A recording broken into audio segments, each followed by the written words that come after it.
So a couple of these people's names came up during the H2O podcast, and I decided I'd give them a call and see if they'd be interested in talking a little bit about their time spent with H2O. And I'm going to call this episode Branches of Our Tree, because these people are a big part of H2O's career, and they're part of our roots and our history and our family tree. So the callers are going to be Mark Holloway, used to be our tour manager.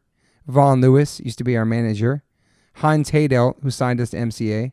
Matt Wallace, who produced us, our album Go, on MCA. Bill Wilson, who signed us to Blackout Records. And Chris Bridge9, who signed us to Bridge9 Records. Enjoy. Yeah, we got Todd Friend on the phone right now. Todd Friend, can you tell us how long it took us to do each record? Starting now. Go, TF. The first record took 3 days. And the third day was a party, basically. The Thicker Than Water record, that took 4 days, but we had to remix a few things with the drums later on. And then by the time we did that, that took about a week. SCCW was January of 1999 with Brett Gurewitz. We did that for about a week. And then the fourth record, Go, as you guys spoke about yesterday, we were there in California at Rumbo Studios on and off for about 2 weeks, and then back for another 2 weeks. And then Nothing to Prove, that took about 2 days for drums and bass and guitars. And then probably another, how long did it take you to do the vocals for that? Do you remember? Like 3 days. 3 days. 3 days, yeah. And then for Use Your Voice, I believe that was about 4 or 5 days for all the tracking. And then you came in, you and Adam flew to Chad's studio, right, in Tennessee? Yep. And how long did that take? Like a week. About a week, yeah. Yeah, so that's it. The first record was done. We did it at Brial Studio. The first 2 records we did at Brial Studios, right outside of Holland Tunnel. And then Coyote was FTTW. Rumbo Studios was for Go, which was owned by Captain and Tennille. And then the last 2 records, Use Your Voice, or the last 3 records we did out with Paul Miner at Orange, out in Orange. Eric Rice. Yo, what up, homie? Mr. Rice on the phone. So your name came up a bunch during our H2O podcast, which will be coming out soon. So many memories. So what I did was I called a bunch of people to add to this podcast. People who were part of our lives, part of the branches of the tree, part of H2O's career, and you were the first. You were the first bass player. That's right, man. So how do we meet you? How do we meet you? How did that happen? You know, well, I originally met you. You were roadie for Sick of It All. Yep. And I was playing with Zero Tolerance. ZT, yes. Yeah, we would, Sick of It All blessed Zero Tolerance very much and got us on a lot of cool shows. Yeah. With them, and that honestly was my link to meeting a lot of people in different New York bands. Yeah. Over the years, and they were definitely the first band to dig Zero Tolerance music and actually help us out and give us a little boost. Yeah, for sure. I remember those shows actually. A lot of those shows are like upstate, Yep. Those are awesome. So then, when did you end up moving you moved down to the city? What year was that? You remember? So that was probably like 92, I want to say. Okay. Maybe 91, right? Or somewhere in there, in that time frame. In between those, yeah. Yeah. Were you playing with somebody at the time? So I left Buffalo. Just I was at a dead end there, and I just was bumming me out, and I was just getting in trouble and doing dumb stuff. Yeah. So to put my life in check and follow the music thing, I left and went to New York. Knowing a few people, I knew, the guys in Sick of It All, you a little bit. Yep. You know, and a few other bands that we had played with. Yeah. You know, a couple of guys in Gorilla Biscuits. Yep. You know, I knew Gavin from Burn. Yep. And so at first when I moved to New York, I linked up with Gavin.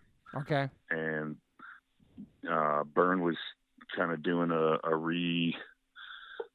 little I don't want to say reunion because I don't know if it like the band broke up technically. I don't even know the inner politics of what happened with them and you know, Alex and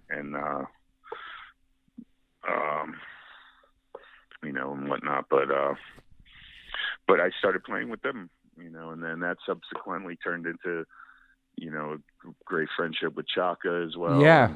And, you know, and then we ended up with Chris Traynor and, you know, making Orange 9mm as well. That's right.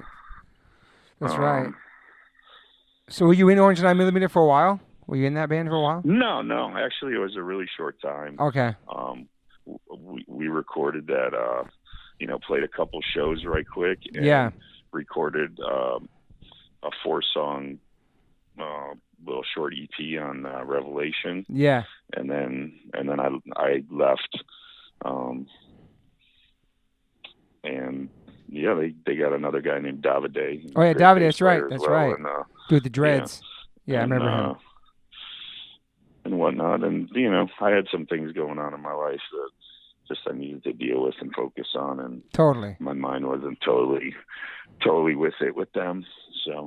So then when did we link up? Like, how did that happen? Because we had Max Capshaw. Were you friends with him too, or you met him with us? I knew Max via Sick of It All. Okay, that's right. You know? That's right. So I didn't really know him. Yeah. I more knew him as the guy in Sick of It All that had the mullet. Yeah, that's right. He played for them for a little while. That's right. Arm on left. That's right. Mullet. But so I was still bumming around New York a little bit before I linked up with you.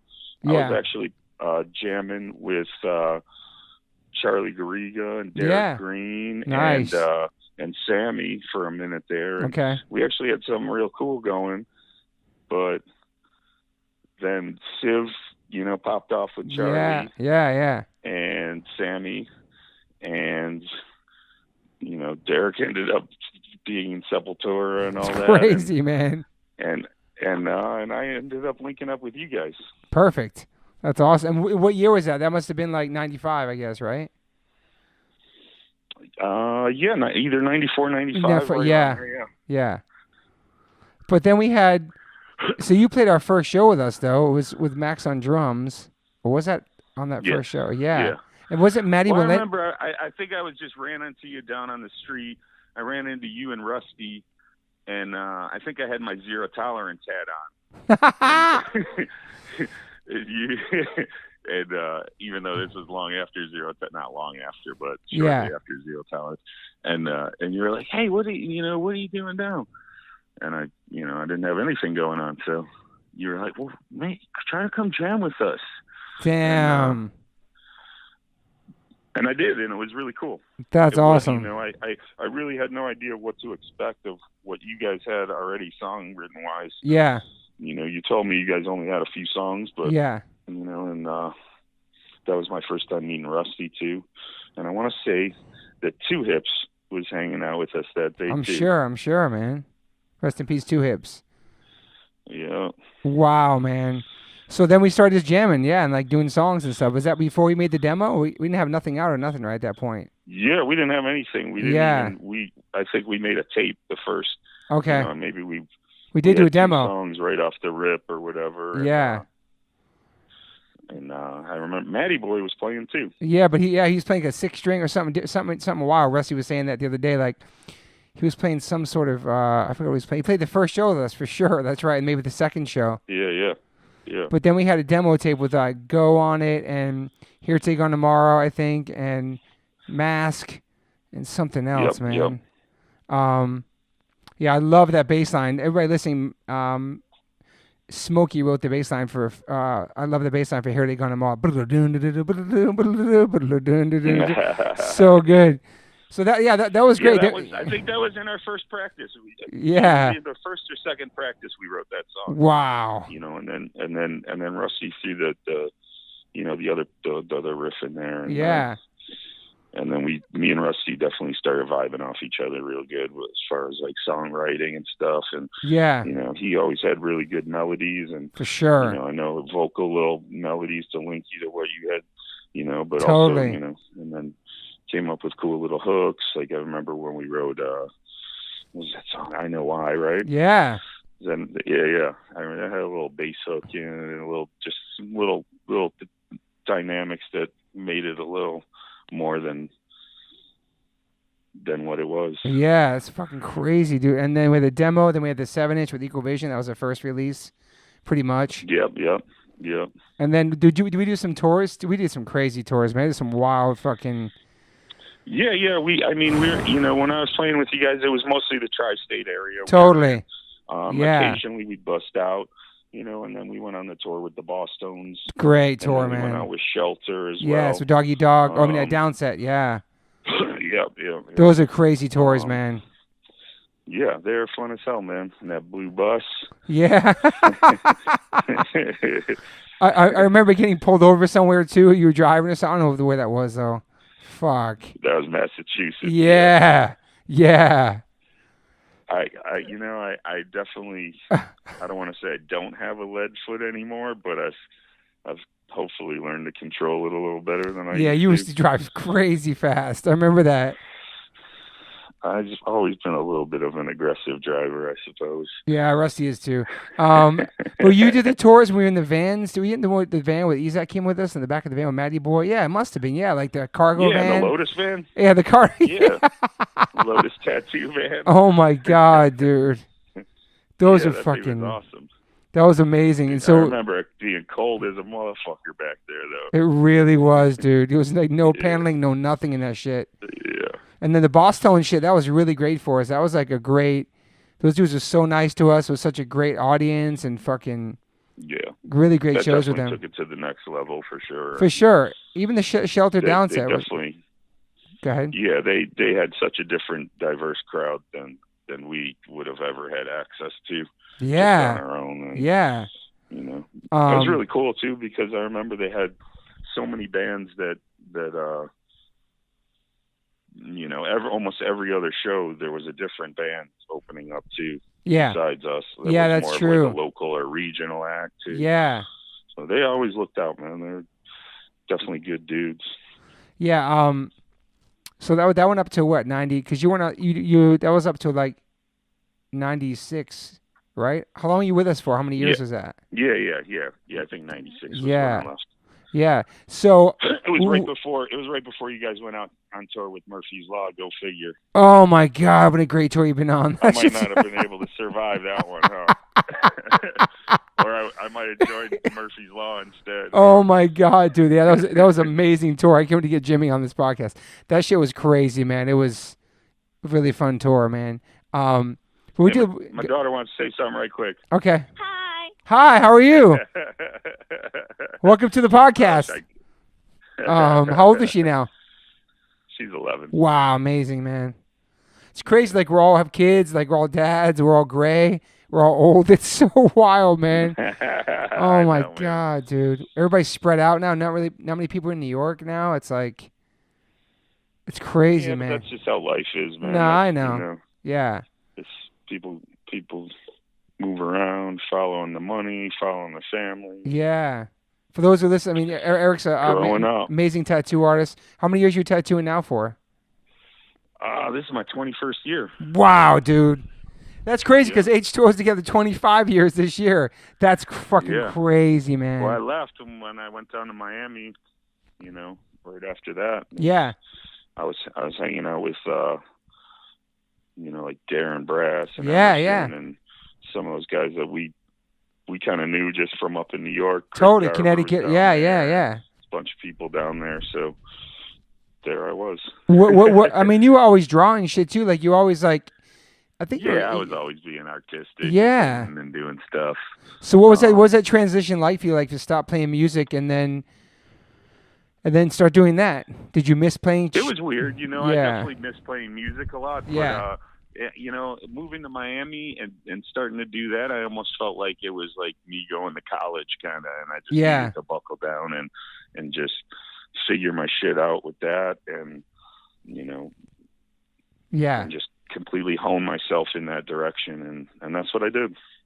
Yeah. And now I'm up in Atlanta. Years later, I have 2 shops with a couple of my good friends and partners, and doing awesome. That's amazing. We still see when we come to town, and like all of us are still connected, even though we don't see each other all the time, and wherever we come to each other's city and stuff. It's awesome. Yeah, I love when you guys roll up, man. Fortunately, you know, one of my shops is next to the venue you guys have played, and you know, or so close near. You know, it's like walk to the show together or hang out. I know. It's awesome. I love when you had the band tattoo you too, and I think you did that with Sick of It All too, right? And some other bands. Oh, Sick of It All. I got John Joseph's hit me up. Mackey's tattooed me. Wow. I've had Scott Vogel's tattooed me. Nice. Human Furnace from Ringworms got me. Wow. I got a pretty nice collection. That's amazing, man. Probably the most amateur tattoos I have are probably from Armando. Armand he's a go-getter, overachiever. Oh shit! Has he tattooed you more than once? He's tattooed me multiple times. No way. That is so funny, man. Yes. Yeah. So yeah, when bands come to town to where Eric's at, we should go to the shop and we all take turns tattooing him. It's pretty awesome. Hey man, you know, it's I don't know. It's the mark is indelible to me, however shitty the tattoo might be or whatever. Just because all these people, I feel like they've, you know, helped write the soundtrack of my life. And, you know. Yeah. It just means a lot to me. I love that, man. I think that's amazing. Yeah, it's not about how good it is, the fact that they put it on you and it means something and the connection there. For sure. It's awesome. Yeah. And it's hilarious to see someone get really, really, really nervous. Hell yeah. The second they're about to stick a needle in you. people get real stoked. Like, oh, that sounds like a great idea. I'm going to kill it. And then as soon as you're about to lay it down, it's like, oh shit. It's such a different animal. It's different than anything you ever do. It's like, it's so hard. It's easier said than done. It's just when you have the gun in your hand. I've done it on a couple people. It's just so nerve-wracking, man. Yeah. Like if you feel like you're stabbing them or you're hurting them or like you're going too deep, it's like that's amazing though, man. I'm psyched for you, man. You totally like went from playing music to a whole different career and stuff. It's pretty awesome. I've been truly blessed with a great life for sure. Yeah, and now you have 2 shops. That's awesome. Yeah. Do you feel what do you think? What do you think your connection was in the first place to hardcore music? I mean, growing up, was it around you? Was it through friends or school? Like, you know, I where I grew up was in downtown Buffalo. Yeah. And, you know, I grew up and definitely heavy metal was like the thing. And I was really into that.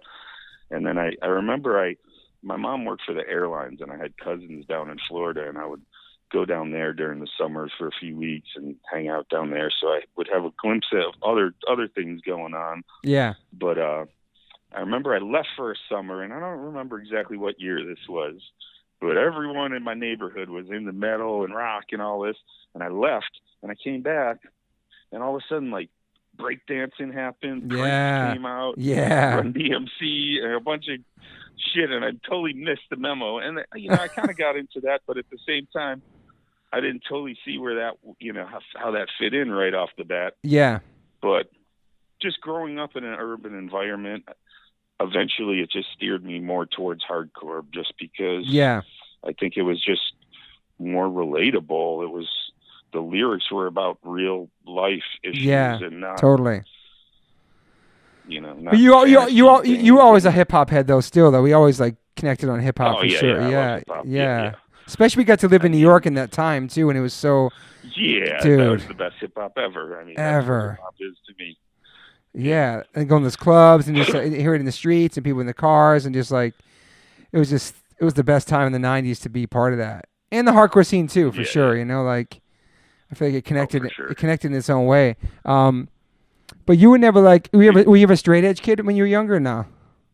I was for a second. You were? Yeah, I was. What years? It just wasn't for me. Yeah. It was probably like 87. Nice. Yeah. The prime of it, Yeah. A year went by.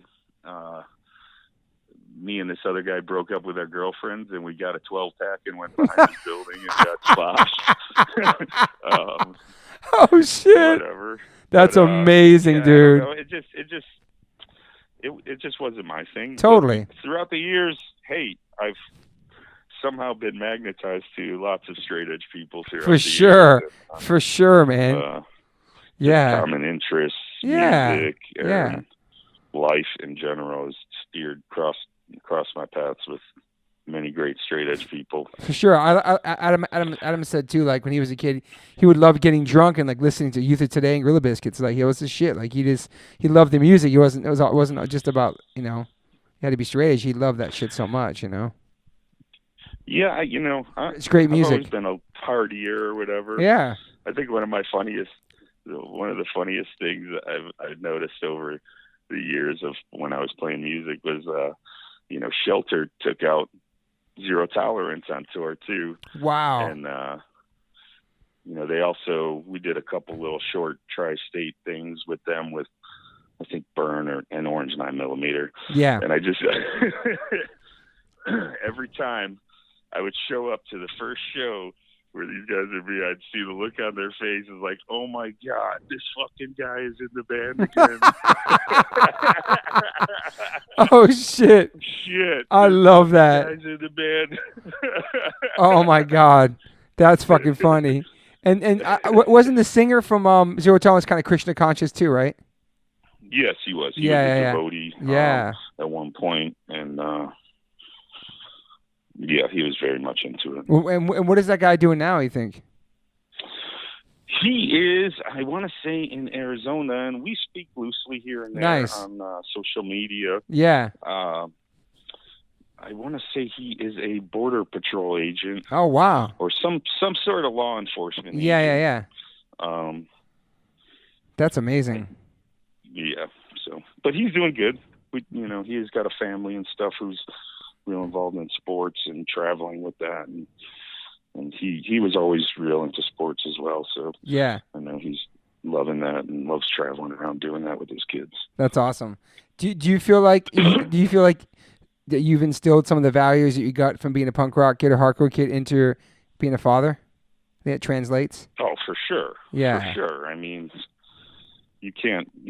To me, I wouldn't even know how to differentiate the two. Yeah, I guess from so. Each other. I mean, it's like you being in the hardcore scene is such a community, and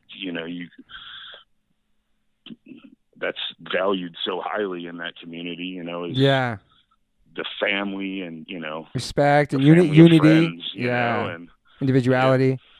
Yeah. I mean, countless songs of whether it's helping your friends out to rat packing someone, Yeah. I mean, it's literally all about, going all the way for your brother, 100%. or sister.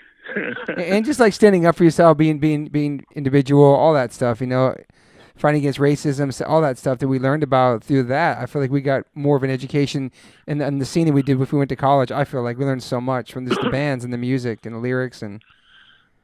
Yeah, I mean, the late '80s, mid '80s were crazy, at least up in Buffalo, as far as like racism and white power skinheads and stuff like that. I mean, the scene was infested with that. Yeah, I think very visible and very confrontational. Yeah, I think I was actually there in a riot. Was sick of it all. As it was a roadie, it was like infamous something happened in Syracuse. It was up. Oh yeah. I forgot about that. It was crazy with helicopters and police and like it was like a huge thing broke off and it was just it was so many Nazis there. It was so weird. Outside of the River Rock. Yeah, it's such a weird place up there to like be so close to New York. Well, not really, but still, when you think of New York, you don't think about the whole state. Sometimes you forget there's like up in those woods, this No, country, there's all yeah. this shit. You always say just New York City, but like, yeah, man, this shit's fucking. That was crazy. I remember that back then. That venue is in one of the sketchiest neighborhoods of, well, maybe not so much anymore in Buffalo, but it was a sketchy, like some serious white trash going on over there. And I remember that ride vividly. It started off just a couple guys, and then it turned things at Big John, who was the bouncer at the time. Yeah. And I was sick of it all show. And then it just went off from there. Dude, so I was gonna ask you about after that. Oh, do you pick up the bass from time to time and jam out on shit, or?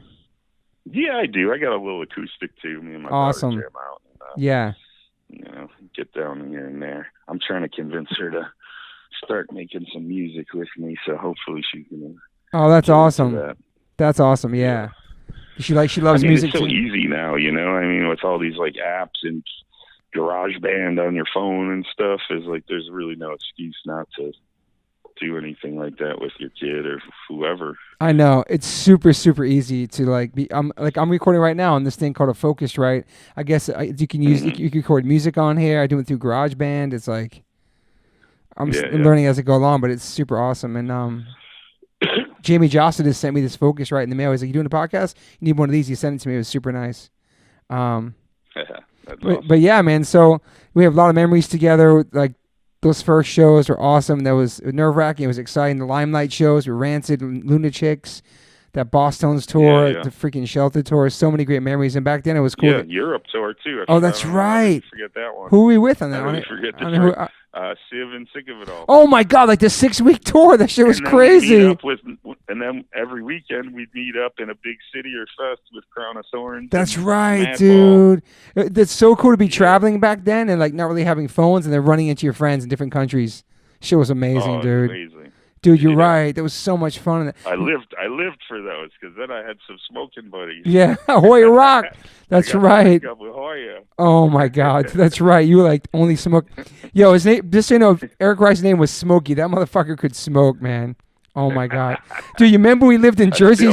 I know. Remember we lived in Jersey City in the Jersey City house? Oh my God. Or John Mark lived there. Oh my God, dude. Dude, we paid like $1,000 for a house. That shit's probably so much money now. I can't even imagine. Yeah, then John. Yeah, it's crazy. It's probably all. I doubt it's the same neighborhood though. You're paying for. Yeah. Who knows what that neighborhood is now? And then, I haven't been there in years. And then John Mark, who lived there, he's in Stone Sour now and still playing music. Yeah, he's blowing up. Dude, got crazy sideburns. He changed his name to like Johnny Chow or something, or. Yeah, it's all. He just opened a huge restaurant bar in Buffalo called Masudo Chow's. No way, dude. Awesome. That's fucking awesome. Wow. When you pass through there, you have to get. He'll bring you through there. Okay. It's like a video game bar, and they have what looks like awesome food. I haven't got. Dude, that's awesome yet, because that guy. Next time I'm there. That guy's been grinding with music for such a long time. It was so awesome to see. He was in Stone Sour, and like my brother just played some shows with them in Europe. Yeah, dude, he's fucking great musician, great person, and that's really awesome. Because Toby Morse was just we played some shows with him. Fucking wild, man.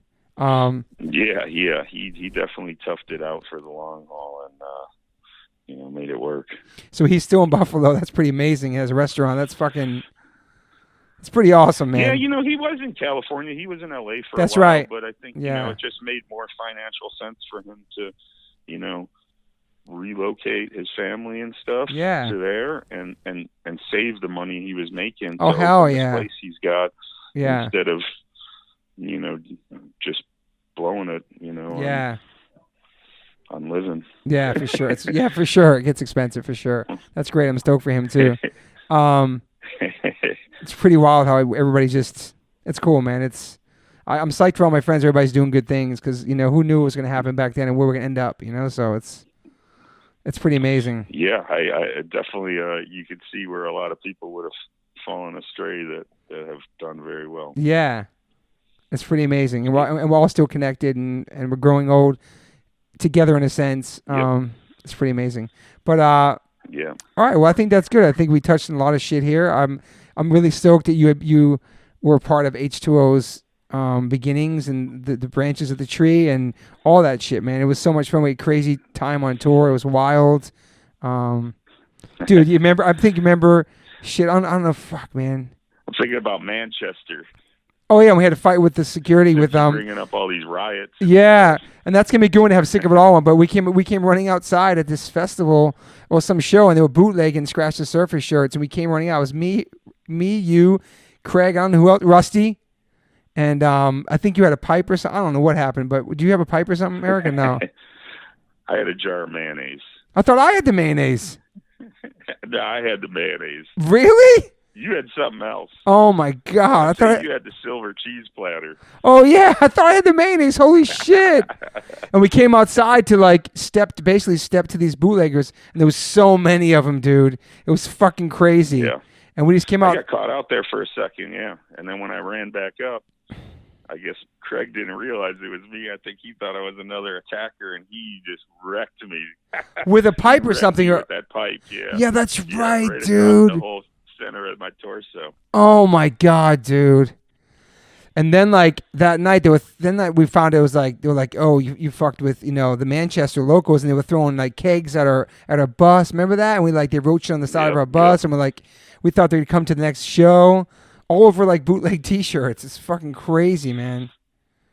Because I feel like back. Yeah, I remember there was bomb threats at the following show. We had to cordon off I remember we cut down a bunch of barbed wire and made a fort. Made a walkway that we could retreat down. Holy and shit! Had rocks and bricks all the way back, and different weapons we could fall back upon. Oh my God, that shit was crazy because we never really experienced bootleggers before. We're fresh, just going to Europe, kind of first tour, and people bootlegging your merchandise. It was crazy, man. I still have one of those shirts. You do? Shirt, dude, shirt. You gotta send me a picture of it, dude. I'm gonna post it. It's the tour, it's the tour of '95, but it's all shows and dates in cities we never played. It has us going to Russia and Prague, Holy shit! Really? Yeah. Wow, that was a cool shirt, dude. Just thinking about being on tour for 6 weeks right now, gives me anxiety. But back then, it was awesome. We really no responsibilities. We just jumped in the bus and went. It was fucking awesome, dude. It was vacation, man. Yeah, life, man. Yeah. I mean, life was rough back then for a minute because playing music, it's you couldn't keep a normal job. No, you can't. Tour and do all that. And, no, a lot of sacrifices. And living in New York, that ain't cheap. It's not cheap. So that was a great getaway, man. That was pretty amazing, man. That was insane. We used to smash all kinds of shit. And remember back then we had no phones. They had no phones, so we would go into the venues and we would use their dial. We'd use their the phone, and we call home from there. And they're like, oh shit. Home. Then we get in trouble from a booking agent. You guys are running up bills in different countries and different fucking venues. Oh my God, dude! In the U.S., I had the little phone dialer. Yeah, we get those from Radio Shack, and you mimic the sound of the quarter going down the payphone. That was the shit back then. That was a lifesaver. Technology. Yeah, they would somehow rig it so it sounded like quarters. I remember using it sometimes, and sometimes the operator goes, "Excuse me, sir, can you use real money?" Did it too fast. Yeah, you did it faster than any human could drop a quarter in there, dude. You gotta slow it down. And then I'd be like, "Oh my gosh, shit! They're tracking this fucking phone." That was crazy, man. Way before fucking the iPhone and the FaceTime and all the shit we have now, and Skype and all that shit. It's so different now. So different. It is crazy. Life is crazy. Our kids will never know life without social media and phones. We were outside, we were building shit, we were breaking shit, skating, just hanging in the streets with boom boxes. If people were videoing all this shit we did, oh my God, yeah, we'd probably all be in jail right now. It was crazy back then. Imagine phones back then. Holy shit, dude. We witnessed so much crazy shit all around the world, dude. It's fucking wild, man. Yeah. Well, awesome. Well, I want to end with this story. You had a great story that the other day you commented on a post that I made about me getting out of cab, and me and Mood both saw it. We're like, and we didn't remember the story, but you had this amazing story because you knew me and Moon back then. So hang on one second. Hang on. Yeah, man. Yeah, so can you tell me that story you told me, because you literally texted it to me and I started reading it to Moon and I started crying walking to the doctors. It was amazing. Well, wasn't trying to make you cry. But No, I know. You got emotional about it. Dude. It was a good story. And, I was surprised you didn't remember it. But then again, when you're in the moment, I don't think you realize sometimes like how much a moment weighs sometimes. And we were riding in a cab coming from someone. MCA Records. MCA Records. Was it MCA? No, okay. or Hans or something. Yeah, we got a bunch of free CDs. You're right. Yeah. Yeah, it was something like that. Yeah, we were. I think we were heading down to Generation Records or something. Yeah. But we were pretty far.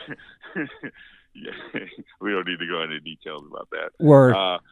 But yeah, we were uptown by Central Park or somewhere by there, and I remember we were passing through. I forget the name of the little roundabout or square. It's 59th Street and Broadway. Yeah, Columbus Circle, maybe. Yeah, Columbus, exactly. Okay. Columbus Circle. So we're going around the roundabout, and we see Moon sitting on the curb, and just seemed totally out of place. Yeah. We didn't know what she was doing up there or whatnot, and but clearly, you guys had a lot of history and were hanging out. And, and friends and stuff, and just I don't know. To me, and I think everyone else in the whole scene, it was really obvious that you guys were really into each other. Yeah. But I think to you guys, maybe it wasn't so obvious. I don't know. Yeah. Or maybe no one was wanting to push it, or But Moon was about to get married to another guy. Yeah. I forget that guy's name. Mike Rankwood. Mike Rankwood is a pro snowboarder. Yeah. Yeah. So, I want to say she was getting ready to fly out. Maybe. Yeah. I don't remember the exact details, but we were just driving past, and you were like, "Oh, there's Moon," and I was like, "Dude, you go get out of the car, dude. You got to go get her." And you were like, "Really?" We were stuck at a red light. I was like, "Dude," you guys love each other. Like, who are we kidding? It's so obvious. Like, go get your lady, dude. What are you doing? Wow. And you did. You jumped out of the car, and you went over there, and you guys hugged each other, kissed, and I witnessed that via the rear view of the cab, and then you guys lived happily ever after.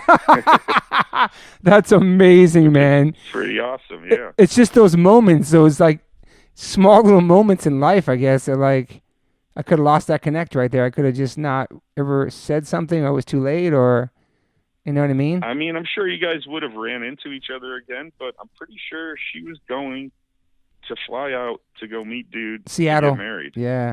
Yeah. Wow, man. That's fucking crazy. And it's crazy. It was just so randomly. We saw her in a cab in Manhattan, one of the biggest cities in the world. And we see her like, fuck, man. Sometimes I don't like the idea of destiny because it makes you feel like you're out of control. But then you have a moment like that will throw that all out the window and make you a believer in destiny. Yeah. Well, thank you for that. Thank you for encouraging me that day to go fucking go to my lady and fucking let her know that I love her and that, you know what I mean? That's amazing. Fuck. Yeah, I'm really glad that like it didn't turn into some volatile relationship, because then I would have felt really bad and responsible. No, it fucking worked out perfectly, man. Fucking, it's amazing. Life is. I'm very lucky. So that's awesome. We had that moment together with you in the cab, and we were coming from and seeing her. That's a moment in time that could have changed everything if I didn't. You know, well, who knows? I know why I was there, so I could remind you all these years later. Yeah. No, totally, man. So, fuck, man. That story really, really choked me up the other day, man. It really did. I just because we were confused. It's a good one, man. Yeah. It's like, it literally like that was like. It was now or that never, and yeah, should have get off the pot. Yeah, you made it happen, dude. Yeah. Fuck, man. Well, Eric Rice, I appreciate you. I appreciate my life. I'm happy you're doing great. You have your daughter. You're fucking tattooing. Every time we see you, it's fucking awesome. And even though we don't live near each other, we're still connected, and we have a lot of history together. And I appreciate you being part of my life. You know. Me too, man. And hopefully, I'll see you sooner than later. Yeah, hopefully get out here, man. I will, brother. And I appreciate. Come on out to Southern Star Tattoo. Come get tatted up. Yeah, go see him. And Yeah, man. Well, thank you so much. I appreciate your time today too. Always, brother. All right, now I'll talk to you soon. I'll talk to you in the real world when I get off this thing, this recording. All right, dog. Love you, brother. Peace. All right, love you, brother. Peace. Bye. Matty boy, I got you on the phone today because your name came up a lot in the H2O podcast today. One, because you're one of the original members of H2O, and two, Mark Holloway, our tour manager, had a great story about you. I guess you were driving across country in the van with him, and he was playing like all this hardcore and punk stuff, and you were like, yo, you don't have to listen to all that. We listen to it all the time. He's like, you listen to like Billy Joel and Fleetwood Mac, and started naming all these bands that Mark had grown up loving, but thought he had to like, just because he got into punk, he thought it wasn't cool to listen to us anymore. And like, actually, Mark Holloway's first concert was a Billy Joel concert. And he said that you saying to that hymn stuck with him his entire life. This one conversation with you in the van actually changed his life to like not be afraid to listen to what he likes to listen to. And he didn't have to listen to hardcore all the time. Yeah, like he talked about you so much on his interview. It was amazing. Do you remember that time? You remember that moment or not? Yeah, of course. Where were you guys driving to? Do you remember? San Francisco. Wow. Okay. From where? That was a famous trip when I got dropped off on the street corner with all my luggage. Oh, because you were moving there. That's right. Yeah. Wow. So how many shows did you play with H2O? You played our first show. 2 shows. And then the second show with the Limelight. Yes. And did you have a 6-string? Did I what? You have a 6-string guitar? I didn't have a guitar. Your brother Todd would lend me his for the shows. Wow. Okay. I didn't have one or an amp. But I feel like you came on tour because I seen pictures of like me, you, and Isaac in the back of like a red van, like laying on mattresses. Well, or something. I went out just on like some runs here and there with the band for fun. Yeah. But the band was way up and running at that point. Yeah. But what tours did you go on with us? Was this like weekend things or like tri-state area stuff? Yeah, it wasn't. They weren't big tours. They were like like little runs. Yeah, that's awesome. And then little Northeast run. Yeah. So how did you? I know you grew up in the upstate. Like, how did you end up in the scene? Like, what do you think it was for you? First of all, it's not upstate. It's Westchester. Okay. Learn your geography a little better. So you were Westchester. So how did you end up in the city? Like, hey, I was also born in Manhattan. I was born in the same hospital as Mackie and Isaac, just so you know. Oh, you were? Yeah, dude. Holy shit, that's awesome. I didn't know that. So how did you end up in the city, like going to shows and stuff? Did you have brothers and sisters or anything, or no? No, nobody, man. I discovered it all on my own. Came down to the city by myself. Went to shows by myself. Mm-hmm.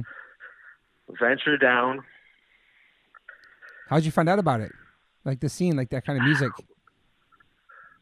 I don't even know. It's just nature. I just was pulled to it. Yeah, but were people in your high school into that type of music or no?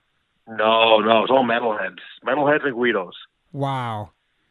And jocks. And so, did you play any instruments when you were in high school? Of course, yeah, guitar. Yeah. Nothing serious, but yeah. Yeah, and so, what kind of music when you're learning guitar? Was there a certain type of music you were learning it because of? Was it rock at first, or just got into punk? Metal. Okay. And then you discovered hardcore, and that kind of changed your life and ruined your life, and also made your life better. Of course. So now that you're like a grown adult and you're thriving, doing great as a real estate person I think in Brooklyn, right? What's that? Are you? Yeah, Brooklyn. Yes. Yeah. So like, how do you feel that all those times and those memories and everything, experience those road trips, playing the 2 shows, just playing music in general, how it affected your life in a good way? Oof. How? I mean, is all those, obviously there's memories and time you live, but is there stuff that you got from being a hardcore kid, like some values and stuff that you learn that stick with you in your adult life? Of course, man. Of course. You take it everywhere with you. Yeah. It's in everything you do, you know? Yeah. It's in the hustle and how you work. Yeah. And you learn that from just actually kind of being on your own and going to shows from Westchester by yourself, going into the big city, going to these kind of scary fucking punk shows back then too, on your own too. Yeah. And then when did you meet like us or meet like Isaac or meet like the people? Early 90s. Just from hanging out? Just hanging out at shows. Yeah. You know, seeing the same faces. Over and over again. The shows weren't that big back then. It wasn't millions of people. It was only so many people. Yeah, same heads every week, yeah. Yeah. And everybody went to every show. Yeah. So you would start to see the same faces every week. And then after the H2O shows, did you play with Scarhead too or Crown of Thorns after that? No. I played with Crown of Thorns. Okay. For how long after that? I don't remember. And then how long? I did 2 tours. One States tour with Earth Crisis and Downset. Wow. And Japan. Sick. That's awesome. Did you feel like back then that you wanted to be a musician or you just kind of having fun and you were young and just experimenting? I was just having fun. Yeah. Yeah. That's awesome. You're such a great interview. You're so chill. I love you, Maddie. Yo, I love so basically we're talking to the original guitar player in H2O right here, ladies and gentlemen, Matty Walenta. Not many people know that. He played in the first two shows with us. And those are great shows. The Queen show is insane. I'm the Pete Best of H2O. Yeah. You know who Pete Best is? The what? You know who Pete Best is? No. Of course not. That's why the joke's funny. The original drummer of the Beatles. Oh, that nobody really knows. Oh, shit. Wow. That's who you are then. Shit. Yeah. And that was a crazy first show in Queens. Like a huge fucking fight broke out. We're running through the streets, through neighborhoods. It was insane. I don't even know if Murphy's Law got to play. It was after our set. And then the second show was with I think Marauder and Cro-Mags at Limelight, and that was pretty awesome. Yeah. Pretty amazing. And now you're in New York still. You're a New York native. I am. You went to California for a while and came back. Wasn't your About thing? a year, just under a year. Yeah, it wasn't your thing. But you see yourself in New York the rest of your life at this point, huh? Who knows? We'll see. Are you sick of the winter? I get sick of it, yeah. But I like outdoor shit, and you know, I don't like the heat too much. Yeah. And I like season change. Yeah, and you still fishing a lot? Yeah. Yeah, not man. as much as I was, but. Yeah, I could post some pictures. You can send me some. Matty Boy is an ill fish. He goes out in these fucking big ass boats, far off into the ocean, catching gigantic fish. It's crazy. And him and Freddie took Maximus to go fishing for his first time in New York somewhere. Where was it at? You remember? That was at Prospect Park. Yeah. Uncle Freddie and Matty took him to go catch fish. That was pretty amazing. All right, Matty, this has been a great talk. I love you. I appreciate you. I love that. I love that you played the first two. I love that you played the first 2 H2O shows. You've always been supportive of our band ever since. Every time we come to New York, come to shows. How is it for you, like, to see your friends, a lot of your friends still in bands touring? It's crazy, right?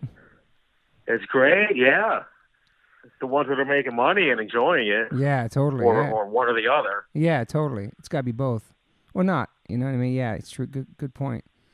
Yeah, man, it's crazy because we all came from this little scene, and I didn't really have a band. I was a roadie back then, and we were just kind of talking about. Who knew? Yeah. Nobody knew. Not me. I never saw it coming. Yeah, it's fucking crazy. But yeah, Matty, thank you for your time. I know you're a busy man. I know you're killing it right now in New York. It must be crazy, like. Not a problem. It must be crazy, like seeing how it is in Brooklyn now with how much things cost, because back in the day, it was like crazy. Yeah, nobody even lived in Brooklyn. It was like sketchy to go to certain parts of Brooklyn. Now nothing's under $1 million. Nothing. And what's like the most expensive part of Brooklyn? I guess Waynesburg, right? Yeah. But you sell properties all throughout the whole borough of Brooklyn, or just anywhere? I mean, they could do the whole state. I'm licensed for the whole state. Oh, cool, awesome. But lots of people are buying in Brooklyn more than anything, then, right? Yeah. And is it true that the rents went down in Manhattan because everybody moved to Brooklyn? Is that true or no? Yeah. Manhattan is losing business to Brooklyn. Wow. So they're getting competitive now. Wow. I feel like Queens, maybe Long Island City, but is Queens still kind of like untouched in a sense that people are actually migrating to Queens? It's too far. Yeah. It's not that it's so far. It just doesn't have the culture of Brooklyn. Mm-hmm. Yeah. So you can still get some good properties probably in Queens for a decent price. Yeah, I mean, decent for New York. It's still expensive. Yeah. Nothing's cheap in New York. Nothing. Right? Could you get a house for under $1 million at least in Queens? Yeah. Like a nice house, maybe like $500,000 to $800,000 probably. Who knows? I don't know about 5. Damn, that's pushing it. And what made you get into the real estate? I was just trying a million different things at once. Yeah. I did not even expect it to work. Mm-hmm. And then how long did it take you to get your license for that? It takes a while? A couple weeks. Okay. Awesome. License is a joke. Damn. And was it pretty stressful when you went out there first time doing that shit, trying to hustle and like sell a house? Of course. I didn't even know how to use a computer. Wow. I was on a hardcore scene. I don't know what I was doing. Holy shit. And now you love it? And it's like, I don't love it, but it's good. Yeah. Do you like thrive off? Do you get like get energy off like if you sell something that's like a huge buzz, that's like a huge thing? Of course. Or are you like kind of used to it now? No, you get a rush. When you make a big commission, it's a rush. Damn.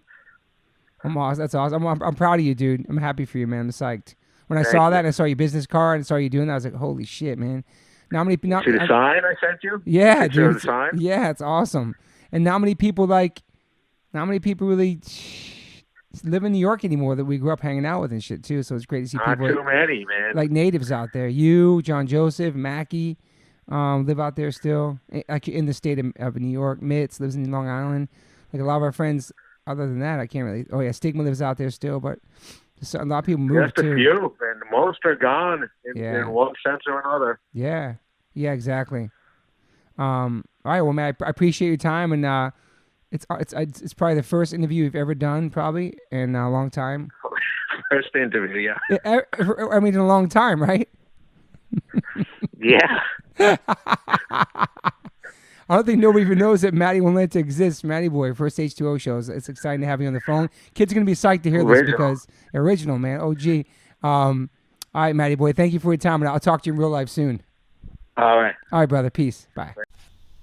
We got Vaughn Lewis here, ladies and gentlemen. Vaughn Lewis, your name came up in our H2O podcast today, and obviously Todd Friend wasn't there to tell us the timelines because he's incredible with timelines, as you know, Todd Friend. Yep.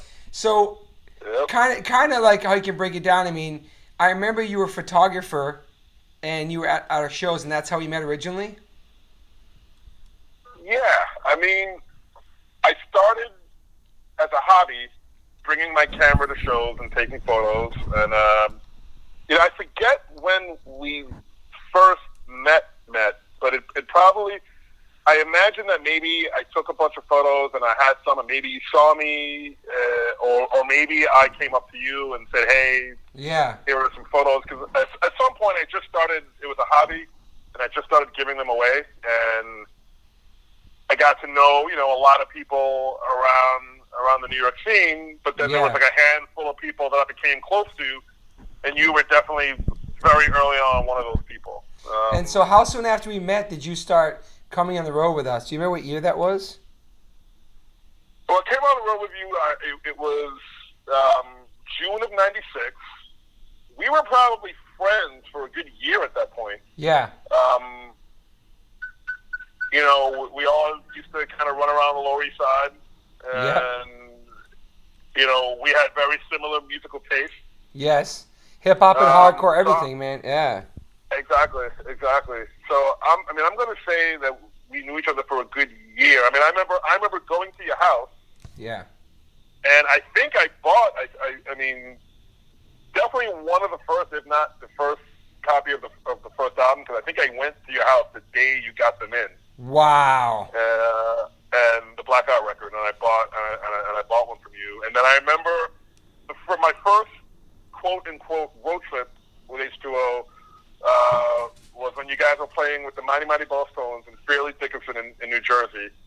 I guess that would have been, maybe early '96.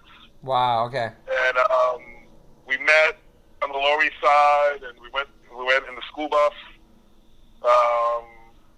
The school bus meaning the school bus. We had this Black Train Jack minibus, ladies and gentlemen. It was a short bus that Rob Black Train Jack, Rob Vitale. Shout out to Rob Vitale. he owned this little minibus that Black Train Jack would tour in, and we got to use that a couple of times. It was awesome. I think it was blue, wasn't it? Yeah, it was blue. Yes, I think it was. So that was on the cycle of the us. that was on the cycle of the first album, correct? Yes, 96. Yes. Yes, I think it had just come out, and so that was my first road trip. I mean, I think we were hanging out one night, and you're like, "Hey, we're going to Jersey. We got room if you want to hop in." And so I hopped in. I think it was myself, Kenny, Bill Wilson was with us. The first time I met him. Your friend Angel. Yeah. Who's now a New York police officer. Now he's NYPD. Yes. What up, Angel? Yes.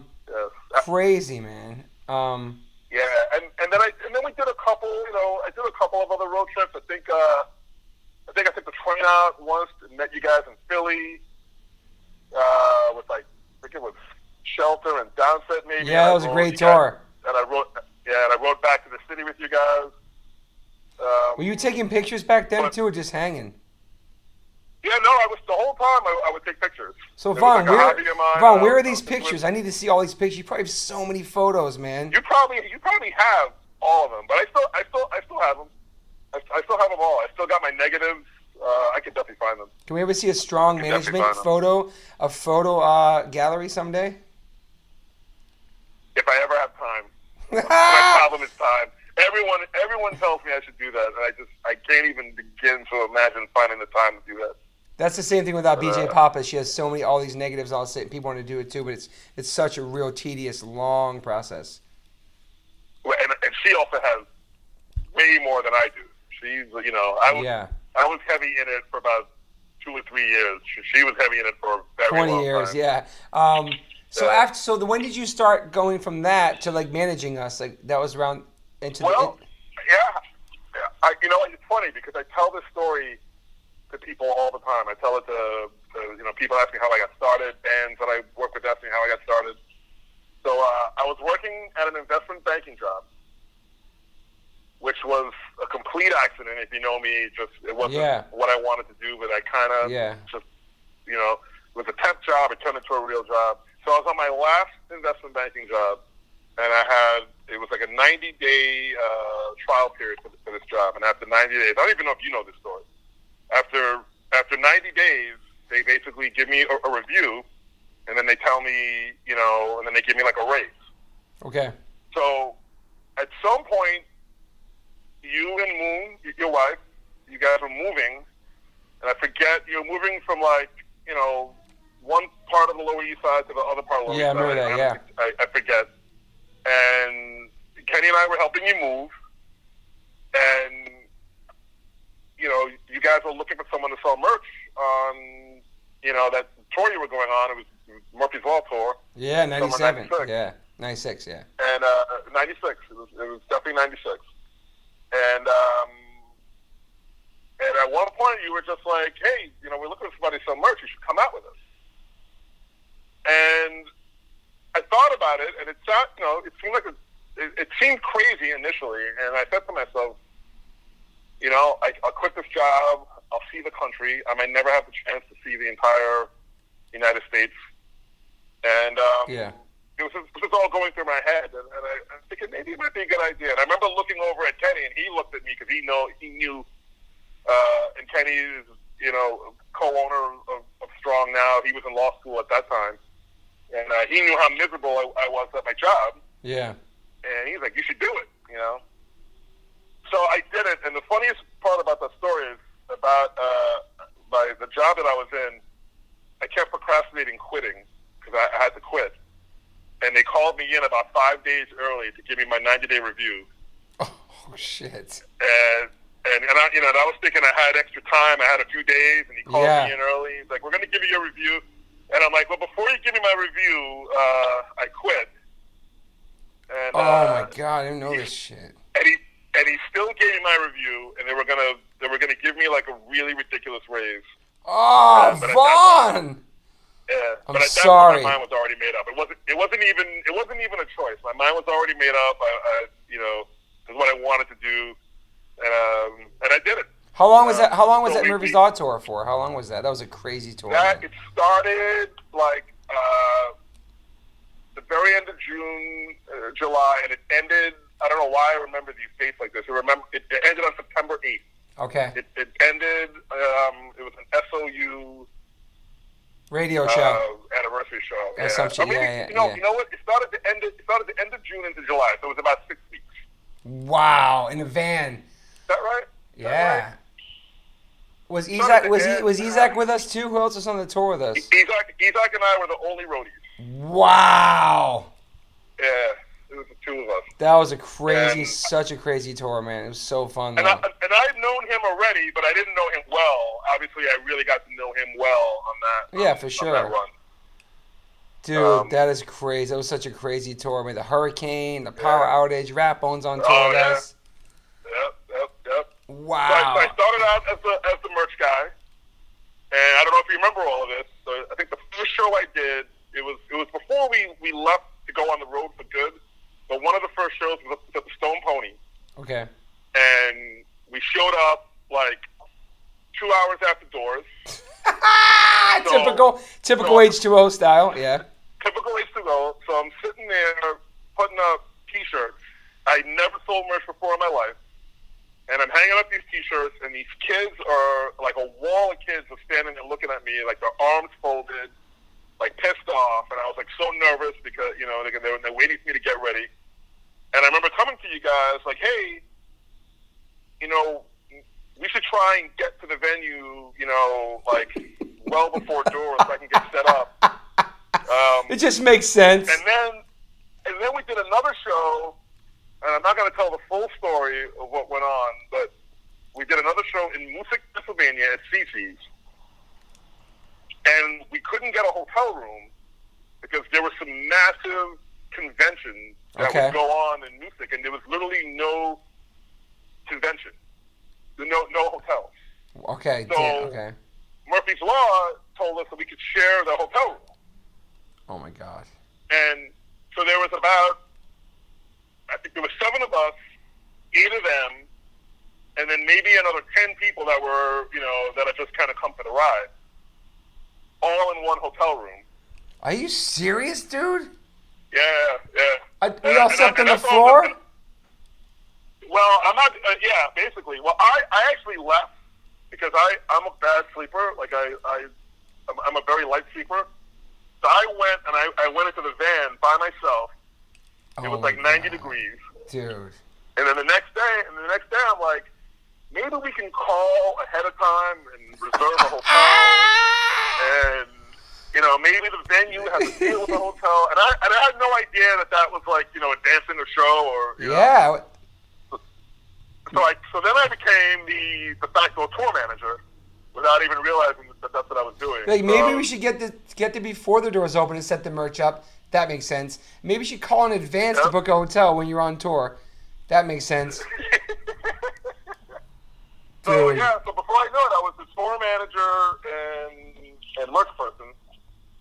And then how I became the manager, and this is something that I think Todd Friend doesn't get enough credit for. Oh, shit. Because at some point on the tour, you guys had a manager, and you guys had a good manager, but the manager had another band that was like blowing up right at the same time. Okay. And it was difficult. You know, you guys probably weren't getting the right attention, and you know, stuff was coming up, and I would offer some advice. And Todd Friend, I remember once saying to me, you know, you should manage the band. Oh, and I remember laughing at him. I remember laughing at him, saying, "You're crazy! Like, I don't know the first thing about managing a band."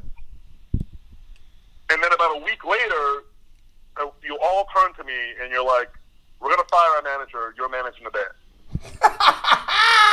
And we stopped at a truck stop, and you guys had those dialers.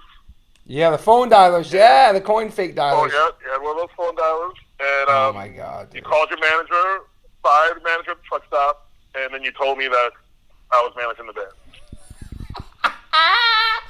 How did you feel at that moment? Were you like, okay, fuck it, or just like, oh my God? I honestly, at the time, I really had no idea what that meant. Yeah. So I didn't really know how to process it, but all this stuff started happening. Your lawyer at the time got a fax from Epitaph. Yeah, Richard Grable. Or Dave Stein. Grable, Yeah. And you got these deal points from Epitaph. Epitaph wanted to sign the band. MCA still wanted us at the time. At that moment, yeah, MCA was interested at the time. And Blackout obviously was, there was an option to do another record with Blackout or do a record with Blackout through MCA. Damn. So I remember this is back in '96. Now there's no email. Richard Grable had to fax the deal. I had to give him a number. I had to find a venue that had a fax machine, and he faxed the deal to this venue. And they faxed us a contract to the venue? Yeah, it wasn't the full contract. Yeah. It was just deal points. Yeah. So I literally stood over the fax machine. So I could pull it off. Like I called him. I'm like, okay, I'm here.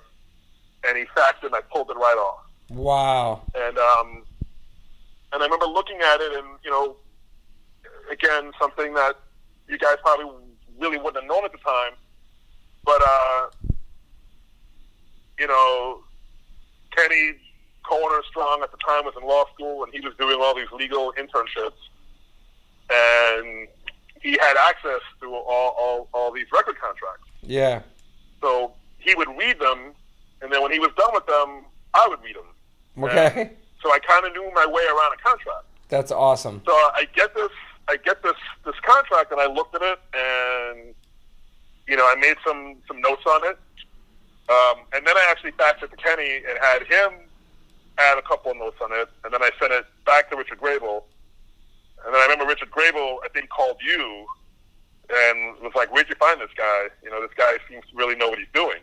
Yeah, Vaughn. And that was probably the first time that I got it in my head that maybe I could actually do this. Yeah, because Richard Grable was big time, man, big time lawyer. Yeah. Yeah. And that was the first time I said, well, maybe I have a career in this, which is funny to think about now, 22 years later. But I honestly think about this all the time. Vaughn, we believed in you, bro. Like, we believed in you to do everything. Come on tour. Like, we didn't even question, like, do you want to do it? Do you know how to do it? Are you willing to learn? Do you want to try? Is this what you want to do? It's almost like you were put in these positions where, like, we were friends. We're like, hey, let's have Vaughn do it. We trust Vaughn. You know what I mean? Like, it's fucking crazy. No, you guys had unbelievable blind faith in me, and I didn't even, I honestly didn't even know that I could do it. I just knew that I was going to try, and I knew that I was going to do the best I can, and I always look back at that, and I tell, and honestly, almost every band that I manage or have managed over the years has heard this story. Awesome, Vaughn. Because it's a big part of how I got started and how I learned. So we helped. So, did we help name Strong Management? Was that me? Strong. We used to call you Strong. We used to call you Strong Vaughn. Strong Vaughn. Well, it was Strong Vaughn, but then there was also you remember Strong Black Management? Strong Black Management. Yes. Yes. So you guys, we would be in the van. It'd be like 7 of us, and you guys would do these like fake blues songs where we just kind of make fun of each other. And oh wait! Was it?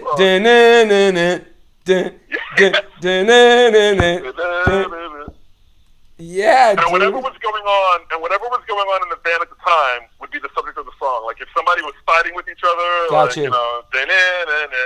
There was a man named Vaughn. Oh yes. Can't they get along? Strong black man Vaughn. Trying to help them all get along, or something like that. Oh shit! This is awesome. So you were insistent that I had to name the company Strong Black Management. Okay. You were like, "That's your name. That we've got it. That's the name." So So I remember, I remember this. We did that whole tour, and the tour was nuts. I mean, yeah. We literally drove through the eye of a hurricane. There may have been a little bit of a riot in Cleveland. Yeah. There, we met with Brett Gurwitz out in L.A. And, it was a whirlwind. Yes, I remember now. It was a whirlwind. It was like 10 tours in 6 weeks. Yeah, for sure. And I remember we got home, and I remember that Monday, the tour ended on a Sunday, and I remember that Monday came, and I got up in my house, and I remember thinking, like, do I really manage a band, or maybe that was just something that happened on tour? Like, I remember not really knowing, what was going on. And then, that day after the tour, no one spoke to each other. And then that Tuesday, I think your brother called me about something, and then you called me right after that, and then Rusty called me right after that. And I remember saying to myself, wow, I actually manage this band right now. Like, this wow, it's fucking awesome. And that's when it really hit me. Holy shit! And so, how many years now have you had your management company?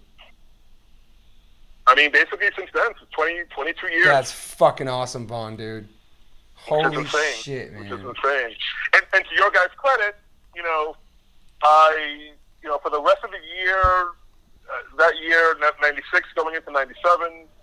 I toured with you guys. I went on the road with you guys. I sold merch. We went, we toured with Social Distortion, Degeneration. Yo, you wore many different hats. Yeah, we went to Europe for a day and came back because Todd Friend broke his hand. Yeah, we told that story already. Oh my god, yeah. Oh my god. And my part of that story is great, but that'll be for another story. Why? Just fucking tell it, man. It was learning how to. I didn't know how to send the band to Europe. Okay. It was like negotiating buses, flights. One funny story I remember about this. The production company. This is going to be bad, but I don't think any of us do business with that company anyway. But there was the production company that did that tour. Gave us a bus rate for, I think, the 6 of us to be on their bus. Okay. And I think their bus had 12 bunks, and they were 6 people, and we were 6 people, so the bus was going to be full. Yeah. The amount that they were charging us was some insane amount of money. Okay. We were going to do it. We were about to get signed. Yeah. So then, me. It was a big tour. It was a big tour. We're opening for Doggy Dog in their prime. Doggy Dog. Who was massive. Shout out to Doggy Dog. I love you guys. It was a great opportunity. Thanks for that opportunity. Always love those guys. Yeah. And it was a great opportunity. So, in the meantime, I decided, let me just cold call these other bus companies and get some other rates. So I just start calling, other bus companies. In Europe.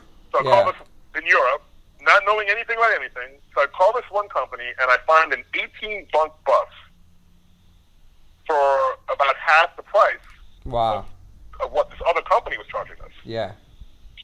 So I go back to them, and I say, instead of us splitting half of your bus for this insane amount of money, you guys could split half of our bus.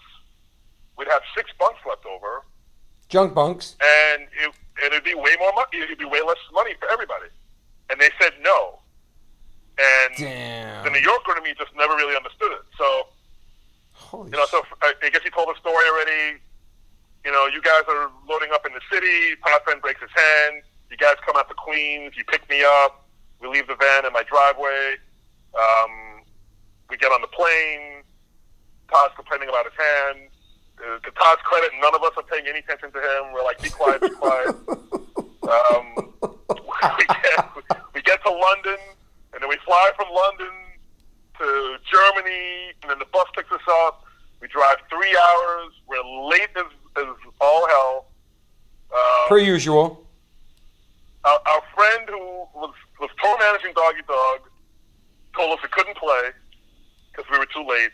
Oh my God, I remember this shit, dude. Sean, I remember this stuff like yesterday. Sean from Doggy Dog was like, fuck that, these guys got to play. Love you, Sean. So they put us on. They put us on, and needless to say, Todd couldn't play well. We send Todd off to the hospital. So now I'm in the bus by myself. You guys are all in the venue. I'm in the bus by myself, like depressed, because like I literally was up 24 hours straight, like kneeling down the bus, getting all this stuff done. Busting your ass, dude. Yeah. In like 3 days. I think the tour was offered to us the week before because somebody dropped off, and we confirmed it 3 days before. And so I was literally up 24 hours. So I'm like, oh, what if Todd can't play? And Damn, dude. So I'm sitting in the bus by myself, and I'm talking to the bus driver, and I see the other bus in front of us.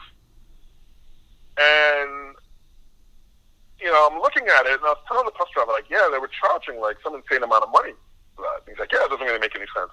So I got off the bus, and I go on to that other bus, and I ended up talking to the driver, and I asked him how much the bus was. And it was a nicer bus than our bus. Yeah. But it turns out that they were basically trying to get us to pay for the entire bus. They weren't splitting it. They were trying to get us to pay for the entire bus, which ended up being, twice, almost 3 times as much as what we were paying. Wow. And that was the first time I remember just being like, wow, this is, this could be a shady business, and you really gotta, and luckily, we didn't get ripped off, but we didn't get ripped off at the end of the day because we didn't have the money, so we took a cheaper option. If we had the money, we might have gotten ripped off. And I remember that was my lesson in. Like, well, thank you for catching that and doing the research and saving us money. That's crazy. You were probably dealing with a label or an agent on the European end of that. You know what I mean? I doubt the band would know about that. It was the company. Yeah. It wasn't the band. It was the company that was putting on the tour. There are people that wasn't the band. No, those are boys. Yeah. Those are our people. Yeah. That's crazy, Vaughn. Thank you for catching that. And then after, no problem. And so you were with us for that, and then the signing to MCA. We did Europe, and then we did Japan and Australia. That was crazy. Were you with us at the first time we went to Japan, or was that the second time? That was the first time. It was fucking insane, Vaughn. Oh my god, that was the first time. Dude. Yeah, that was insane. The first time in Japan was Australia. Yeah. And I got left behind. Remember that? Where? When? Australia? Yeah, so our promoter in Japan wasn't aware that there was a change in laws, and that visitors that were traveling, because basically with Japan and Australia, I didn't really have to work as much because I didn't have to sell merchandise. Yeah. Although I think I did sell merch in Australia actually. Yeah. But in general, you don't have to do as much. Like, yeah. All the gear is rented. People sell the merch for you. All the deals are done. Yeah. It was really just kind of more hanging out. So I traveled, and just something that when you're a band. Hey, Vaughn, stay right there. Pause. All right, 1 second, right, Vaughn? So you talk about you in Japan, right? And we were about to go to Australia or something. Then what happened? Yeah, we're flying to Australia, and I guess they had just passed this new law that even if you were a tourist, you needed work visa, a special, not even a work visa, like a tourist visa. Okay. So you guys all had work visas, so you guys had your visas. I was traveling as a tourist because technically I wasn't really working. Yeah. But when we got to the airport, the promoter had never done the visa for me. Shit. And so I couldn't go. And this was another really funny dynamic with all of us at the time. Like, you guys didn't want to leave. You guys were like, oh no, then we'll go tomorrow or two. We'll just wait till tomorrow. And we couldn't do that because, it was much easier to change one flight than to change. You're like your dad. You're like your dad. They were like, we're not going without Vaughn. It was funny. Like, it was weird because I felt. You felt love. You felt the love though. I felt it. Oh, I felt it. Yeah. I'm like, no, just go. I'll be there tomorrow. And I remember when you guys left, I felt all sad, and you guys were sad. Oh shit! It was like a whole thing. So we did the Australia tour without you. No. I flew in a day later. Okay. I didn't even miss a show. Flew in. You guys got in, and you guys had a full day off. Vaughn, was that our first? So you went with us H2O the first time we went to Australia and the first time we went to Japan. Yep. Fucking awesome, dude. crazy, right? And that was touring on Thick in the Water, correct? No. That was still the Blackout record. Damn. Okay. That was all still the Blackout record. Wow. I basically did most of the touring on the Blackout record. Yeah, that's fucking nuts. Yeah. So were you there? Were you there when Eric Rice left, and then Todd Morse and Todd Friend came in? I started touring with the band right when Adam Blake joined. Okay, gotcha. So obviously I knew Eric. The first road trip I did with the band, Eric was in the band. Yeah. But and the first time I saw the band was before Todd and Todd were in the band. Yeah. But Eric was, but Todd and Todd were in the band before I started managing it. Like me and Adam, it was like our first thing together. That was the first. You were at his first show at the PWAC when he played with us. We opened up for Madball. Yep. I was there. That was fucking awesome, man. Yep.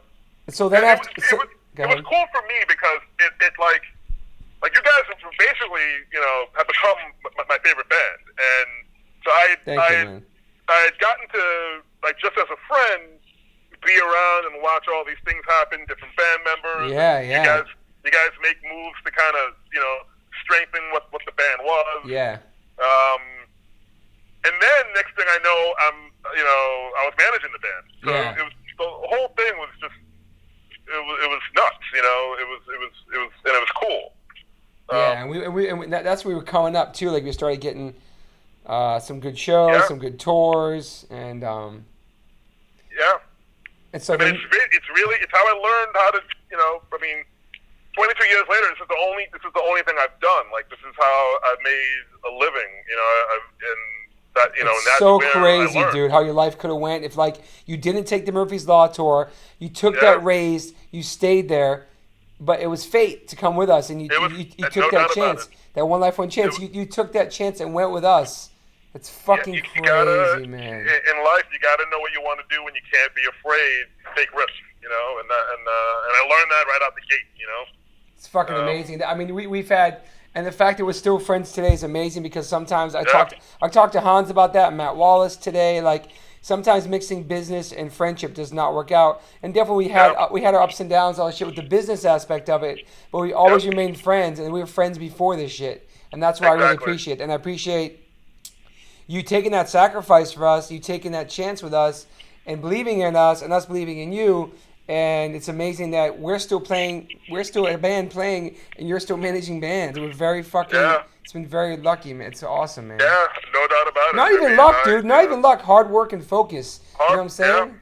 Yeah. We all made it happen. We all put our heads down, and we made it happen together, and we made it happen on our own. Yeah. But it all started with this belief and really just everything you learn, coming up in the hardcore scene. I mean, I feel like we all were really about it, and we all really believed it, and it's kind of shown. And we still live, and we live it. And we live it. Yeah, it's like so after that tour, we came back, and then you were there to broker and be our manager when we signed Epitaph and all that shit, and did Thick in the Water and all that shit.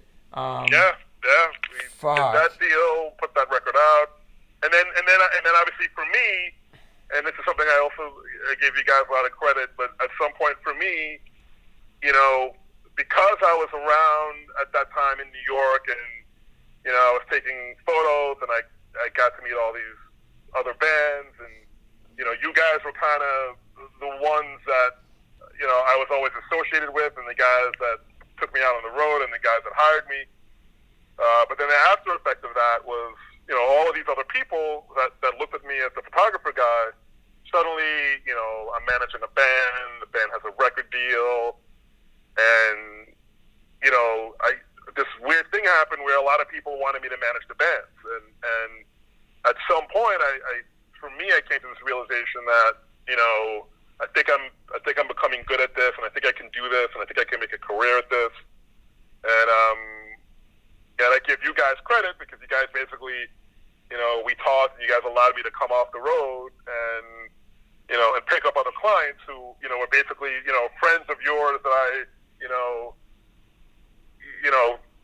maybe I knew some of them beforehand, maybe I met some of them through you guys, but ultimately it was a success I was having with you guys, which is what, had them pay me any attention. And I remember you coming to us too, asking about it, because was it weird for you because we were like your friends and your brothers, and like you only managed us, and other people came in the mix. Did you feel weird, like, oh shit, they're gonna be bummed if I do this? Or I think totally. Yeah. Totally. And you guys gave me your blessing. Yeah. And, it was H2O, Murphy's Law, Crown of Thorns. You had one moment, right? Fahrenheit 451. Yes. Yeah, it was a crazy time. Wow, man. and then after that, so we had Thick in the Water, and then that was there was some great tours with that, and you kind of stopped touring with us because you were managing that. You weren't really coming on the road with us that much. Yeah. Exactly. I would fly out, I would always come out to the LA shows, and I'd always come out to one random show somewhere on the road. You guys flew me out to Dynamo one year. I went out to Dynamo. Yeah. Awesome, man. It's another thing I always tell a lot of bands that I work with, and it really did start with you guys. Like for me, even though I don't go, I'm not a touring person anymore. I love traveling and going to see, my bands and my friends play. And because at the end of the day, that's really what it's about. It's about the connection that the band has with their audience. And 100%. And if you're on the business side of it, you don't get to see that often. Yeah. And I always think that you need to see it as much as you can, because if you don't, you kind of forget, from the business side of it, you forget what you're doing. You forget what, you kind of lose sight of what the job is. And the job is to push bands and get them out in front of people and get people to react. And so I think I kind of get that from being on tour, and because no matter what was going on, and no matter what, the band's breaking down. The drummer's broken his hand. Yeah. whatever craziness is going on. We always make shit happen, and it's all about, And when you go on stage, all that other negativity goes away. It's gone. Goes away. We form like Voltron on stage. It's like sometimes being late and breakdowns, sometimes it makes the show even better because you're so fucking hyped. It fuels an energy that you can't put a price on. You can't, and nobody would ever. Unless you're in a band, it's hard, or been around it, to understand that kind of energy and that kind of adrenaline and shit too. And shit, we broke down the Warped Tour. We all got in different people's buses. All that shit, man. Yeah, and we drove. Remember, we drove. Me, Kenny, and Tim drove the van because I had the van in my driveway. And me, Kenny, and Tim drove the van up to Pittsburgh, I think. Oh, is that Club Laga? No, on Warped Tour. Oh shit, Tim Bohr too? Yeah, because that was when Tim was working with us for a minute, and the three of us drove out to Pittsburgh to drop off the van because the bus was broken down. You guys were in different buses. So we were like the hobos of the tour. It was so fun. Shout out to Tim Bohr too, man. I'm gonna get him on here too. Tim Bohr booked us too. Was at one of our first shows with Colin McGinnis at a bar in Philly. There's like 5 people in there, and he was one of them. That's crazy. That's crazy. Fuck, dude. With Colin, I didn't know that. That's crazy. That's Colin was there, man. It's crazy. That's insane. So then we did Thicker, and then you were with us with Thicker, and then FTTW too, right? No.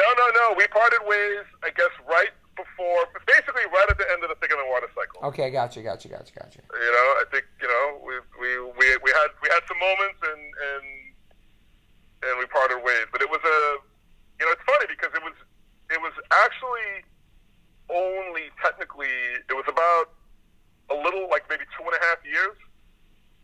And, like I said, it feels longer. It feels longer. I mean, that first tour. It felt like a year. all the things that went on in that first tour felt like a year of experiences. Yeah. It was a pretty intense time. But but the thing about, I talked about that with Hans and Matt Wallace too. We've always remained friends. Like, you're one of my closest friends, even though I don't live in the same coast anymore. But we were friends before and friends after, and all his experience made us even closer. The highs, the lows, ups and downs, and that's what it's all about in the first place. Is like people you meet from this music that like you connect with through music and the same things you guys believe in and stuff. And regardless if you're a manager and shit, like we're still boys for life, and I love that, and I appreciate that, you know. And I appreciate that as well. You know, I always, you know, I see it.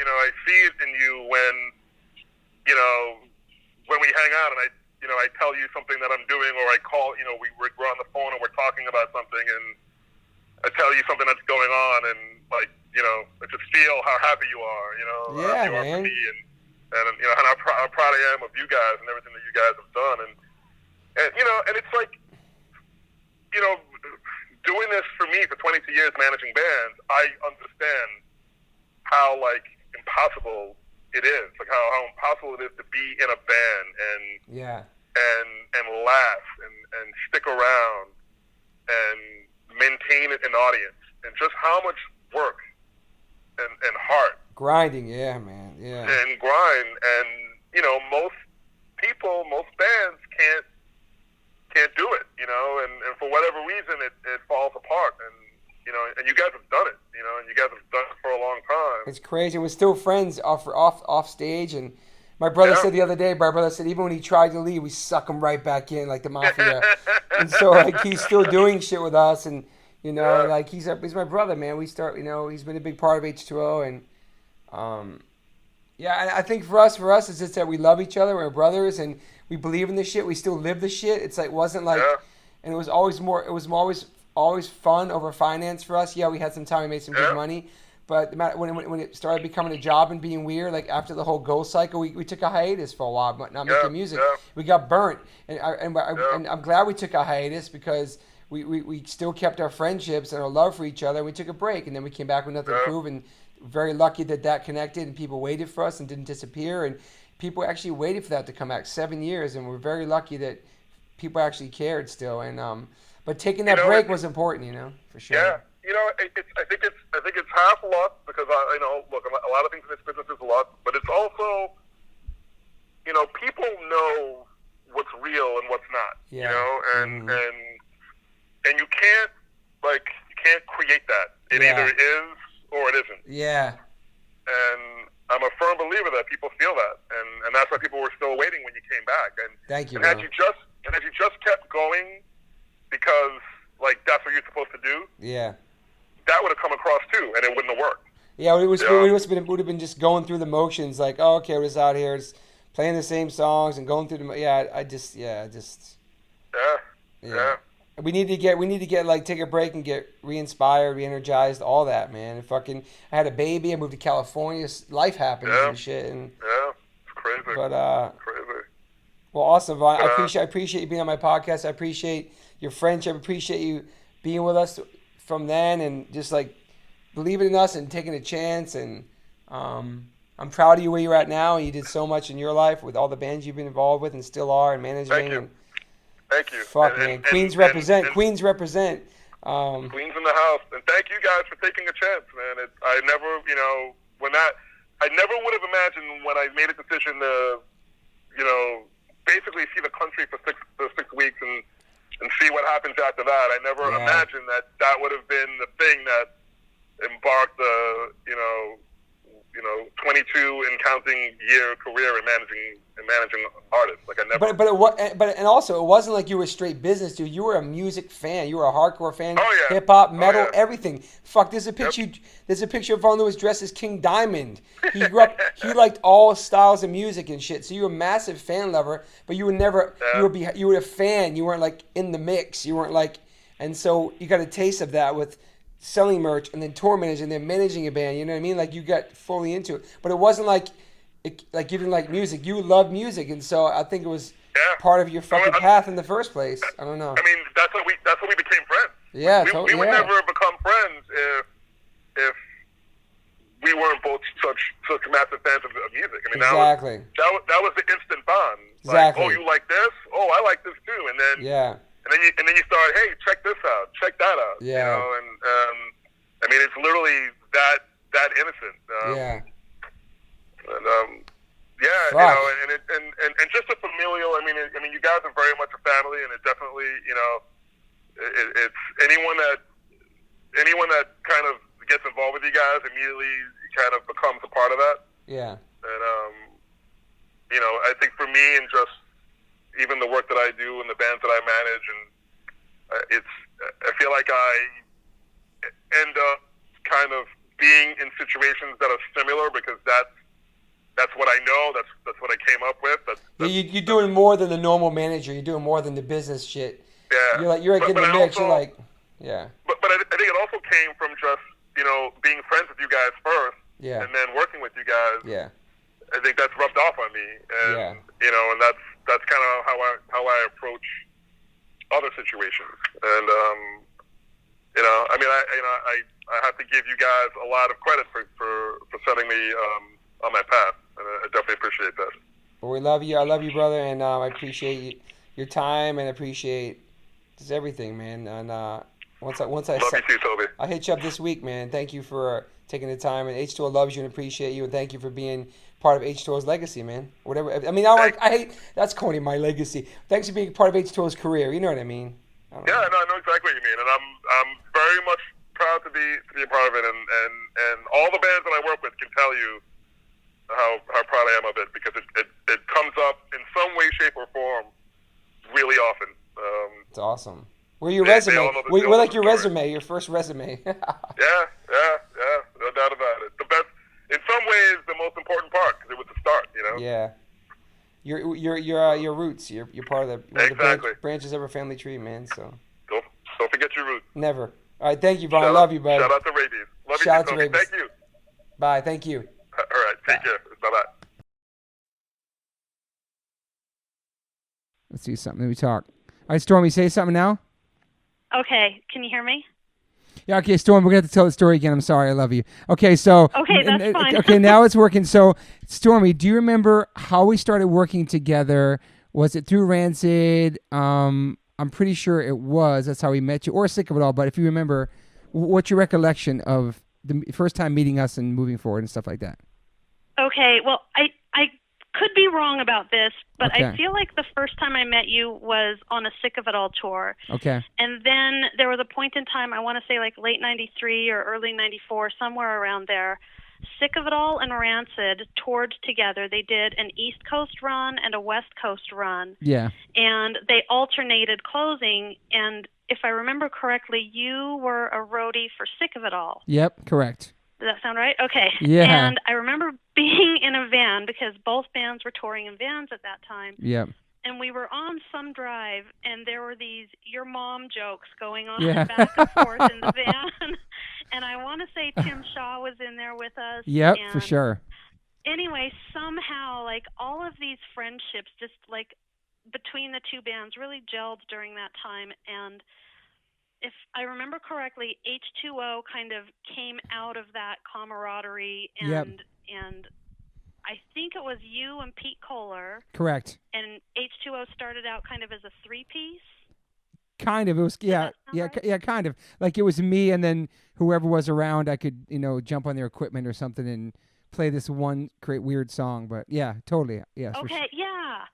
Yeah, and so I think you guys kind of like were jumping on shows here and there, and then it kind of started getting serious and taking off. 100%. And I was working with Sick of It All at the time, who I still work with, and I think through that connection we started working with H2O, and we booked dates for H2O in 1995 and Wow. 1996.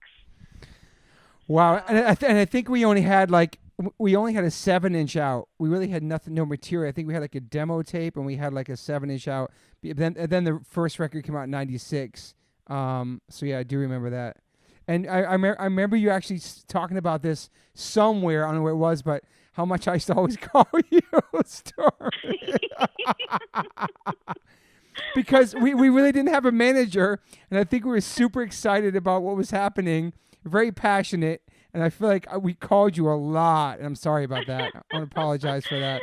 You poor guy. I do remember, and it's just like you'd have an idea and you'd call me as soon as you had the idea. And yeah, I do. Yeah, it was great because you were really passionate about what you were doing. And I feel like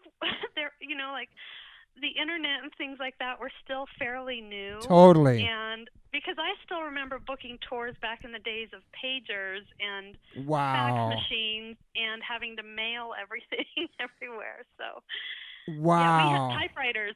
Our first few tours that we did, everything had to be typed up on typewriters. So you guys, I think, were just at that point when everything was starting to, come up on computers and the internet and all that. So. Wow. And so how long have you been booking bands for now?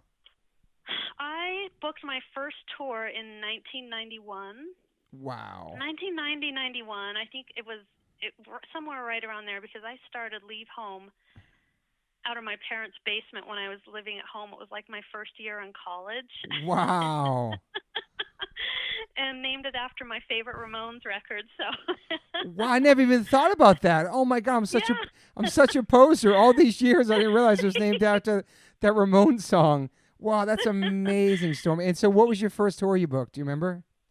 The first tour I booked was for a hardcore band out of Salt Lake City called Insight. Yep, I know them. Yep. And the guys in that band had toured, and they had phone numbers from. Do you remember Chubby Fresh from Cleveland? Yes, I do.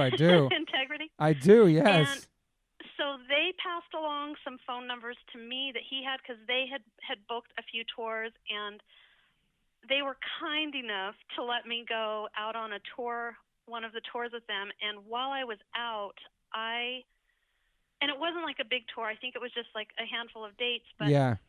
Like I said, it's back in the day of the pager. So, you would page someone, call from a payphone, get their info, set up the show. I mean, our phone bills man. in the early days are like $800 a month kind of thing. Wow. And so when we'd go out to these other cities, we'd collect phone numbers and contacts of kids in other cities, and we all shared, like, networked.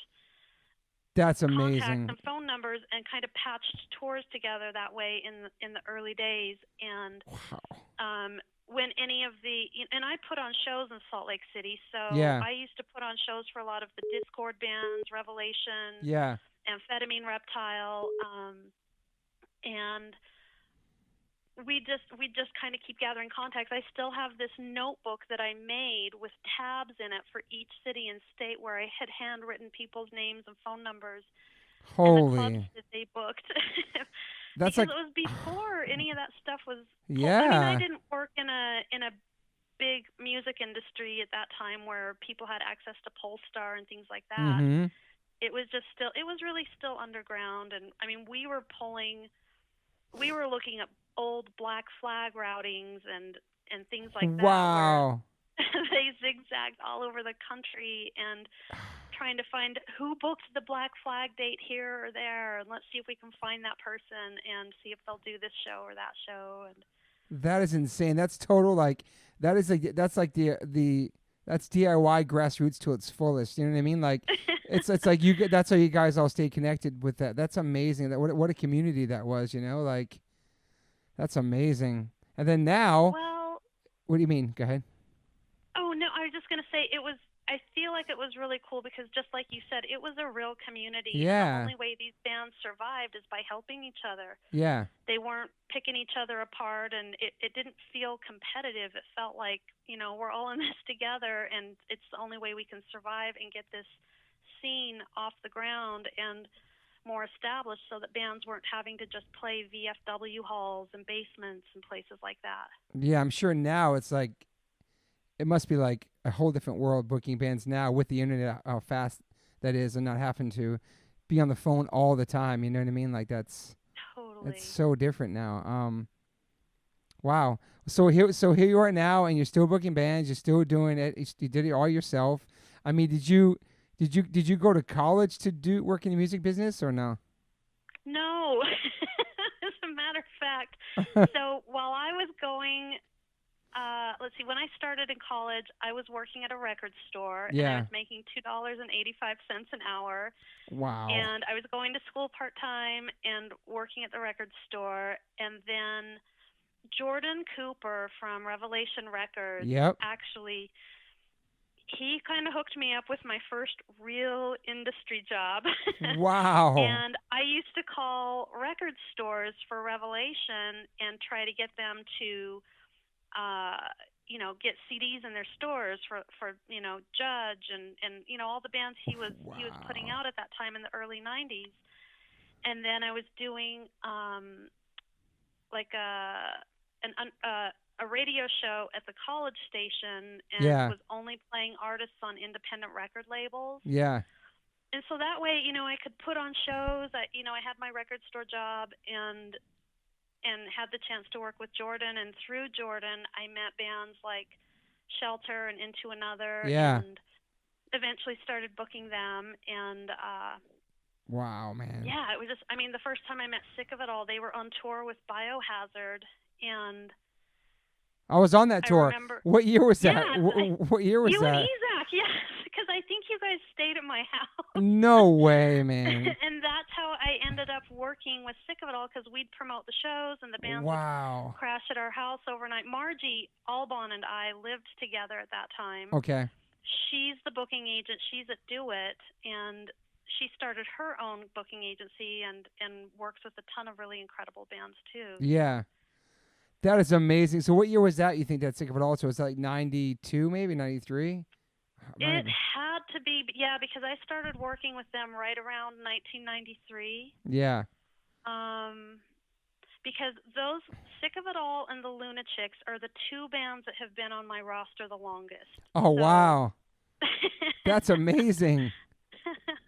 93, So, that's crazy. yeah. I love the new chicks. That's awesome. Oh, yeah.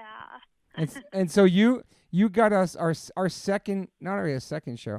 One of our most I guess solidifying us as a band was a show that you got us on. It was with Looney Chicks and Rants at the Limelight.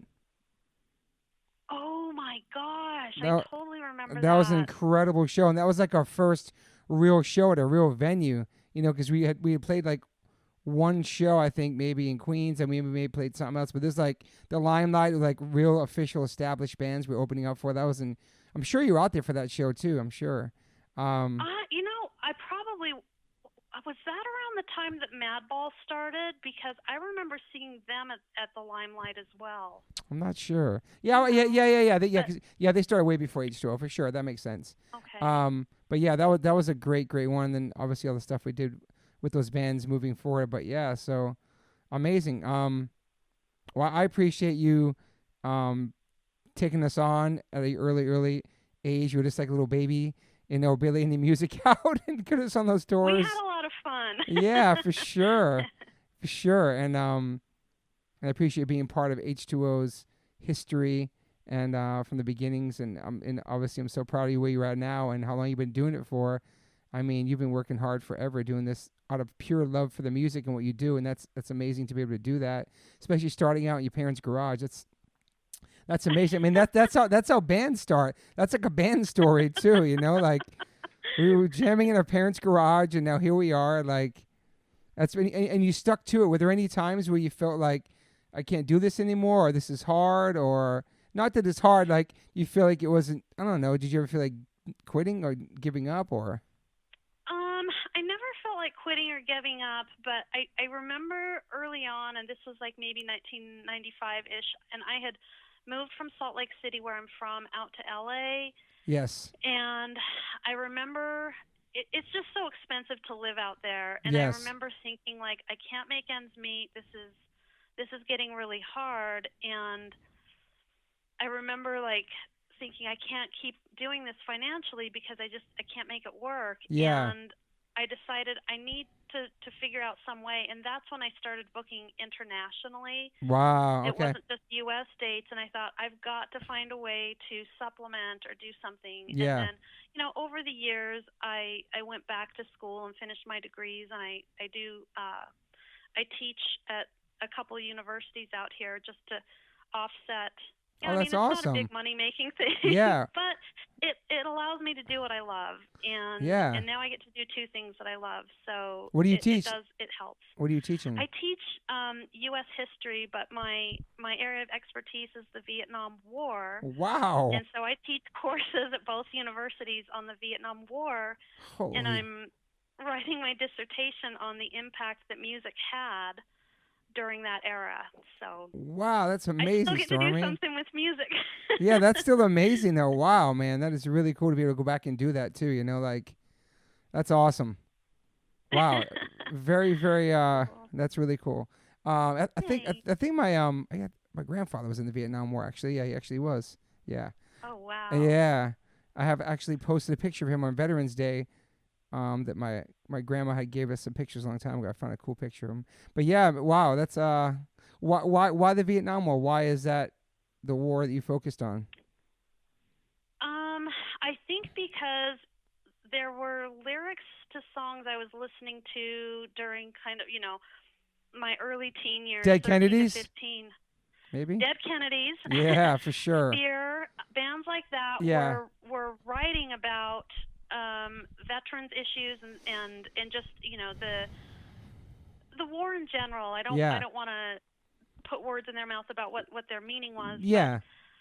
It always intrigued me, and I remember the first book I read was Charlie Company when I was about 14, and it just kind of spiraled from there, and I always wondered what happened with that war, and as I've gone on to research it, I just have more and more questions, and That's it's awesome. a fascinating conflict, and it ties right in with the Cold War, and about a year or so ago, I had the chance to go over and visit Vietnam for about 3 weeks and travel from Hanoi all the way down to Saigon. And wow.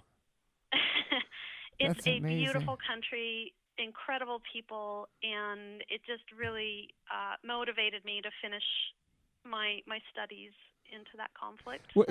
That's amazing. What's crazy is back then as a kid, you're like, what is Vietnam? What's the Vietnam War? Like, is that the name of the war? Is that a place? Is that a country? Like, when you're a kid, you just hear these names. You don't really think about what that is actually a place. It's like that's the name of the. You know what I mean? It's weird. Like, as you get obviously when you go to school, you learn about it. But originally, we first like Vietnam. What's that? And it's cool you got to go there and see that now with your own eyes after like reading about it and really being involved and interested in that war itself. So going there it must have been a huge deal for you, right? Like, was it overwhelming? Was it? Yeah, overwhelming is the right word, and it was humbling, and it was really interesting how the people there are so eager to communicate, and everywhere we went, people would approach us and try to speak English, and I took a Vietnamese language course before I went so that I could try to speak their language while I was there, and I think I botched it horribly, but they were really kind and tried to understand what I was saying because it's a tonal language. Yeah. And so you never know what's really coming out if you're not hitting the tones right. But well, at least you tried. People were just super gracious. And the thing that really struck me is there's a huge movement there and kind of an underground movement to gain civil liberties, just basic civil liberties. Yeah. And the other thing to me is the youth culture. Everywhere we went, we would have kids, come up to us or where we were staying or kind of find us in different places and kind of in whispers ask us, what is it like? What is America like? Oh, we can't wow. leave our country. We have to be sponsored. I mean, it's difficult, but the internet has cracked open so many of these these countries that are governed by authoritarian and kind of oppressive governments that they're starting to see the haves and have-nots. Mm-hmm. And there's still a lot of fear. They can't speak out against their government or, you take the chance of disappearing in the middle of the night. So wow. As tourists over there, we were coached on things that we could and couldn't talk about while we were there. So, but I think you've toured extensively all over the world. Yes. And do you find that everywhere you go, people are kind of the same? Yes, 100%.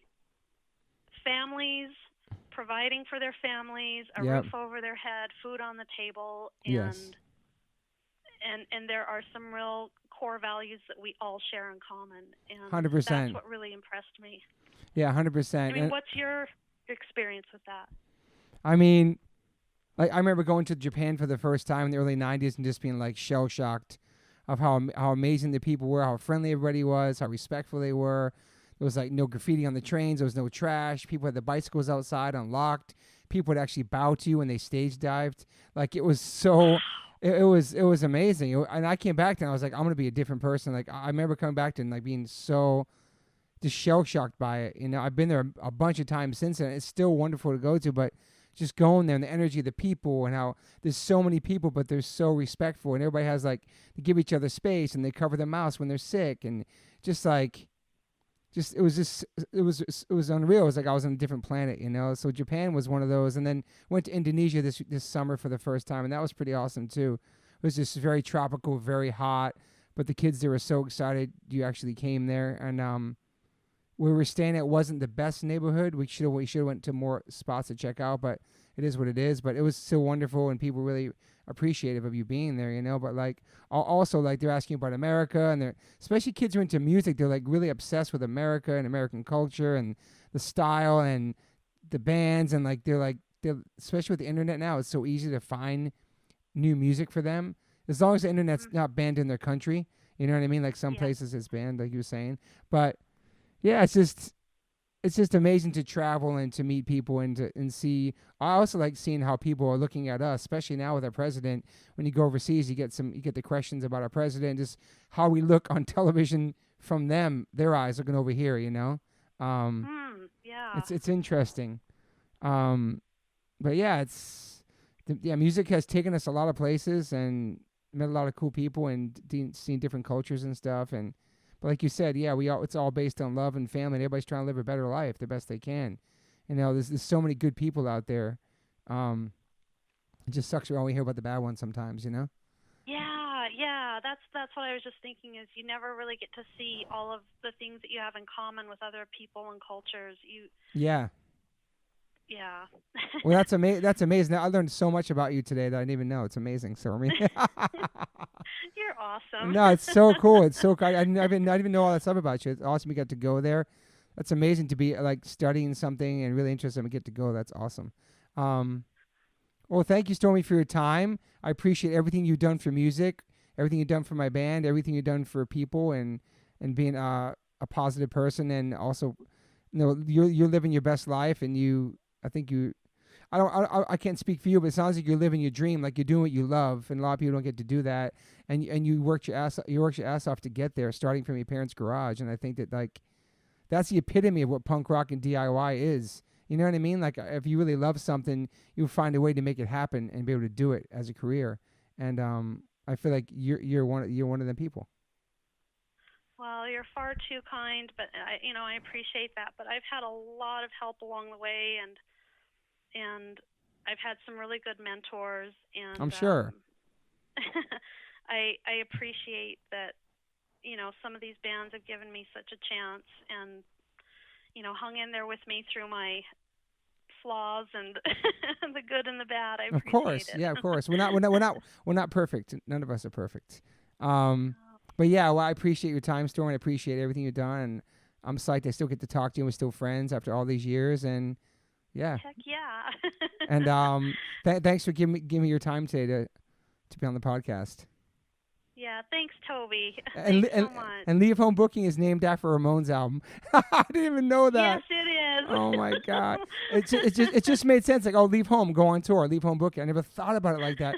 You know what's even sillier is that I was signed to Epitaph Records. I did a crazy interview with Brett a couple weeks ago, and the day before I was just Googling stuff about Epitaph, and I didn't realize that the Epitaph E was actually a gravestone. I never even thought about it. I never even thought. I feel like such a poser. That's awesome. Yeah, I never even knew that. I think it was more prominent back in the day when the label first started. But I think so too, but I thought I was like, oh my God, I'm so silly. Anyway, Stormy, thank you so much. You're the best, and I'll speak to you soon. Thank you. Right on. Hey, thanks, Toby. I'll talk to you soon, Stormy. Bye. Okay, bye-bye. Bye. Yo, check. Say something, Tim. What's up? Check.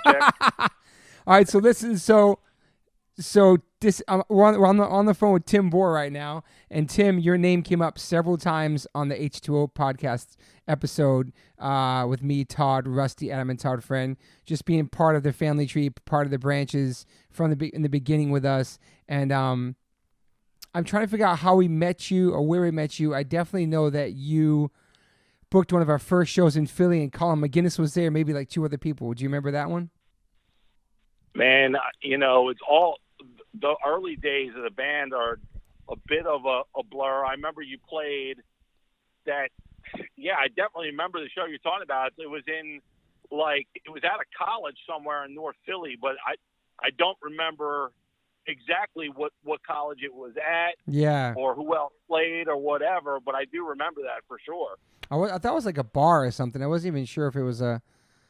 Who the fuck knows, man? There were so many, there were so many early moments that we were all, getting to know each other and figure the whole thing out. And how do we? Go ahead. Yeah, how we met, I actually don't exactly remember either. I remember. Look, I think look, we're all hardcore kids going to shows. Yeah. I've seen you a lot, from being a teenager, this and that. I don't know that we really knew each other, but In the Philly shows, and yeah. Then, and then you guys started to definitely get some momentum with the band, and at the same time, I was booking tours for bands. I might have already been booking, Shelter at that point. I definitely was booking like Vision and Killing Time and Sheer Terror and Life of Agony and Type O at that point. What year did you start booking bands? Well, I don't know. That part is a little bit of it's not a blur, but, I started off trying to be a promoter in 91 in Philly. And then, I realized that, I really didn't want to be risking money, and it's a marketing hustle. It's not totally. Really it's similar, but it's different, obviously. And I started booking tours not long after that. Maybe it was 92 or 93, and it started with hardcore. It started with Vision and Killing Time. Those two bands were the first two. I was friends with all those guys, and they were the first two to let me give it a shot. Madball, followed soon after, right. and that's right. Like I said, Sheer Terror and Life of Agony and Type O, and then Shelter and H2O kind of followed all that. And where were you booking? So were you booking stuff out of your crib, just doing? Yeah, man, I was booking stuff literally out of a spare bedroom in North Philly, and that's crazy. Yeah, man, and really. How I got my first real job was when Type O was blowing up, and they were getting tours with Queensryche and Motley Crue and Nine Inch Nails, and somebody who was trying to basically take them from me and called me and said, "Hey, man, you're going to lose this band. Everybody's trying to take them, including myself. And rather than you lose the band and rather than us watch it go somewhere else, why don't you just come here with the band and whatever else you think you want to keep booking? Wow. We'll teach you how to really do this, and everybody will win." And that was my first job. Wow. My first that guy was the agent for Guns N' Roses and Paul McCartney. That's the guy who called me. Holy shit. Yeah.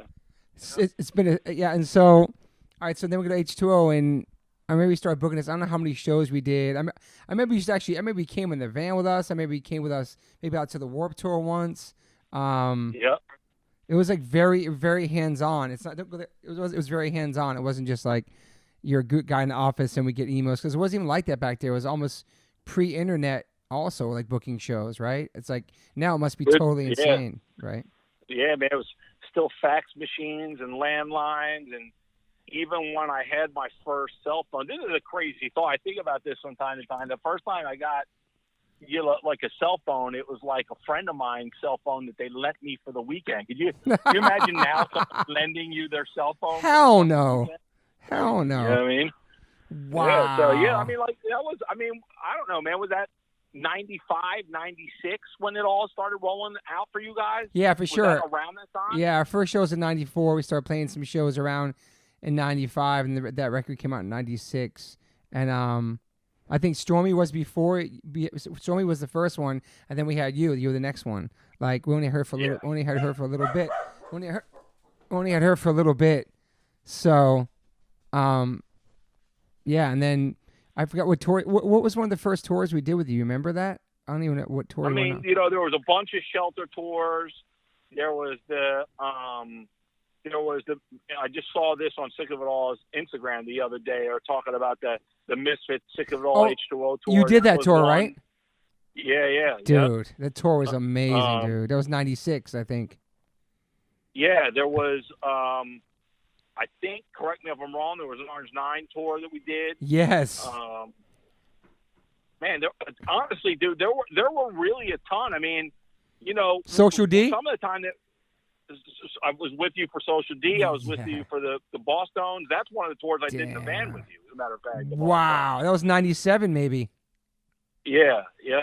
Holy shit. Yeah, I mean, it was for the first, like, 2, maybe into the third record. Yeah. You know, before we decided to, like, so, I mean, there was a lot of tours from the first record to the third record that you guys did. I mean, there was tons of tours. Trying to remember them all at this point would be impossible. The thing that I remember the most is every single show was super fun. Every single show. Yeah. You know what I mean? A lot of the shows at Stone Pony were awesome. I also remember like us rolling to Philly once and maybe jumping like on a Mouthpiece 108 show maybe. And just jumping up there playing songs and like Doc Hopper, and that's like how we did it. We just kind of jumped on shows and fuck, man. Yeah, so those are some of the tours that really got us out there in the open, like the Bosstones, the Misfits, especially those two I could think about, like to great audiences, man. Like those are like, because the Bosstones are like blowing up. They're already a big band, but those amazing shows at the Troc with the Bosstones and consecutive nights, and like that Social D one was epic. That was a great record, and like that was kind of a hard crowd for us, but we did our best we could, and Mike was super nice, and Todd Finn broke his hand, so Mackie played drums on that tour. Yeah, that's right, man. Yep, absolutely. Mackie was a drummer for, was he a drummer for like a couple of months at that point, right? Yeah, he was, man. It was. Yep. And yeah, I was in the mix for all that. And weirdly enough, Todd Finn would come out and play one song, and he played the song "Friend" by Marginal Man with one arm. Oh shit! That's insane, man. I think during that time you guys did a Rancid tour too. Yeah, those Limelight shows at Rancid, like there's a bunch of shows at Rancid, like those, like the best times and best tours that were happening, man. Like I know the Warped Tour had started back then too. Yeah, you guys did the Warped Tour probably twice through that time frame. Yeah, for sure. That was when we were just kind of getting started. And that's when punk really ruled the Warped Tour, not like, the last bunch of years where, punk was more the minority. I mean, that was the heyday of Warped Tour, the heyday of punk, and like that was, when you could really become a big band because you were part of the Warped Tour world. You know what I mean? 100%. 100%. Also, if you were like on Fat Records or Epitaph or one of those labels too, like kids would automatically know to go check out all the bands on that label. Everything was like, it was that tour or what label. It was very like, it was a crazy time, and I appreciate you being part of that time for us too. I mean, it was crazy. Well, you know what, man? I'm grateful for that time frame for myself. I learned a lot about, the work that I do, and how to do it, and you guys weren't really an experiment. I had some real skill set at that point. For sure. But, it was probably, I still look back at that time frame, and we were all young, and it was as much fun, if not the most fun I've ever had. Was that era of being in the music business and being part of, your band developing and some other great bands too. But that was as much fun as it could be. Yeah, we were very green. We were very psyched. We were very fucking ready for anything, to tour as long as possible. Go on tour for like 6 weeks. I get a fucking heart attack thinking about that right now. 6 weeks was crazy. We didn't have like wives or kids or nothing. It was just like the band. Come home for like a couple of days, go back on the road. Like it was fucking crazy, man. Like I talk about that in my band a lot. Like 9-week tours sometimes, like overseas and back, and like grinding, man. Like, but that was normal. That's what you really had to do. I think you really just had to stay out there. Yeah. Because before the internet was like everything, and now I can't even imagine how easy it is now to start a band, let alone book a band with the internet. It's got to be like night and day, right? Yeah, I mean, it's like some things are probably a little easier to roll out, and some things are a lot harder because there's a lot more noise. You know what I mean? It's like, before like the internet and everything else, it's like, you know, if you were great at having a live show, which your band definitely was, like, thank you. The word of mouth on that would kind of put you at the front of the pack. Now there's like, yeah, you know, like literally millions of bands who can get a bunch of like, you know, streams or views on YouTube. Like, how are you supposed to get big or even start to develop some sort of career when you're competing with that level of noise? You know what I mean? I think it's, man. you know, it's not better or worse. It's just different. You know what I mean? Yeah, I feel like I thought about it just now, like how back then if you were touring and building a fan base and you had like real fans, they'd always come. They still come see you now. But if you were back there being like, if you just was straight radio, they really didn't have a real fan base that would stick out you for longevity unless you had consecutive hits after hits. And now thinking about the internet, it's like if you're out there grinding as a band and playing live in front of people and really working right now, I mean, it's sad to say, but if you're a band on the internet, like you said, it's got 1 million views or 1 trillion likes. I don't know if those actually turn into ticket sales if that artist goes out and tries to play because they have so many views. Does that work in real life, or is it the band that's out there busting their ass playing to like a couple? You know what I mean? Like, I don't know.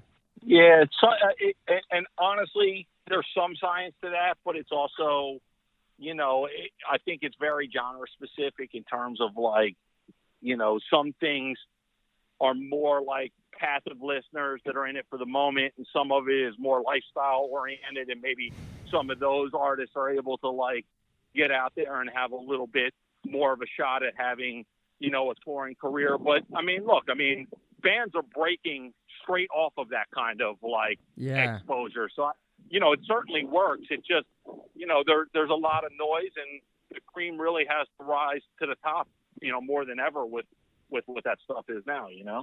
Yeah, I'd love to see, like, some of the bands that are out now, like, maybe 10, 20 years later from now, if they're still, they came up in the internet world and not, like, just be out there with flyers and grinding and playing shows. It's just a different world. And we're lucky to be part of that original. Well, yeah, and there's still a culture for that, too, man. And, for you sure. know, it's not as prevalent as it was, and man, do I really respect and love the bands that still want to go about it that way and, you know, go be great on stage and prove it that way. You got to do the other stuff too. Yeah. They can turn and, you know, be part of life on the internet. But I love a band that still values being a great live band. I love it. You know what I mean? Yeah, it's super important. Nothing better. So how many years now for you in the booking game now? I mean, if we're going to say 92, whatever the subtraction on that, it's only the only job I've ever had as an adult, man. The last job I had was dig ditches, mowing lawns, and pumping gas at a gas station. And literally, those were the last jobs I had before this one, man. That's amazing, man. That's fucking amazing. And now you work at gigantic bands, and you've worked with pretty much all different genres of bands too. I mean, I don't know if you did you ever dabble in hip hop? A little bit, man. Yeah. You know, I mean, I was Wu-Tang's guy for a little while. Oh, wow. I worked with Everlast House of Pain for a little awesome. while. But I mean, you know, I have worked with every kind of different genre. Yeah. But I'm real proud to say that most of my living is made from still giving back to being into punk and hardcore and metal. Like that's my shit. That's what I do. You know what I mean? Yeah, I'm never gonna get this out of my memory of your crucified with throwing up the metal hands. That's the tattoo, right? I remember that. What's that? Your tattoo with the crucified with the guy throwing up like the horns. I got the crucified skin with the exploited skull. I'll never forget that image. I don't know why I always think about you when I think about that tattoo. I love it, man. Oh fuck. Yeah, it's pretty good. It's pretty good. All right, Tim. Well, I appreciate your time. I appreciate you believing in the band, being part of our early days, and still being our friend over almost 25 years later. And I'm super psyched what you've contributed to music and what you still do. And I was watching the Ever Ready video the other day. I saw your face pop on there. It made me smile. Like it was a family, dude. Everything we did was like together, and it wasn't. I don't know. It's hard because you know what really rules about it, Toby, and like there, you know, I've been lucky enough to work with a few bands that have this going on, but it ain't no joke for sure that any band's able to pull it off. But it's really significant. It's really meaningful that all these years later, your band is still super beloved by fans, and that, like, you know, new people still get turned on to your band and they give a shit. Like, yeah, that's a fucking magic trick, man. It's a goddamn magic trick. Thank you, man. I appreciate that, and thank you for being part of that with us in the beginning, man. I appreciate all those tours. I mean, it's because of, you know, you getting us all those tours we did too, exposed us to different people, and you know, I was always prided H2O as being a band that didn't just preach to the converted. I like playing to different audiences, and you were part of making that happen. And yeah, I'm very blessed that we still get to play and people still care. And fuck, man, it's probably about my only job too in my adult. I mean, I worked at Roadrunner. I worked at out here. I worked at Golden Voice for a little bit. But basically, it's basically my band like fucking almost 25 years this year. It's crazy, man. Yeah, man. Wild, dude. All right, Tim. Well, much love to you, and I appreciate everything. And I hope to see you soon. I also want to say too, like, sometimes in this business, people mix business and friendship, and that's kind of a hard balance. And I feel like I was talking to Vaughn last week about, like, with all the stuff we all went through with business and friendship and everything with the bands, like, I was still happy that we're all friends. Like, I consider you a friend, and you'll always be part of the family, you know? Well, I appreciate that, man. And, like, you know, I think it says a lot because it wasn't always easy, and mixing stuff is hard, but I think it says a lot about who people are, that you can get through that stuff, work through it, and, you know, wind up in some situation where everybody gets to say that they're friends and 100% stay in touch with each other's lives all this time later. You know what I mean? 100%, man. And I think that kind of represents hardcore punk music in a nutshell. Yep, no doubt about it, dude. No doubt about it. All right, Tim, thank you so much for your time, and I'll hit you up soon, bro. All right, bud. Good talking to you, man. You too, Tim. Bye. Yeah. Okay, we got you, right. So, ladies and gentlemen, I have Bill Wilson on the line. Obviously, his name came up today in the H2O podcast because he's a big part of H2O's history. So I wanted to call Bill Wilson. Hi, Bill Wilson. What's up, Toby, man? How are you? Good. So I was trying to get like a time, like my memory is pretty bad with a lot of shit. So between my band and then Hans Hadeout and then you, I want to bring back the timeline a bit. So you were friends with, well, you knew Hans, right? Before. Wait, dude! I remember you when you had dreadlocks, and I met you at a Wust show in D.C. in like 89 or 90. You were like a little kid with no tattoos, like a I love this shit. That we met back then, Bill, for real. That's awesome. Yeah, it was at a Wust. I think Outburst played, or the Icemen played, or Sheer Terror played. I don't remember what show that was, but there was like a couple of shows over a couple of years at the Wust in D.C., and I would like tackle like one of the bands into my car and drive to D.C., and I would set up like the blackout merch table. And I distinctly remember you because, like, you were like, my name's Toby or whatever it is, and it was cool. You were very enthusiastic, kind of the same way you are now. So, like, I remembered you, and you had, like, dreads and shit. Oh, my God. And then we met, like, again through your brother because of Outcrowd and American Standard.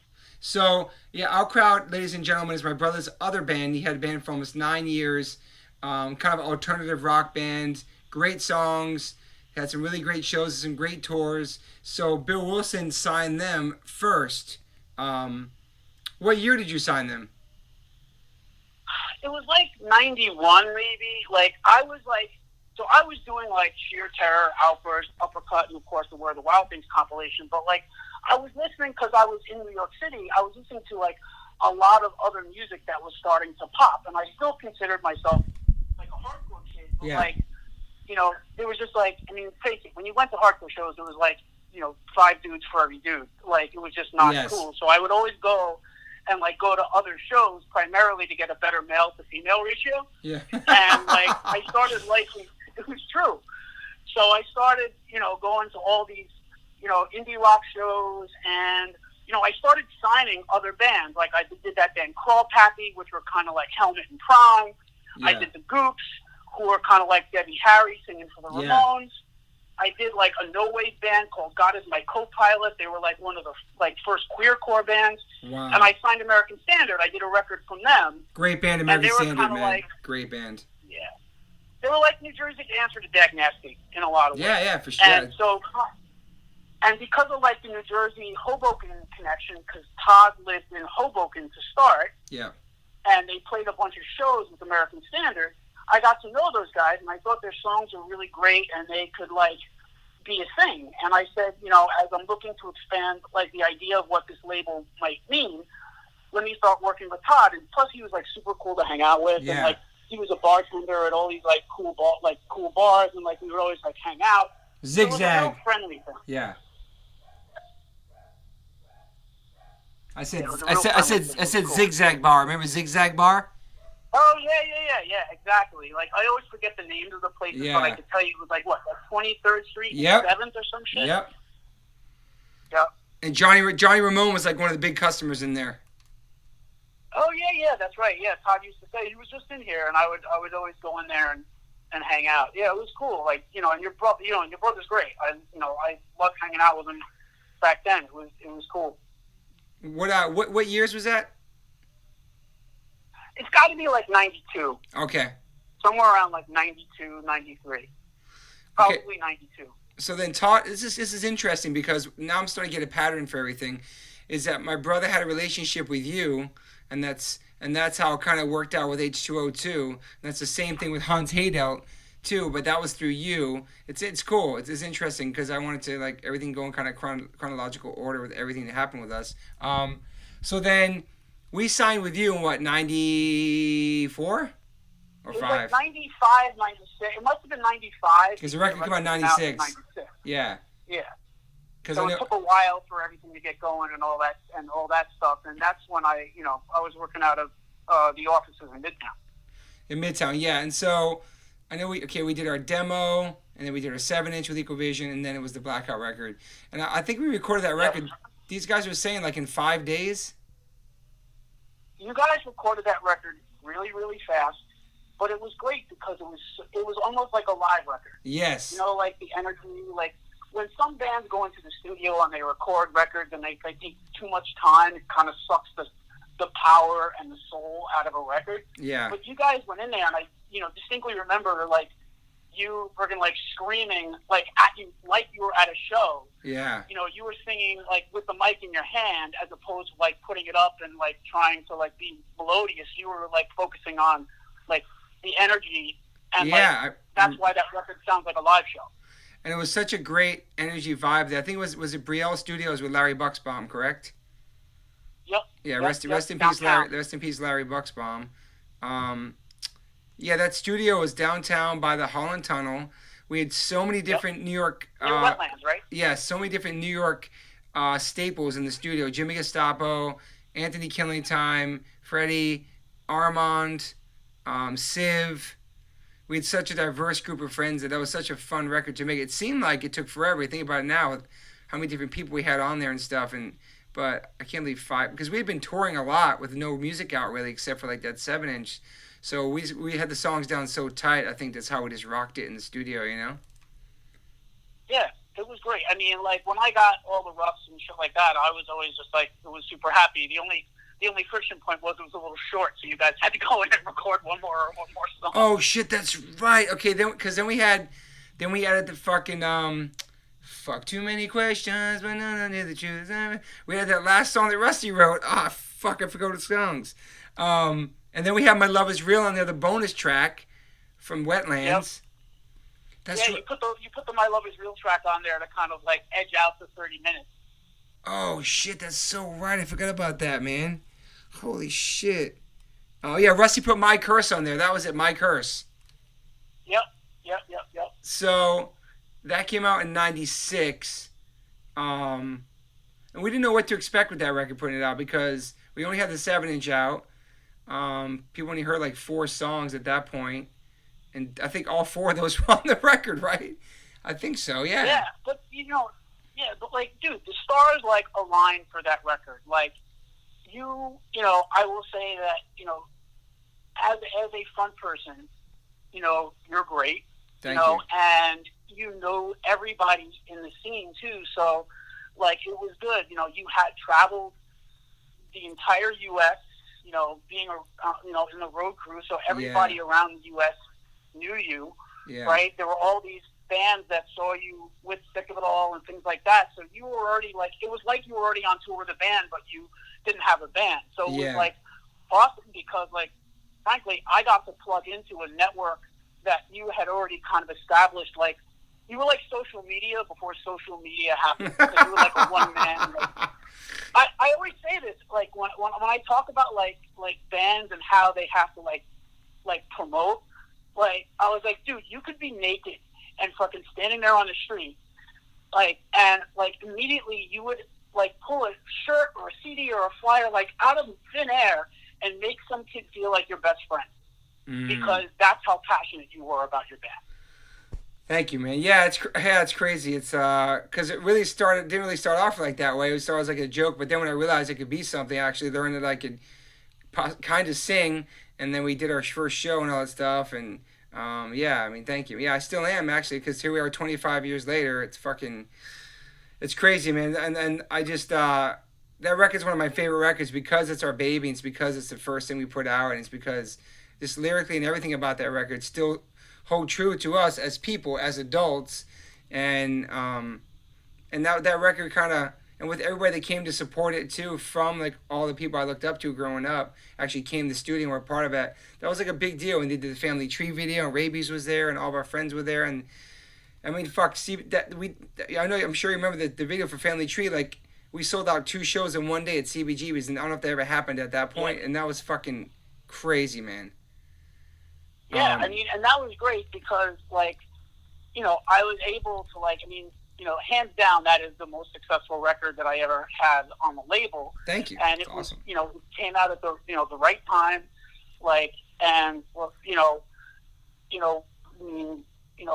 I had, it was me, Tim Shaw, Joey I, Franco, and Carl from Killing Time working at the label, and Ian Robinson, right? Damn. Ian Robinson, like, and that was us, and like, you know, I mean, not to be crazy, but like, you know. There were some things we could have done better, but we were like kids, and this was our first successful record, and it was like, it was cool, and like, you know, if I had it all to do over again, would I have just done some shit like more professionally or differently? Yeah, but like for a time and place that it was like fun and great and successful, and like how many people who run an indie label ever get a chance to work with a successful record like that? That's like everybody like fucking dream, right? And like as an artist, you got to launch yourself and have your first record like be successful and have everybody know who it was. So like that's like a memory that most people wish they had, and we were able to do it, you know, warts and all. That's amazing. And so that's amazing, man. Did you have any expectations of that record, what was going to happen? Do you think it was just like maybe something that only sold locally? It was like a tri-state band. I don't know. I mean, did you have any expectations of that record? I mean, what, as far as like sonically or just sales? Like people buying it. Yeah. I mean, you know, when you do the process for soliciting a record, you know what the vibe is, right? Okay. Like, so when I put out Where the Wild Things Are, I distinctly remember, like, I knew jack shit about anything in music. Like, I learned how to do the record label from buying a book called How to Make and Sell Your Own Record. Oh, shit. And I learned how record companies work from, like, reading, basically. Yeah. And I threw money that I saved from the summer job into doing Where the Wild Things Are. And, like, I didn't know how it was going to be. And I did my Maximum Rock and Roll ad. I did my Flip Side ad. I did my other thing. You know? And, like, when it came out, like, I started getting orders for it. And I was almost like, wow, like, I didn't expect it. But, like, with you guys, like, because I had been doing, like, the Outburst and the Iceman and Sheer Terror and things like that, I kind of knew that, like, when you did that one sheet and you sent it out and you started getting orders for things and people were asking, like, when's it coming out? Is it on time? Like, you kind of get a vibe for that. It's going to do well. And right? that was kind of before the internet, too, kind of popped off, right? Oh, yeah. It was way before. I mean, the internet was just in its kind of nascent, point, but nobody was really using it. Personal computers were still really expensive. Not everybody had a laptop. There was no, no mobile devices. So, like, people were still reading zines and, like, maybe some bulletin boards if their, like, dad could afford a computer. But it wasn't like everybody had something in 96, Fuck, man. So, yeah, that was a lot of, like, DIY, word of mouth, fucking just everything, man. Just, yeah, it's pretty amazing, man. And then your show was through Caroline Distribution at the time, or no? It was, like, I mean, it went through Caroline. It went through a bunch of all the indies. Like, so we had, like, Joey I and Franco basically selling to all the indie stores. Yeah. And then we had, some larger distribution going into the chain stores through Uni, which was like a large distribution company. Like, we put that into, like, some of the bigger chain stores. Yeah, well, I got a picture still of me and Lars at, like, Tower Records or somewhere holding the copy of the first album when it came out. It was pretty cool, man. I was like, oh my God, we're in a big store. Cool. Yeah, dude, you got to send that to me. I will. I would love to see that shit. It's like, those are like snippets of life, Totally. That's cool. But yeah, so basically, just to wrap it up, kind of is that, like, obviously Our Crowd was signed first, my brother's band. My brother was even in H2O at the time, and then fast forward, he's in the band. He's already had a relationship with you. I met you back in the day. I know you from the scene, all that stuff. And then I think do you remember the first time we met with you about doing the record? Or signing to you? I think we talked about, like, I think it was like, so I came out to, like, Jersey City a whole shitload, like, as you guys were starting. Like, I think that was when Max was, like, still drumming. Yeah, Capshaw, yeah. Early days. And I think, didn't I drive you to, like, your first show ever upstairs in Philly? Like, didn't I drive Max's drums or somebody's shit? I mean, it was, like, some show in Philadelphia that was, like, upstairs in some god-awful club. There was nobody there. Tim Bohr was there and Colin McGinnis. I want to know that date, dude. I was trying to find that show the other day because there was, like, a small bar show. I remember that, man. It was upstairs. Like, I don't even remember what bar that was, but it was, like, Philly, right? And it was, like, me, you, Tim, the band, and, like, maybe a handful of, like, other people. Yeah. And, like, that was it. And so, like, after that, we were always, like, talking to each other, and you would call me and whatever, and then you did the EVR thing, and then you were like, we want to do something different, and I said, let's talk about it, and it happened.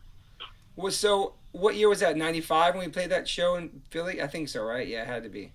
Yeah, it was like 95. Fuck, man. Long time ago for a bunch of old dudes. It is, man. So that first record still sells today? Kids still buy it? It's still part of, like, you think it's part of, like... Well, I licensed the vinyl to Bridge 9. Yeah, that's right. That's good, yeah. For a long time, I didn't do a lot of, like, basically, I stopped doing new releases in 2004. Okay. I did this band, The Fire Still Burns, with Nate, who was an ensign. Yep. I mean, I love that record, but it was like my whole career was turning around. I was doing more things on, like, the software, computer side of things. So, like, I kind of put the label on ice because it wasn't paying my rent, really. Gotcha. And kind of just, started having all my shit up on iTunes. Yeah. All my stuff up on. So now everything's on digitally on Apple Music. It's on Spotify. It's on all the digital services. And then, a couple of years ago, I licensed the vinyl to Bridge 9, so he has probably still a bunch of copies laying around, or has done the press here and there once in a while. Yeah, because it's crazy how, like, everything went kind of, like, digital, but then vinyl is so popular still. It's fucking massive, man. The resurgence or whatever it was, it's just... It's crazy that people... It's cool people still care and they want to actually hold something and read something and look at pictures, and... That I think that's awesome. If it was a trend or not, it stayed a really long time, and vinyl still bangs. Dude, I'm all streaming and digital. Like, I either listen to my Sonos on digital, or I listen to friggin' vinyl. Like, CDs are like Frisbees or coasters. I don't even listen to them anymore.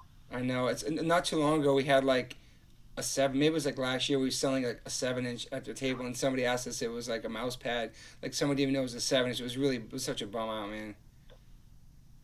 People don't know. It's funny, man. It's like how shit changes and how people listen to stuff and how the scene has changed over the years as, like, you know, it went from being like that DIY into being kind of like social media hardcore warrior kind of shit, you know, which is very different than it was back then, you know. It is. Trying to think what else we could talk about. I think we talked about everything there, man. And then we toured on that record for a really long time, man. Like we toured on that record for. It feels like. Oh, dude, and that touring is another reason why you guys were so successful. Touring is like you guys hit the road. You were with the Boss Cones. Like, you know, you guys were out with Social D. You guys played shows with Rancid, Social D. Like, you were everywhere, and you know, that was another thing where, you know, a label, especially at that point, was selling records based on, you know, like based on bands being on the road and people getting in and seeing you guys and taking pictures and putting them in zines and kind of continuing the hype. And you guys were one of the few bands that just said like, fuck it, right? And you guys got in the, you know, for a couple, you know, you guys had the Blackout van. Yes, sir, the white one, dude. Van? Oh my, you guys put like. You guys put like 200,000 miles on that thing. You know what? You know what's so funny, dude? Recently, somebody commented on something I posted and said something like, sorry we picked on you guys back then on the Blackout days, and I figured out it was somebody from Sweet Diesel. He said, and he wrote me a message. He's like, yeah, we were mad at you because you guys got the Blackout band, and we wanted to get the Blackout band or something. It was such a, it was crazy. Like the best thing I ever did was like I bought a van for the label. And, like, any band that was going on the road, I basically would, like, being like, all right, well, it's, you know, me giving it to you guys and you making sure you put fucking oil and gas in it and don't fuck it up. Ultimate tour support, though. Yeah. Yeah, it was tour support. It really was. But it was like, you know, if you went to Fantastic, you would have paid, like, people pay, like, $1,000. And, you know, I was able to cover the cost of the lease on the van. Yeah. Or the actual purchase of the van. By being able to, like, you know, spread all the costs across these different bands, and that band actually wound up. Chris from Powerhouse ultimately like had that a couple of years ago. That van, really, a couple of years ago, 1990, I guess, whatever, 1991 when I put out the Powerhouse record. Chris bought that van for me and drove that shit for like 500,000 miles. Holy like that shit. van lasted forever. That Econoline was like no joke. So this is Ford should be sponsoring your podcast because that shit lasted for like years and years and years. This shit was covered in stickers. It was fucking crazy, man. Fuck, you get so much mileage on man. It was like probably like one of the smartest things that I ever did to help the band get on the road because otherwise people would never have been able to go. Yeah. Thank you for that. That's pretty awesome. I just realized all about the Blackout van. That shit was fucking... Did many tours with that, man.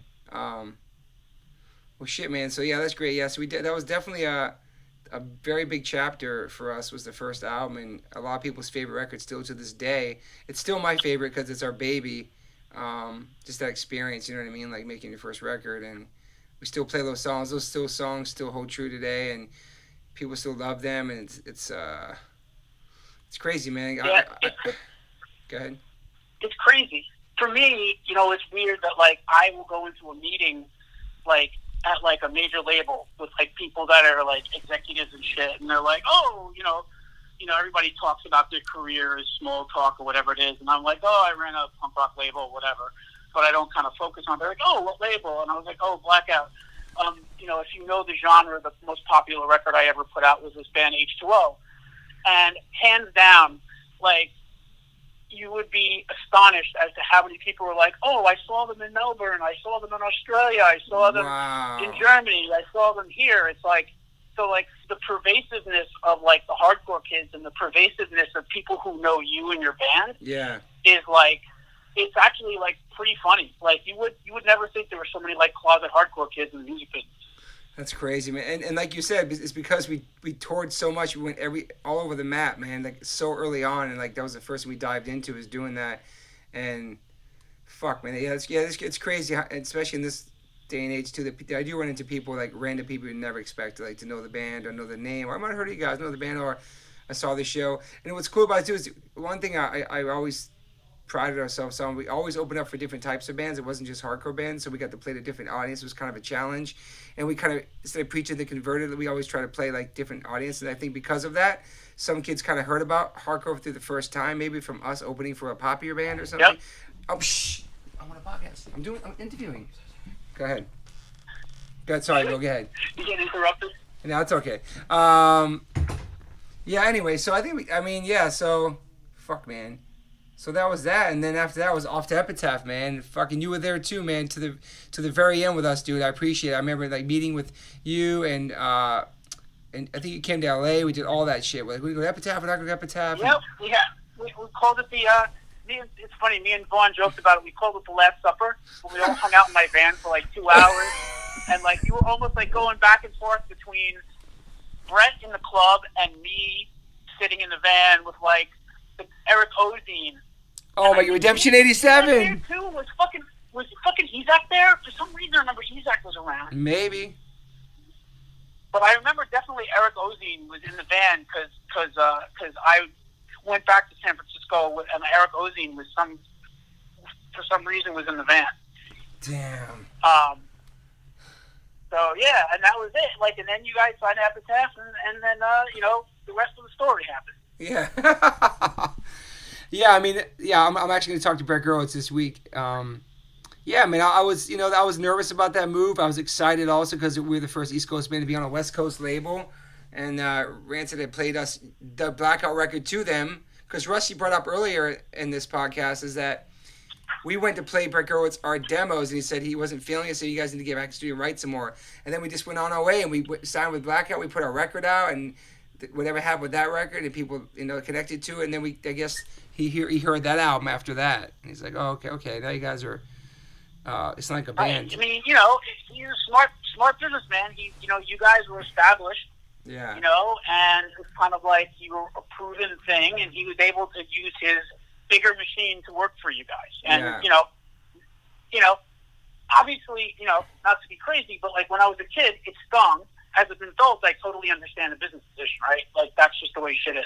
Yeah, it stung for us too, though, because we are friends, and we were friends before that, and that's what I talked to Hans about today, because I still talk to Hans to this day too, and he was part of the record industry. There's some people I met in my life that in the record industry that are nothing like record industry people, and you're one of them. You're just a hardcore kid, the passion and love for it. You know what I mean? And so like that was hard because we didn't know how to really mix business with friendship either. And that's a hard lesson you gotta learn too. We learned that a bunch throughout our career too. Like it's hard to separate those feelings and all that shit, especially Todd too, because he had a relationship with you before, and then we get pressure from here, and just like at the end of the day, we did it. It worked for us for those 2 albums, and we made our next move. But like, I'm sorry about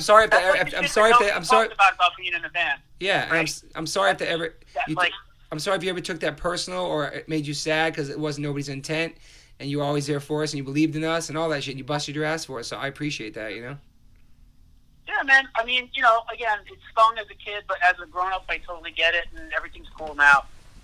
Like we're all in a good place, and that's what matters. Exactly. I think that's a good way to end it, man. I think that's it. I mean, all right. This is Bill Wilson, everybody from Blackout Records. You can Google him. Big part of the hardcore history, H2O's history, so many great bands.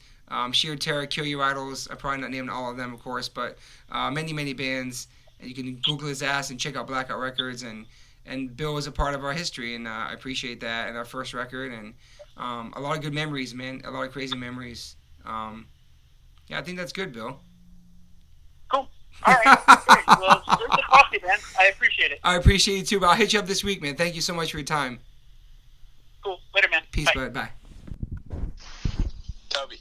Mr. Holloway, welcome to my podcast. I mean, like we're on it right now. Yeah, but it's not. It hasn't gone live yet. I'm putting everything together. So I've already done my band. I did Vaughn. I did Hans. I did Matt Wallace. I'm doing you now. I'm gonna do Bill Wilson. But it's almost turning into almost like a retrospective more than anything. It's been really therapeutic. It's been really awesome. We did the whole entire band, and then today Todd and Rusty coming up. We're gonna do all H2O songs acoustic in my kitchen. No way. Yeah, so we're gonna have like we're gonna do like Go and I Know Why and Memory Lane, all these songs like for the podcast. Oh, that's great. So so we can start now. I mean, you cool to record right now? Is it cool? Yeah, do your thing. Okay, so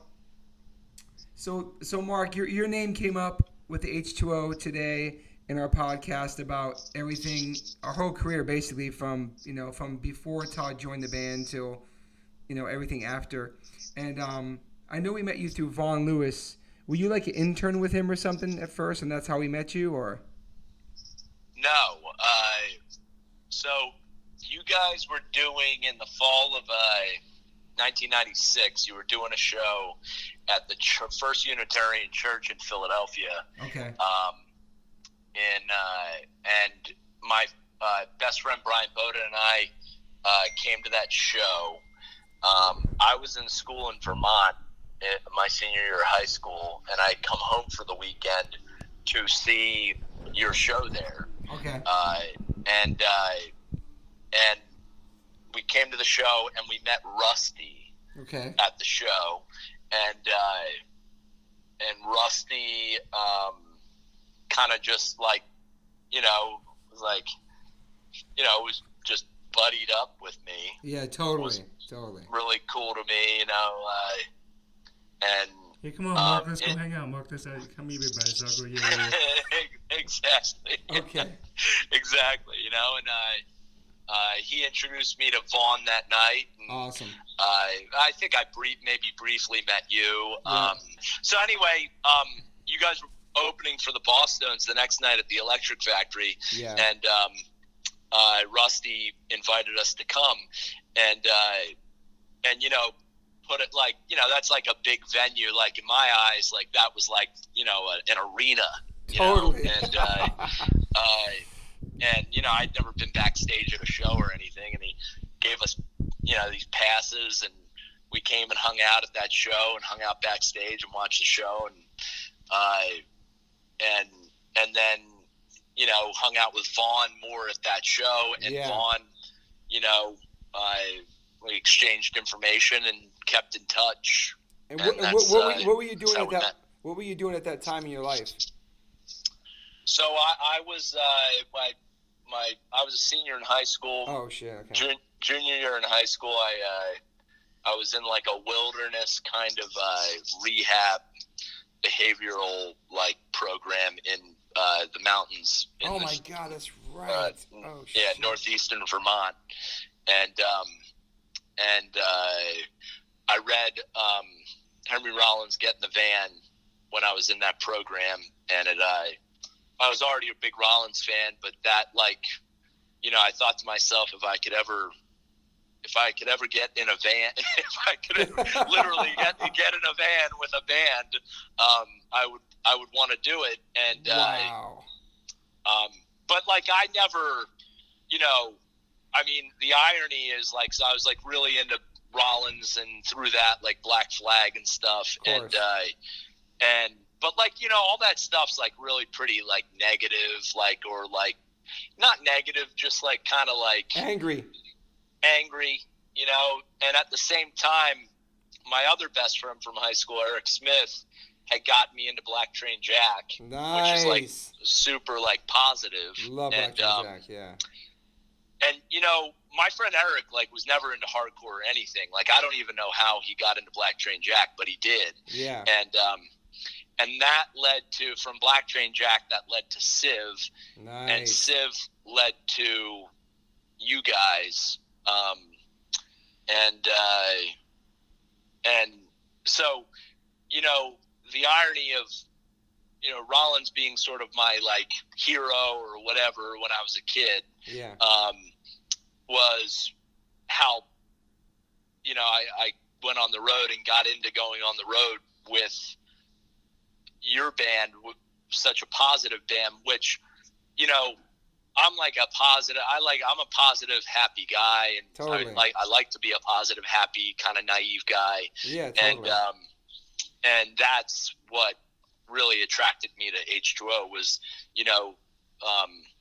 being positive, being accepting, you know, welcoming, and sort of embracing, like, you know, that was what I always loved about you, was that you embraced sort of, like, I remember you had like when I first met you, or shortly after I met you, you had like a Biggie and Tupac tattoo on you, like 96 or 97. Hell yeah. And I love the diversity of what you and your band, you know, were all about.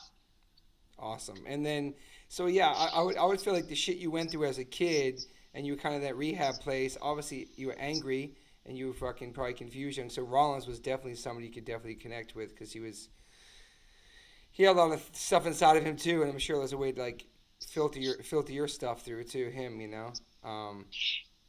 Yeah, absolutely. I mean, look, when you're younger and you're a fan of something, you really think you identify, you think you know someone, and like, you know, I met Rollins a bunch of times. He's kind of a dick, but like, but I mean that with all due respect, in the sense that like I love Henry Rollins to this day. To me, he still epitomizes like doing what you want the way you want it. 100%. You know, you do too. Yeah. You know, like you know, making your way in this world, doing what you want, how you want to do it.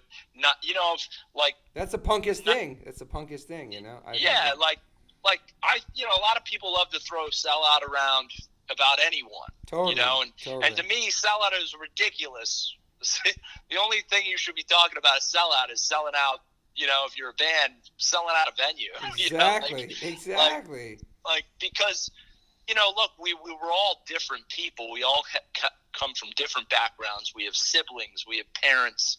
We have aunts, uncles, friends, all who aspire to different things. You know, I mean, the hardcore punk rock community, you know, you walk around and you talk to, like, you know, in your little world, right? And in my little world, people know some of the bands and stuff that I talk about. You go and say, oh, hey, have you ever heard of H2O? Hey, have you ever heard of, like, Black Flag, or, you know, Gorilla Biscuits, or whatever, you know, Sick of It All? And most people are like, nah, what are you talking about? Yeah, you know? It's true. And so to me, like, you know, following your dreams and allowing yourself to do things that, you know, that other people might, well, that's not hardcore, that's not punk rock or whatever. I mean, that's ridiculous. I think being hardcore punk rock or whatever is doing what you want to do, and staying true to yourself, you know? Exactly. So, and I feel like you've done that too. So so from there, you ended up coming with us. So what was your first move with H2O? Like, after you met Vaughn and stayed in contact with him, didn't you come with us on tour, correct? Were you selling merch at first, right? Yeah, I sold merch one time, one weekend. You guys were doing a couple shows in New England in the spring of '97, and you know, Vaughn was like, "Hey, do you want to sell their merch? Get in the van with them and sell." Get in the van. van. Back to get in the van, you know. and so I met you guys, I don't know, in Boston or Providence, and we did. I remember we did the Rat with Dropkick Murphys with the original singer. Wow. Shit. And then we did I want to say the Met Cafe, and then we did like a show somewhere in Connecticut. I can't remember. And you know, selling merch wasn't very complicated at that time. You know, so like you know, and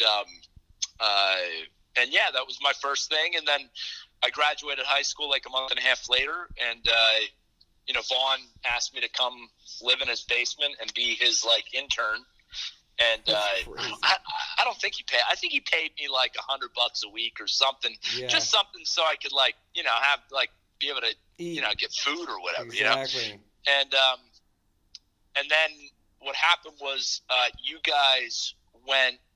So I mean, that was a great time in my life too, because, you know, Vaughn and Kenny Gabor, you know, you know, it just was like we're driving around in Kenny's like old Brown Buick, you know, going like hanging out on St. Mark's, eating at 7A, you know, hanging out with you guys all the time, obviously, and it was so cool, you know. I mean, I got to meet and hang out around so many cool people. Like that summer, I met Joey Ramone on St. Mark's. You know, I met Civ, and I was like, you know, big fan of Civ. Like, you know, my introduction to Civ was Civ, and then I went backwards, kind of through you guys. Gorilla Biscuits. With Gorilla Biscuits. You know, so. Well, you weren't. So it was just a great summer. So you weren't. Were you planning on going to college before you met Vaughn, or did you have any? Did you see? Oh yeah. Okay. Yeah, and I did go to college. Okay. So here's what happened. You guys went on the Warped Tour for 2 or 3 weeks in '97. You asked me to come. It was just a van with a futon. Dude. We had some backline under the futon. It was the band. It was Tim from Jinx Proof, Chris Aplin, me, and I think Moon. And Jesus, a packed van. And we started. Kenny, and Vaughn drove in Kenny's Buick out to Chicago and met up with you guys. Brutal. And I got in the van with you guys there, and you know, that was it. And then after that tour, we did a couple one-offs in August or something. Yeah. And you guys were like, "Hey, we're going to go around the world this year. You know, you can go to college anytime. Why don't you come with us?" And I had been accepted to Wheaton College in Massachusetts, which, by the way, I went to the next year, and your brother Todd came and stayed in my dorm room with me. He did? He did. He was like, creep. You know, what was he then, like 40? You know? Oh, my God. He was younger than that, but he was, you know. That's crazy. I didn't even know that. Oh, shit. Yeah. So, so I arranged to defer my tuition to Wheaton, and I went on tour with you guys. And we went on tour that whole year. We went around the U.S. like 3 times. Jesus. Went across Canada. We went to Japan. We went to Europe. When did you graduate into the tour manager role, though? Oh, that was pretty quick, actually. So, okay, so we did the Warped Tour, and then, you know, I got to tell you, a really important part that I never really talk about because no one seems to remember this guy, but so there was a guy, Mike Bukowski, Mikey Rhino, and me and Mike was your tour manager and sound guy after the Warped Tour. Okay. And Mike did your sound on the Warped Tour, but he was also doing sound for Sick of It All on the Warped Tour that summer. Gotcha. And so we were going out to California, and we were doing 2 weeks of shows with Pennywise. Okay. And then we were doing what was, like, to me, one of the coolest tours ever, one of the best tours I've ever done in my life, which was H2O, Sick of It All, The Misfits. That was amazing, dude.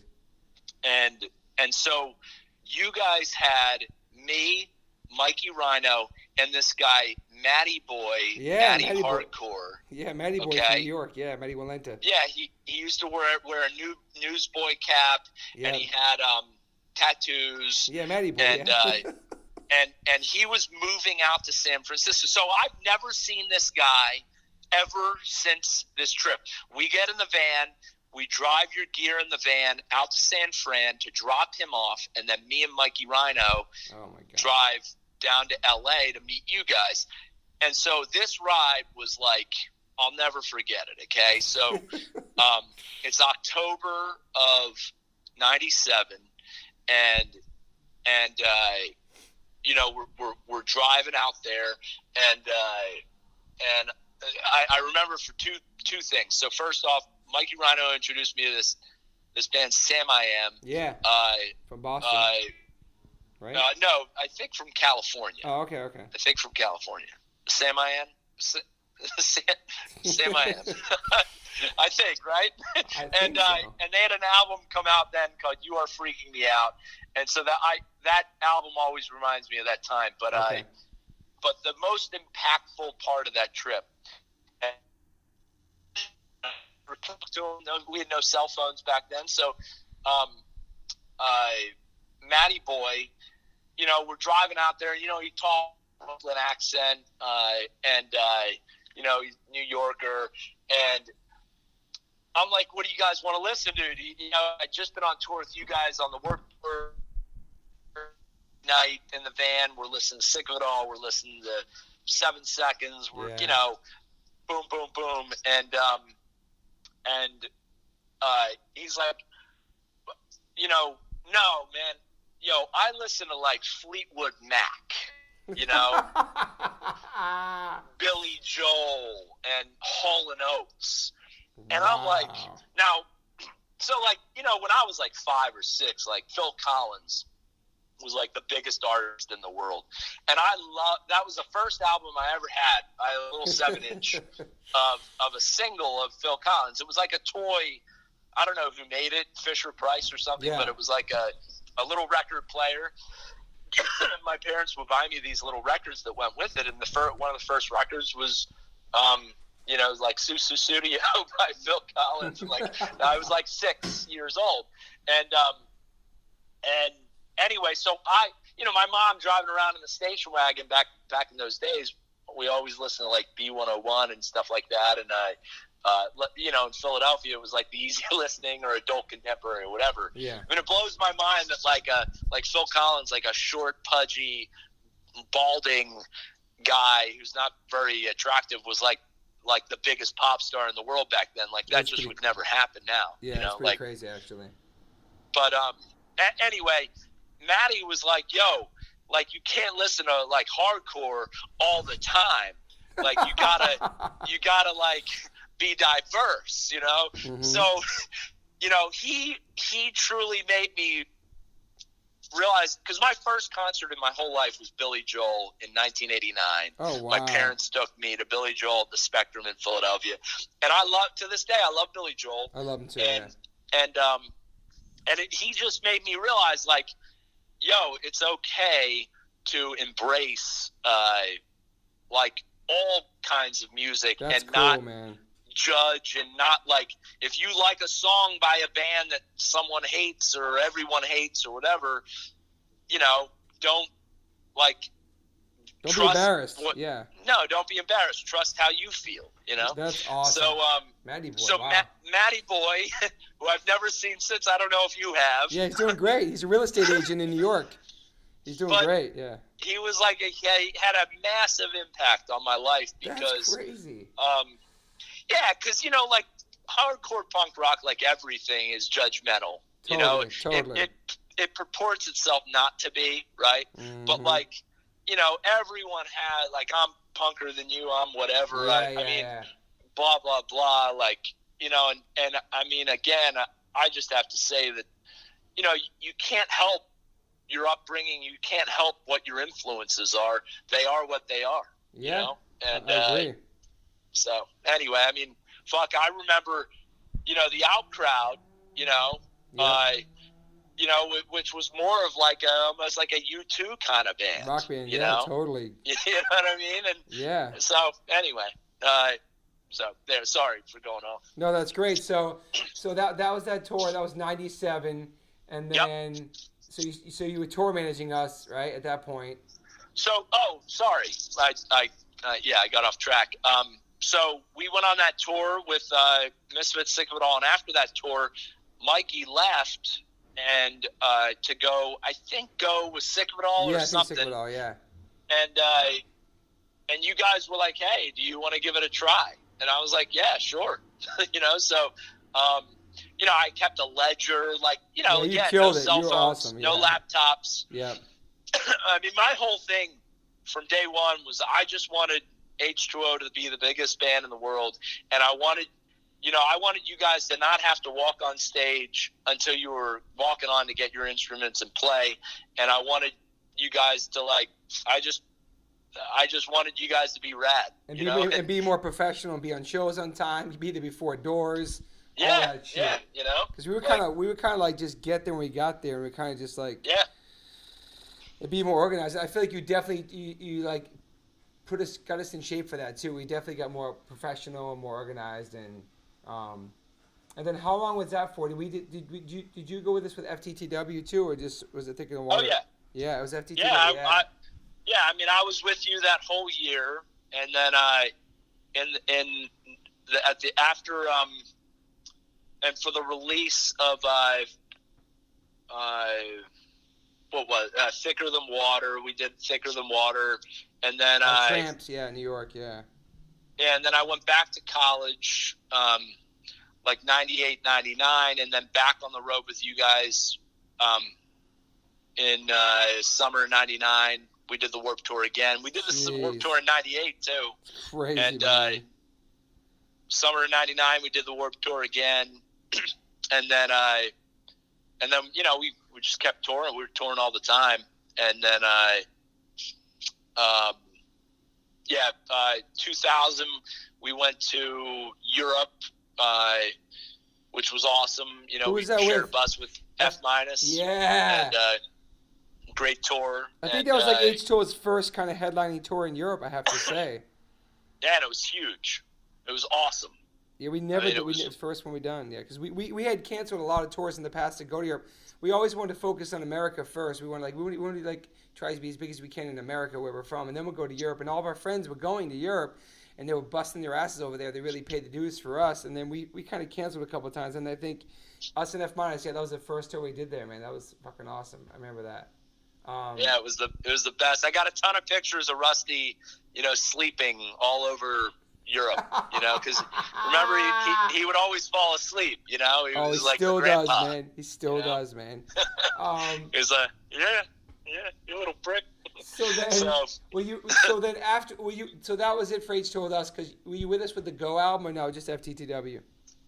So FTTW. So the last tour I did with H2O was spring of 2000, first bus tour on our own.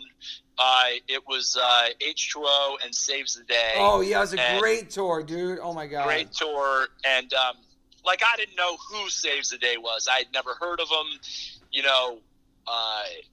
and, they put out, Through Being Cool. Great album. Great album. That album will remind me of that tour forever. That tour was sold out everywhere. Dude. I mean, we even sold out El Paso. That was a great tour. That was a great package too, because that was Saves the Day's first tour in the U.S. too. Yep. So that was shout out to Saves the Day, and then we had every night Teddy come out, be Teddy Madball, and do Freddie's part. It was awesome. Yeah. Well, the crazy thing about that tour is, we played Chicago at the Met, I think. At the Metro. Okay. After that show, we drove overnight to Minneapolis, and Saves the Day got he hit black ice. Yeah, you cut out. So he just said that Saves the Day got in a really bad car accident on that tour. Yeah, really bad van accident from Chicago to Minneapolis, and we had two of their guys on our bus. We would every couple nights we would let some of their guys ride on the bus with us. Yeah. So they because they had a lot of guys in their van. Yeah. So I think Teddy and maybe Evan maybe were on the bus with us. So anyway, they got Marvin. Remember the bus driver Marvin? He was our bus driver. Yeah. And he woke me up in the middle of the night. I was the tour manager. We're on the side of the road. It's snowing. It's black ice. And their van is, twisted, and trailer. Oh, my God. In the middle of the median. I think Dave from Saves the Day back then was driving. And the force of the crash, his two front teeth were stuck in the steering wheel. I remember that. Holy shit. Yeah, so we followed the ambulance in our bus to the emergency room, and I'll never forget this. I'm in the emergency room with Chris and with Dave, and you know, they're getting treated, and the police are trying to write Dave a ticket, like in the emergency room, like while we're standing there for reckless driving because he fell asleep at the wheel. Oh, shit. So I remember that. Anyway, they stayed there in like Wisconsin or whatever, wherever the accident happened, and Dave got oral surgery, and then they drove like 2 days straight to Seattle, and they missed like 2 or 3 shows, and then they drove all the way to Seattle, and they met back up with us. And I remember Chris, the singer, had he had broken his collarbone, and he had God, that's right, dude. He performed like the rest of the shows in pain, but in a sling. What fucking troopers those kids were. Holy shit, man. Yeah, that was a great tour. And I remember that tour, too, because, God, did Rusty meet Debbie? Or Rusty had already met Debbie, but Rusty and Debbie were falling in love, and, like, you know, and she was out hanging out on that tour. And just was a great time, man. Yeah, Marvin was the best, too. Marvin was a great bus driver. I loved him, man. Yeah, he was the best, man. So then you just kind of like ended up doing this with us. Obviously, you're going to college. Obviously, everything happens for a reason. Then after H2O, how long were you off though before you started working with other bands? Like, or did you after H2O? Did you think you were going to continue working in music, or did you think I'm going to go back? Like, what was your? Well, you know, first off, you guys kind of fired me. I'm sorry. And you had Adam fire me,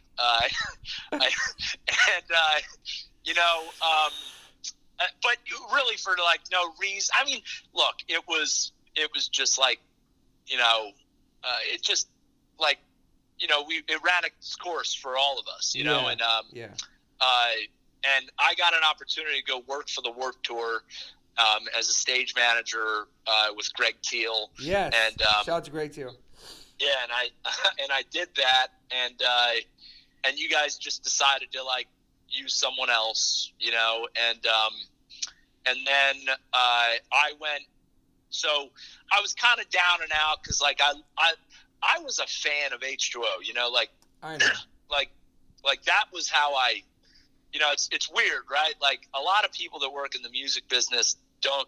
What you come to realize when you work in the music business is like, people are fans of music, but like people that especially work on the road, like they don't really care who they work for. You know, I mean, it's a job. Look, you have you have to make a living. Like, you know, I was lucky. Like I was a fan of H2O, and I got to go on tour with this band that I loved. Yeah. You know, so yeah, I was very, very lucky and fortunate that way.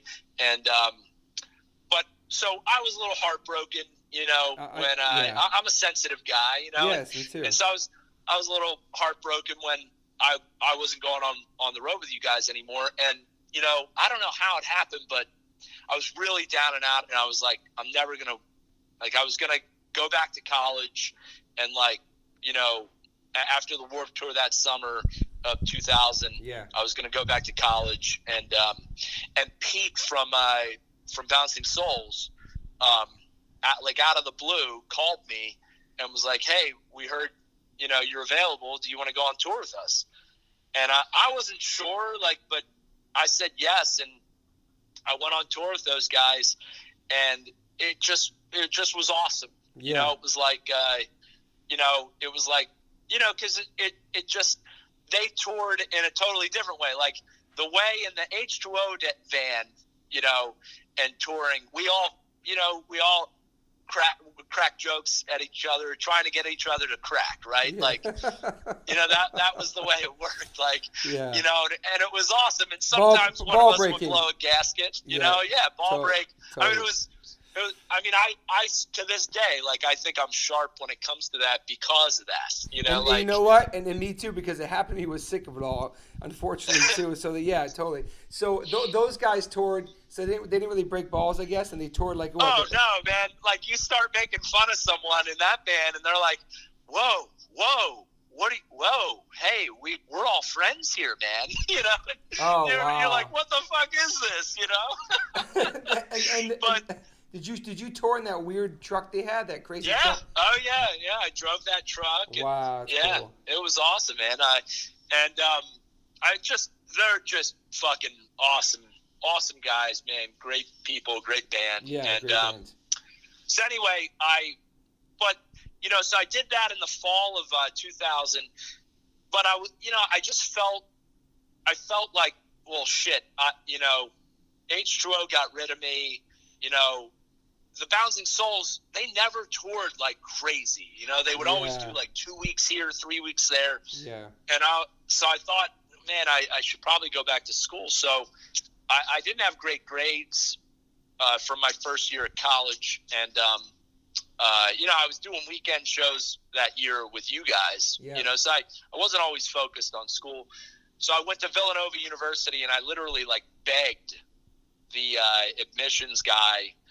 I told him my whole story, about getting off drugs and alcohol, and by the way, I mean, like you, I don't really identify as straight edge or anything, but I haven't done drugs or drank or anything like that since I was 17. Wow, yeah, that's amazing, man. And you went through some, and you went through a lot of shit too, man. So, well, and I gotta say, like, you were a big influence on that, because in H2O you had like Todd and Adam who would party and rage. True. And Todd's like I saw a picture of him a week or two ago that you sent me, and it's like the guy just doesn't age. Yeah. It's like and then you had you and Moon, who didn't do anything. And Todd Friend didn't do shit either. Maybe Todd Friend did. I don't know. Yeah, Todd Friend really didn't do anything, and Rusty, I think Rusty just drank beer. I think Yeah. I mean, if anything, he was. Rusty was pretty. Middle of the road when it came to any of that. So, that's true. You were a big influence. Like, you made it, when you're 20 or 21 and you don't drink and you don't socialize that way. I mean, look, that's the way everyone almost at that age socializes. 100%, 100%. And so when you go to a party or you go to hang out at a bar or a restaurant or whatever with anyone, at that age especially, people are like, hey, what do you want what beer do you like? What drink do you want? And you're like, oh, no thanks, man. And, oh, come on, man, what do you want to drink? And it's like, look, I don't drink. What do you mean you don't drink? They get so offended by it. They get so weirded out by it too. It is. It's crazy. It's that's a tough time. And you guys, you especially, and Moon, like, really made me feel, like it was okay to, like, just gave me the confidence to believe in what I stood for and how I felt I needed to live my life. I never judge people who do anything. Either. Do what you want to do. This is what I do. So have you felt that? I mean, with moving forward in your career, with all the bands you worked for, still being not a party, have you felt pressure too during your career? Never. Okay, that's awesome. Never. Yeah. Never once in my life. People respect. I think people respect people for that, their choices. You know what I mean? Especially that kind of shit. People always like, I wish I could do that. Damn, I wish I never did that. Like people like they're really actually proud of you and stuff. They're like. Yeah. Look, it just doesn't interest me. And that's it. It's not I'm cool. Like, I see people have a great time. Like, my wife, loves wine. Yeah. And it's so weird because, like, I love root beer. So it's like I'm looking for an IBC root beer, the king of root beers.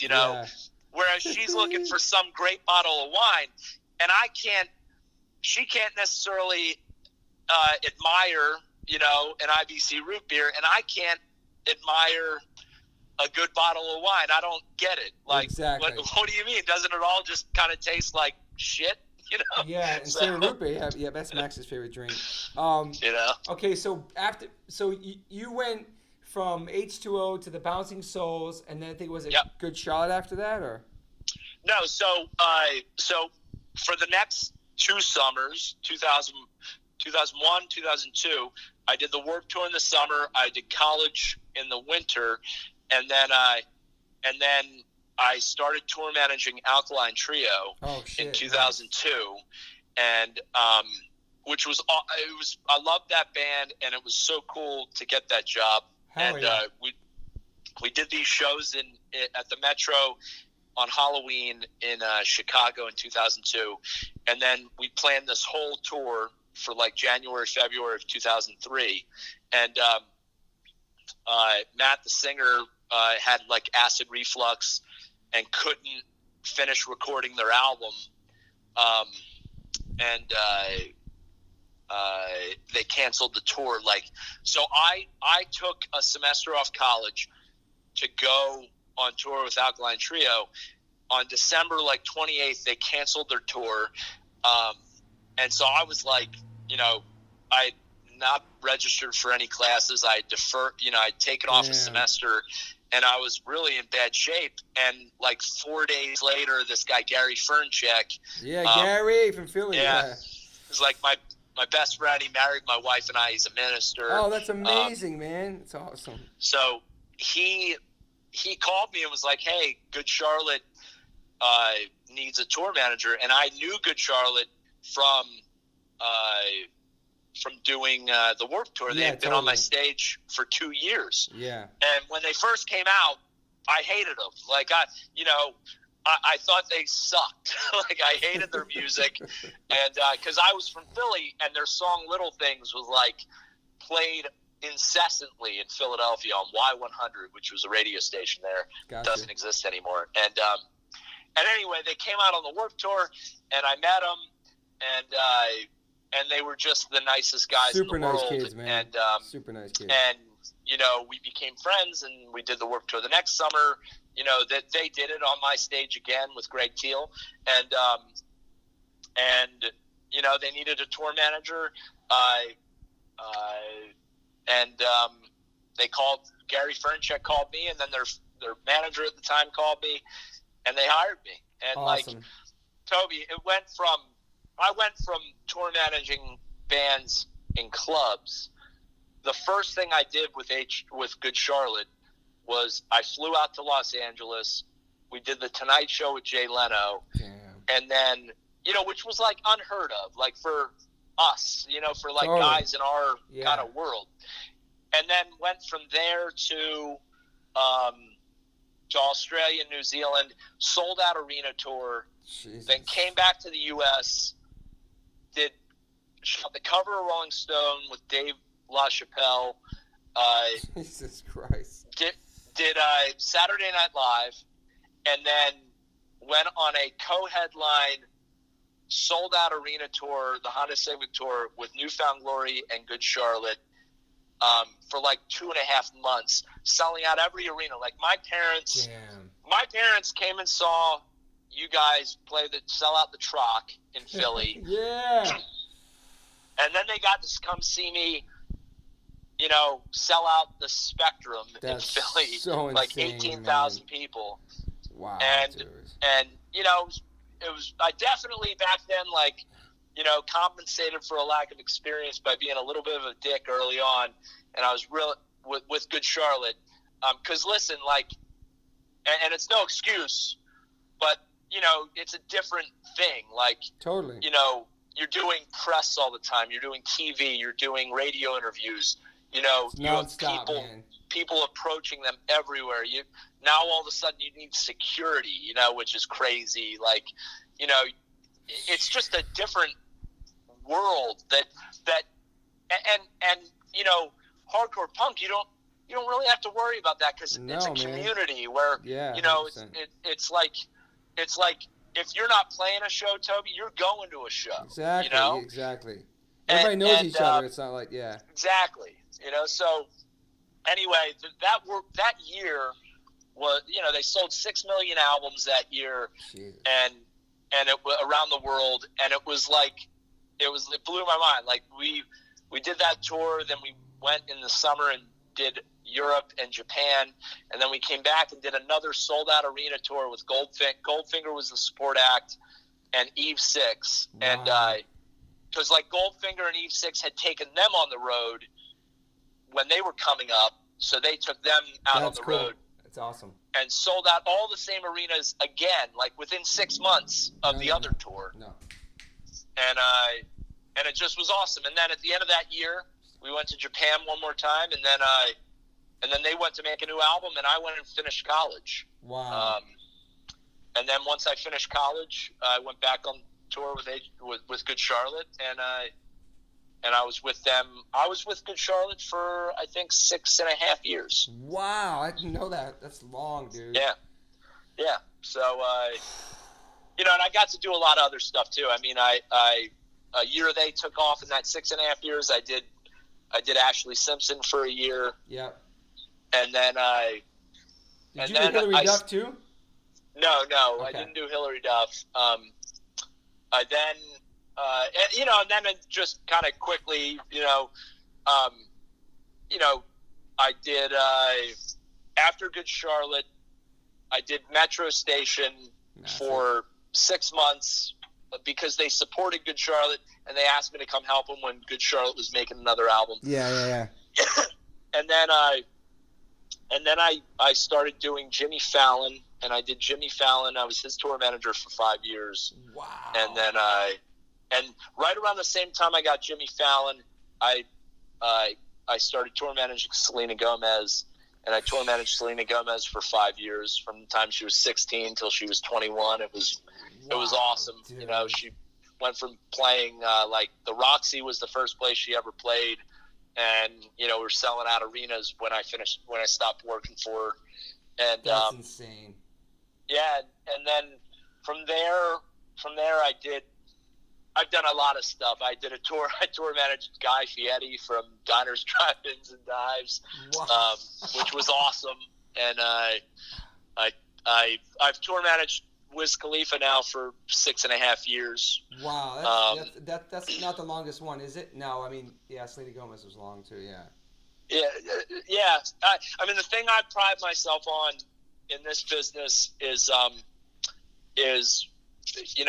everyone I've worked for for a long time, know, and like that's what I'm all about. I mean, I think I'm a very personable person, and totally.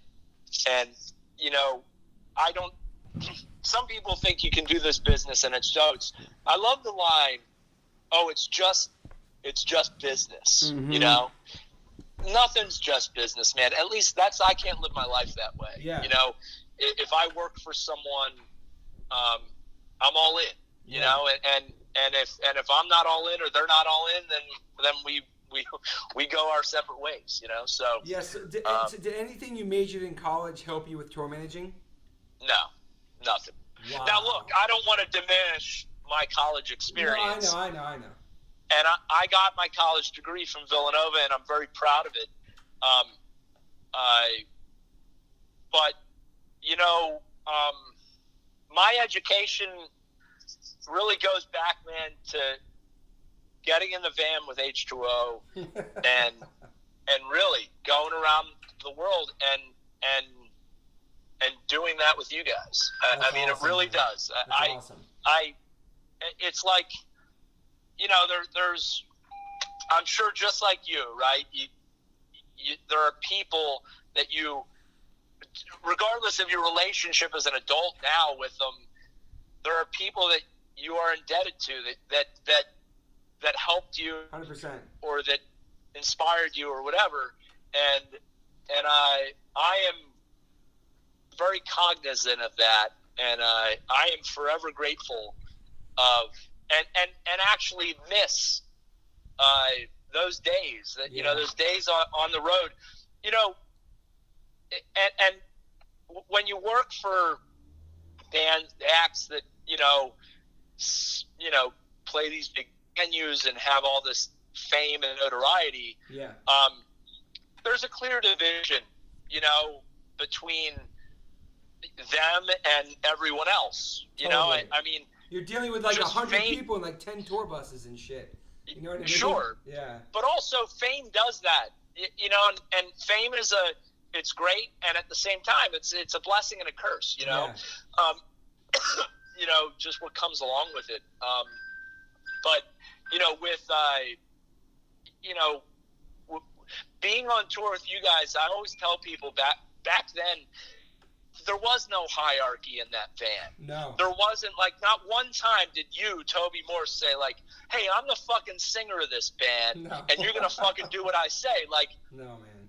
You never treat, and I'm not saying that's how I've been treated. No, I know.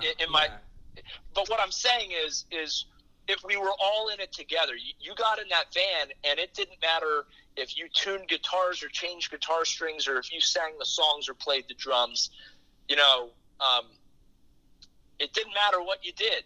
We were all one, you know, and you know, that camaraderie is something that I miss greatly, and I'm forever grateful for. You know, that's amazing, man. You had great times, man. That was I can't believe how much we toured, how long we stayed on the road. We came home for a couple of days in between, but back out for 6 weeks.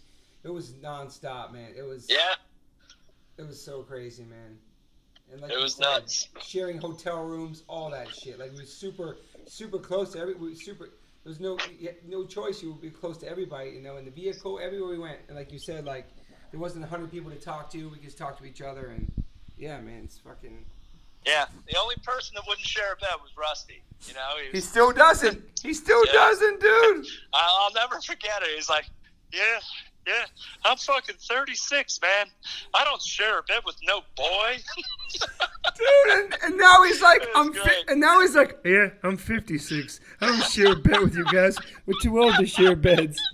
Some things don't change, my friend. Bless him, man. Bless him. He's such a treasure, man, Rusty. Oh my God.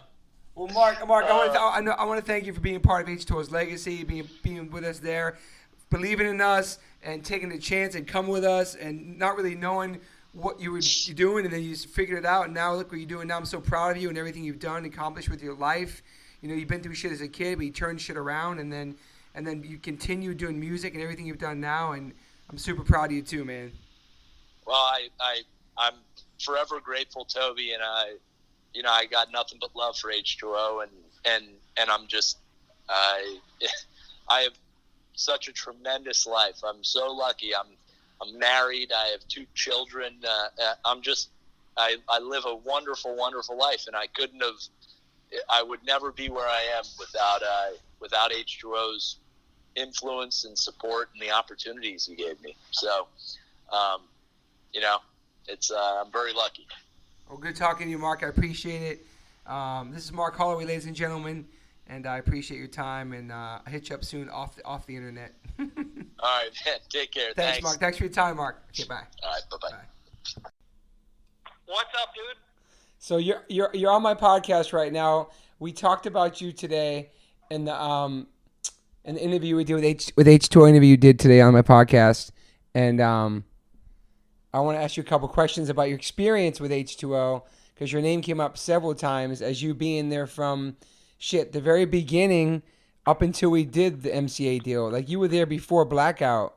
You knew my brother. You had a relationship with him. So, well, you and I actually met very briefly when I used to work at Relativity Records, and Sick of It All were signed to In Effect. And you would come in the office with the Sick of It Alls, and I was a big fan. So I met you a couple of times then, and then absolutely, I was a huge fan of Outcrowd, and knew both Todds from Outcrowd. Yeah. So, and then when Bill Wilson started, got into business properly with Blackout Records. Bill came to me one day and said, "Dude, you've got to come with me to Brill Studios in Manhattan. You have to hear this record. It's amazing." And when he told me who it was, I was so stoked just to hear the music and just to be in a room and hear this all happening. So did you know that was the start of it. Yeah, did you know that Todd Morse had left Outcrowd at that time to join his brother in H2O, or? Yeah, I mean, that was, Bill had told me that Todd had left Outcrowd and that he was joining up with his brother Toby and this guy Rusty. Yeah. and Smokey was in the band at the time. Yeah, Eric Rice. Too. Yes. and the album was so amazing, and it was so powerful, and it was so great. And then we all had a discussion about, wow, should this band be signed to MCA? And the end outcome of that conversation was a very smart one. You guys said, listen, thanks, that's really nice of you, but, we have a feeling that we'd be better off doing something more indie. Yeah. Because that's who we are. Yeah. And if we sign to a major label right now, then that may not show us in the best light that we want to be seen in. Yeah. And if I can just say that throughout the entire years that I knew you guys, whether you were signed to whatever label or to MCA or not to MCA, everybody in this band just impressed me on a personal level so much. Thank you, man. Take the great music out of the equation for a minute and just look at the personalities. Nobody had more integrity ever that I ever came across than the members of H2O. Thank you, man. You had honor and integrity, and you never, ever, ever let that get into second place. That was always the most important thing. And I think that that's what makes me so thrilled for all of you, that you're still making music. Yeah. You're still doing great. Yeah. And it's because anybody that knows you or anyone that it comes out through the music, the level of honor and integrity that each of you have. And I'm thrilled just to know you. Thank you, brother. I really appreciate that. And we've been friends this whole entire time. Like, we've been in contact through all that. So then, after we did the Blackout thing, I remember like having like that, like where like you came to LA maybe, and we met with Gurwitz, we met with you, and. How I recall it was that one day out of clear blue skies, I got a call from your brother, from Todd, and Todd said, "Hey, listen, can I come see you?" I said, "Sure." And he came to talk to me because he said, look, I write a lot of songs, and some of them are good for H2O, and some of them may not be. Yeah. Do you think that there's a vehicle for me in publishing to get some of these songs to other people? That was the start of the conversation. Wow, I didn't know that. Wow. And at some point, that conversation took a turn because it became apparent that H2O were maybe, free from label obligations at the time. Yes. And wouldn't it be amazing to try to get this process rolling one more time? And Todd said, well, let me talk to Toby and Rusty and, everybody that's involved. And because at the time, MCA had just done that deal with Drive-Thru Records. Yep. And so we were just starting the road of success with Blink-182 and Newfound Glory. Yep. And the rest of the bands on Drive-Thru. And, geez, Blink-182 and, certainly guys like Chad from Newfound Glory, who I know you're still very close friends with to this day. Yeah. They were huge fans of H2O. So when I turned around and said to my boss at the time, Gary Ashley, rest in peace. Yes. Yeah, please rest in peace. Rest in power, Gary. Yes. When I said to him, like, look, you got to come see this band. And he asked me all sorts of questions, and I'm sure he asked the Blink-182s and the Newfound Glories, and they probably went absolutely bonkers and said, "Oh my God, yeah, please, Gary, go see this band." Because of course I was an A&R person, but I didn't have the level of authority to just make a decision or a determination to sign a band. It had to pass the test through Gary and through whatever the rest of the executive procedure was. Yeah. So I remember coming to see you guys, and then me and Gary met with you guys in Denver, Colorado. Were you on tour opening up for somebody, you think? Or were you just headlining or something? gosh, I think you might have been headlining. Okay. You were playing a big theater, man. I think it was like the Bluebird. I think it's the Bluebird Theater. The Bluebird Theater, maybe. Yes. And Toby, invited me and Gary to come sit with you on your bus. And Gary gets on the tour bus and he asked you, who's bankrolling this bus? And you looked Gary dead in the eyes and said, "Oh, we are." I think. And Gary, because of the fact that he was Gary came from an independent background. You know, he was at Mushroom Records in Australia. He helped sign acts like Garbage, and he always he came from a place that, you know, if a band's business plan, take the music out of the equation for a minute, but if the band had a business plan that allowed them to function as a rock band without continuously dipping into borrowing money from the label to make things work, then he was sold that he was half the way there. So as the evening progressed, Gary's eyes were just big, gigantic, wide open, and he was just loving it. And then when we went back in to see the band perform, Gary just looked at me like 10 minutes in. He's like, yeah, we're doing this.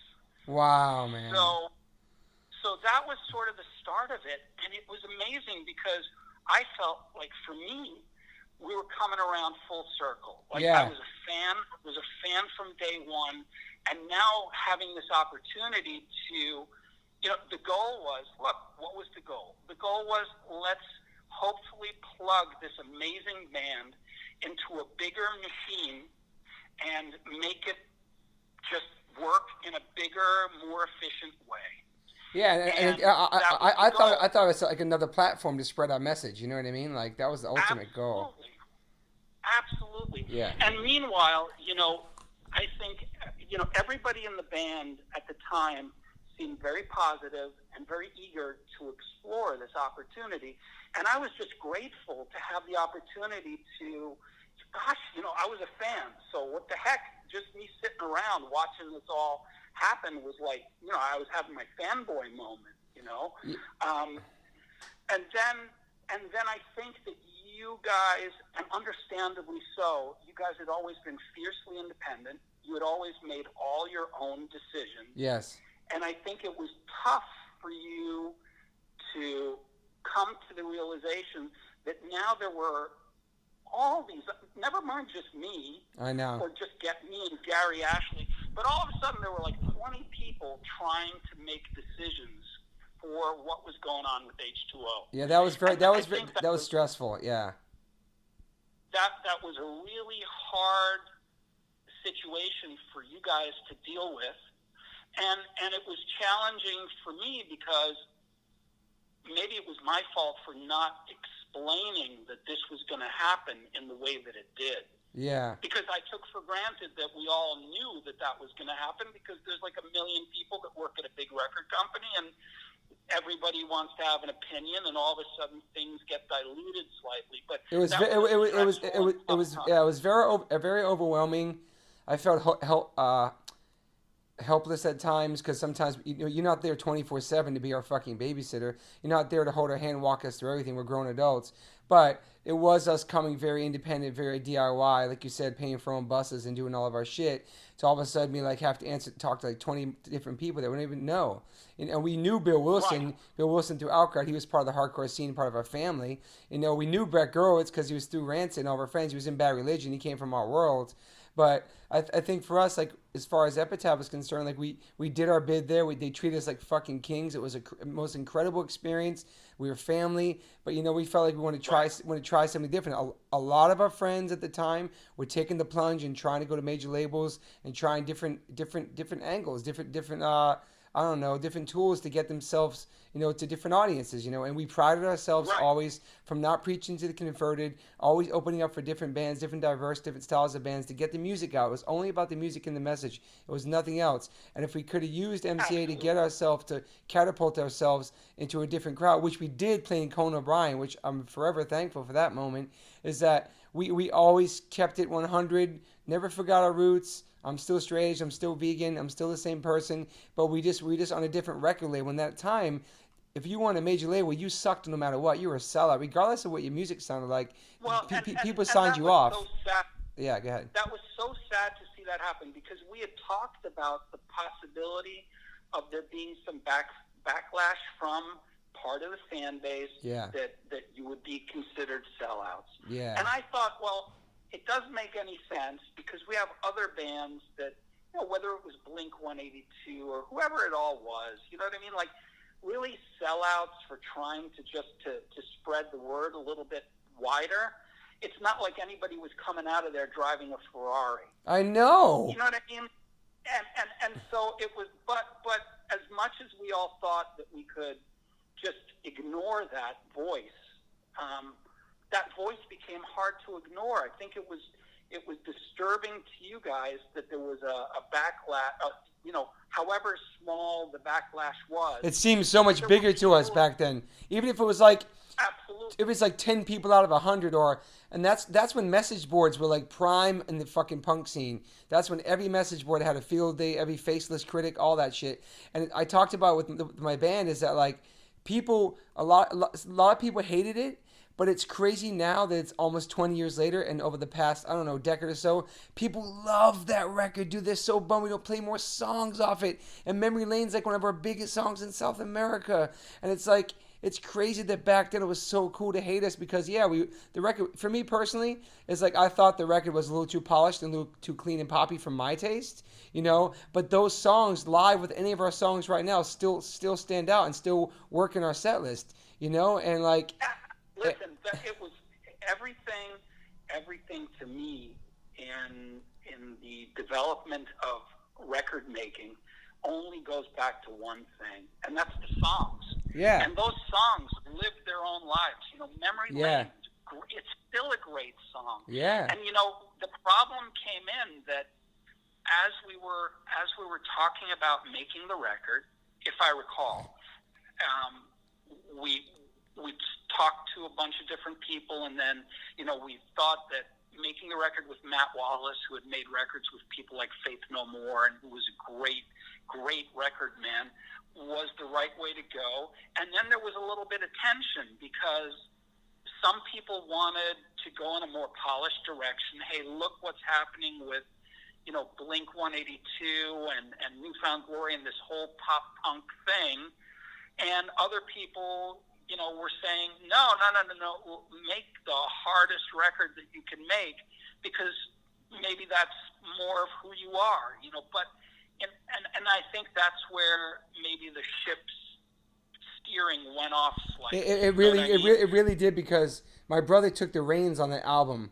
Toby Morse wrote every single song on the album, and Rusty wrote a couple on there as well. It was those two albums that did all the writing, as opposed to records before. It was all of us together, everything. And so, no regrets for me. But I wish I was more there, not just physically but mentally. I think I was in the middle of maybe moving to California. We live in the East Coast. We were staying at the Oakwoods. There was a lot of distractions. I wish I didn't really give up so fast and just did what I was told. I feel like I would have participated more and it was more creative on my half, and that's my own problem to let and not be there for the mix and shit like that. But my brother was very hands-on in that product and making that record. Yeah. And Todd Friend picked Matt Wallace, which became a great friend of ours. I actually was on the phone with him today. He came to our LA show last week. Fucking just like we haven't seen him in like 20 years. It just kept. It was just everything. He's like one of our good friends now, as well as you. You guys became our real friends from that experience, and it was a great experience, man. I don't have any issues with it except for the fact I wish I was there more mentally. That's all. Right. Well, you know what? Matt Wallace is a true professional and a great, great ear for music. Yes. And I think that record, all these years later, stands on its own 2 feet. Yeah. And it's awesome. And, Yeah. and you can have issues with it because Yeah. you were part of the creating process. Or the not creating process. Yes, correct. Right. Yes. but you know what? It's an awesome record. The songs were great. The video was great. Yeah. The performance on, and you know what? We got to give credit to who credit is due for Conan, and that's Debbie Wonder. Yeah, she fucking Rusty's wife. She booked. I know. I'm not sure that MCA. No disrespect to anybody at MCA. I'm not sure that they pulled that off. I'm just going to go on record and say that was Debbie Wonder. Yeah, for those who are listening, Rusty's wife was booked all the artists at Conan at Bryan at the time, and she pitched us to them, and they accepted it, and we got on it. And like Han said, I don't think it was through the label at all, but I think with all the shit we were getting at the time for being sellouts on the major label, then all of a sudden we're on Conan O'Brien, so they think automatically, oh shit, now that the major label put them on television, and that wasn't the case. It's not the case. And I remember John Joseph in the audience, like yelling, "Yo, it's my brothers!" Like in between our takes, he was in the audience. It was such a great moment. We tagged all the speakers and amps and all of our friends' band shirts and repped the fullest we could with all of our roots on national television, because I don't think there ever was a New York hardcore band to do that or ever done it ever since. To be honest. That's right. So I mean, these moments and these experiences and recording in the same studio with Guns N' Roses. And I just talked about with that Matt Wallace today, and all that experience. Yeah, it was fucking. And you realize who owned that recording studio at the time? Captain Intonil. You got it. And I just found out today that they recorded Appetite for Destruction there too. Some of it. Matt Wallace told me that. Yes. I didn't fucking know that. Yeah, they were in there for a long time recording that record. You came out to visit us a couple times there, right? I'm pretty sure you did. Absolutely. Yeah. I mean, so all in all, man. Yeah, go ahead. I was just going to say, I'm sorry to interrupt you, but what I really need to point out, though, is that the record and the band would have done amazing at MCA had there not been things going on behind the scenes at MCA that had nothing to do with any of the bands that were signed there at the time. Yeah. 2001-ish was around the time that, you know, the big politics at play at the Universal Music Group were looking to squeeze MCA Records and have, Jimmy Iovine take on a bigger role in the entire corporation. Gotcha. And so the senior executives at MCA were certainly scurrying around, just all trying to, understandably so, protect themselves. And the ship went off course a little bit. Not just for H2O, but specifically for H2O, but for many of the artists that were signed to the label at the time. And that had no reflection on you, no reflection on the band, no reflection on the record that was made. It was just the timing, major label politics. Yeah, you know? Yeah. It's crazy because that actually helped us get off the label in a sense too, and everything merged and it kind of MCA went away. We were able to you helped us get off there safely, because otherwise we've been stuck in there for like a million albums. So that was actually good in a sense. Yeah, no, absolutely. I mean, at the end of the day, what did we do? We made the one album. Yeah. And we made the EP. Yeah, we don't talk about that EP. Yes. And then then we were free, and then then the rest is history, man. Yeah. So I want to thank you for first and foremost being my friend and being part of H2O's legacy, I guess you call it, and being there in the very beginning of H2O and just following our career from a distance, never like hounding us, come to me. Like you just told me, Toby Morse pretty much went to talk to you about some other shit, turned into this shit, but you were never like forcing us to do anything, and you were just a fan and a friend, and we ended up doing it with you, and I'm happy that happened. It was meant to be, you know? Well, first of all, I'm thrilled that you and I are still friends after all this time. I'm thrilled that I can have a relationship, not just with you, but with Rusty and with Adam and with everyone in the band. Yeah.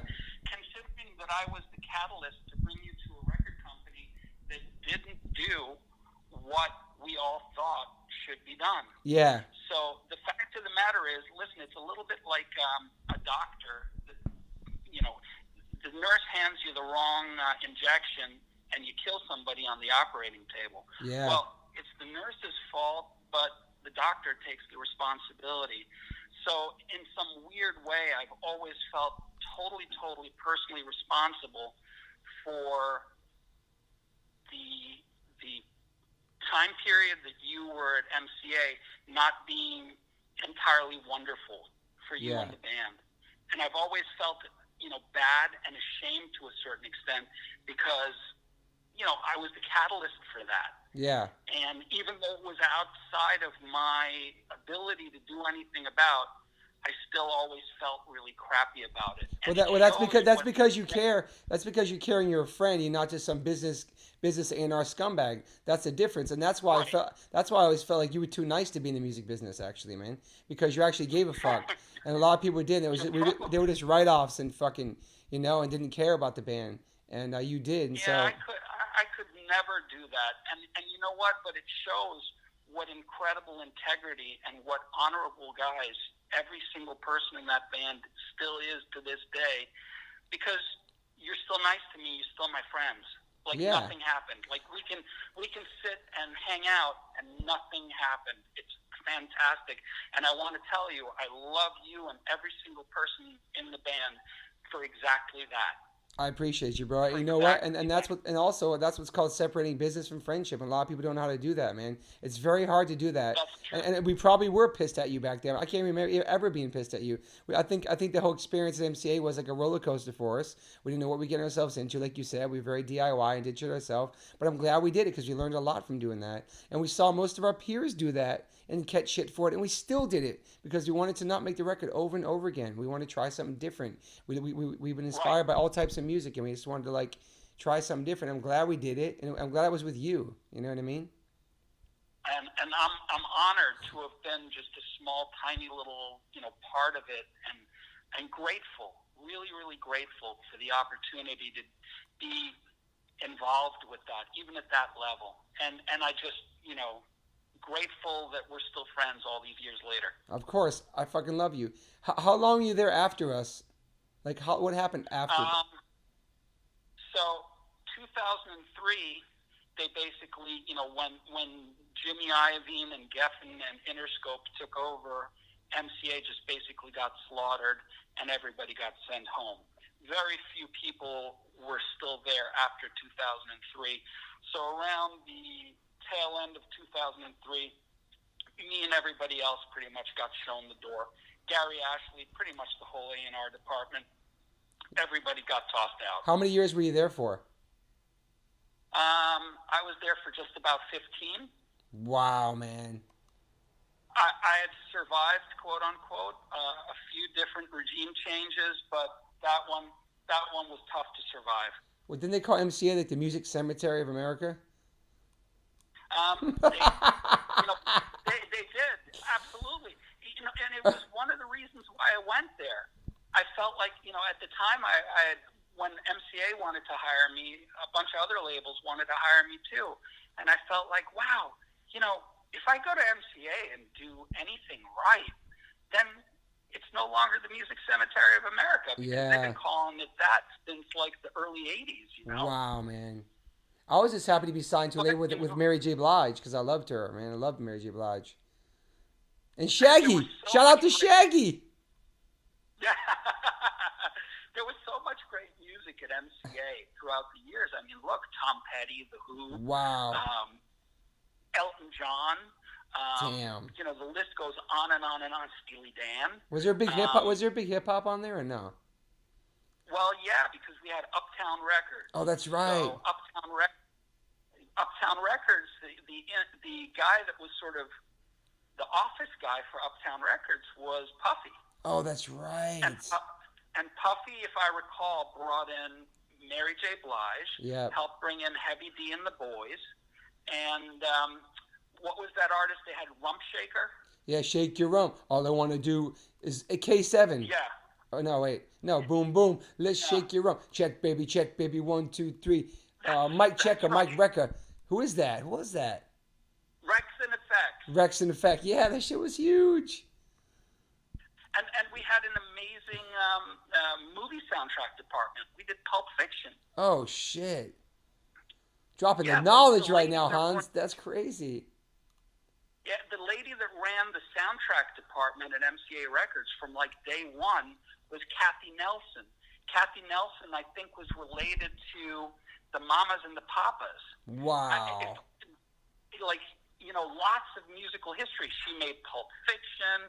She made all sorts of movie soundtracks. It was incredible. Holy so there was a lot of good music coming through MCA throughout the years. And on the R&B side, you know, geez, I mean, there were just tremendous amounts of incredible artists coming through. I mean, Mary J was the biggest, right? At that point, I remember. Yeah, Mary J was humongous. But, you know, we had the Roots, too. Oh, fuck yeah. Shout out to the Roots, man. Wow, I didn't even know that. And then, of course, Shaggy, and we had Semisonic. Yeah. And there was all sorts of cool stuff going on. But, you know, at the end of the day, it was a political thing for them to shut down the label when they did. And so another legacy of music is sort of taken apart and disintegrated. You know, it's a shame. It had a great run, and things happen for a reason, I believe, you know? Absolutely.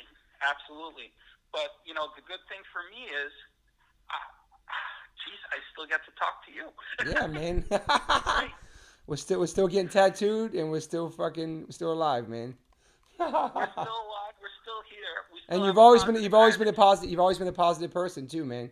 You were never like a jaded, bitter industry dude. You're always smiling. You always try to make shit work and make everybody happy, man. I appreciate your hustle too, man. You know. Well, right back at you.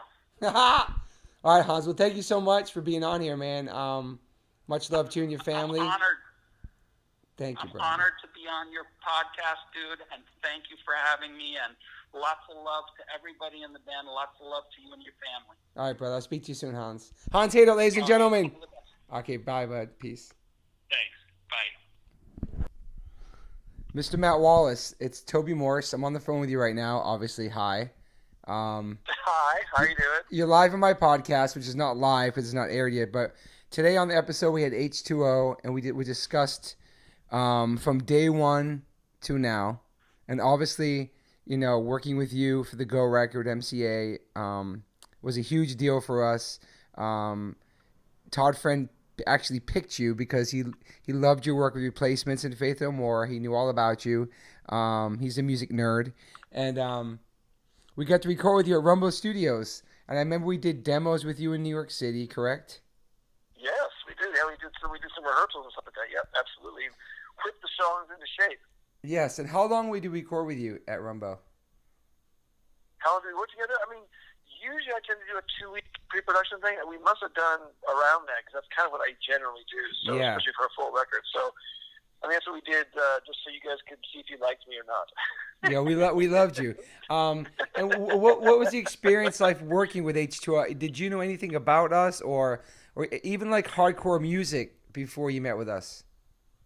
I mean, I knew some just because when I grew up in the Bay, there was a bunch of, hardcore bands, but they were like West Coast hardcore, which is like different and also probably more punk than hardcore. So you guys are more of the first, like, I guess, hardcore band that I worked with. But I mean, certainly worked with people who kind of gone in that direction. You know, they were kind of hardcore light, I should say. So you guys were the first band that was really much more kind of full throttle, higher energy, faster tempos.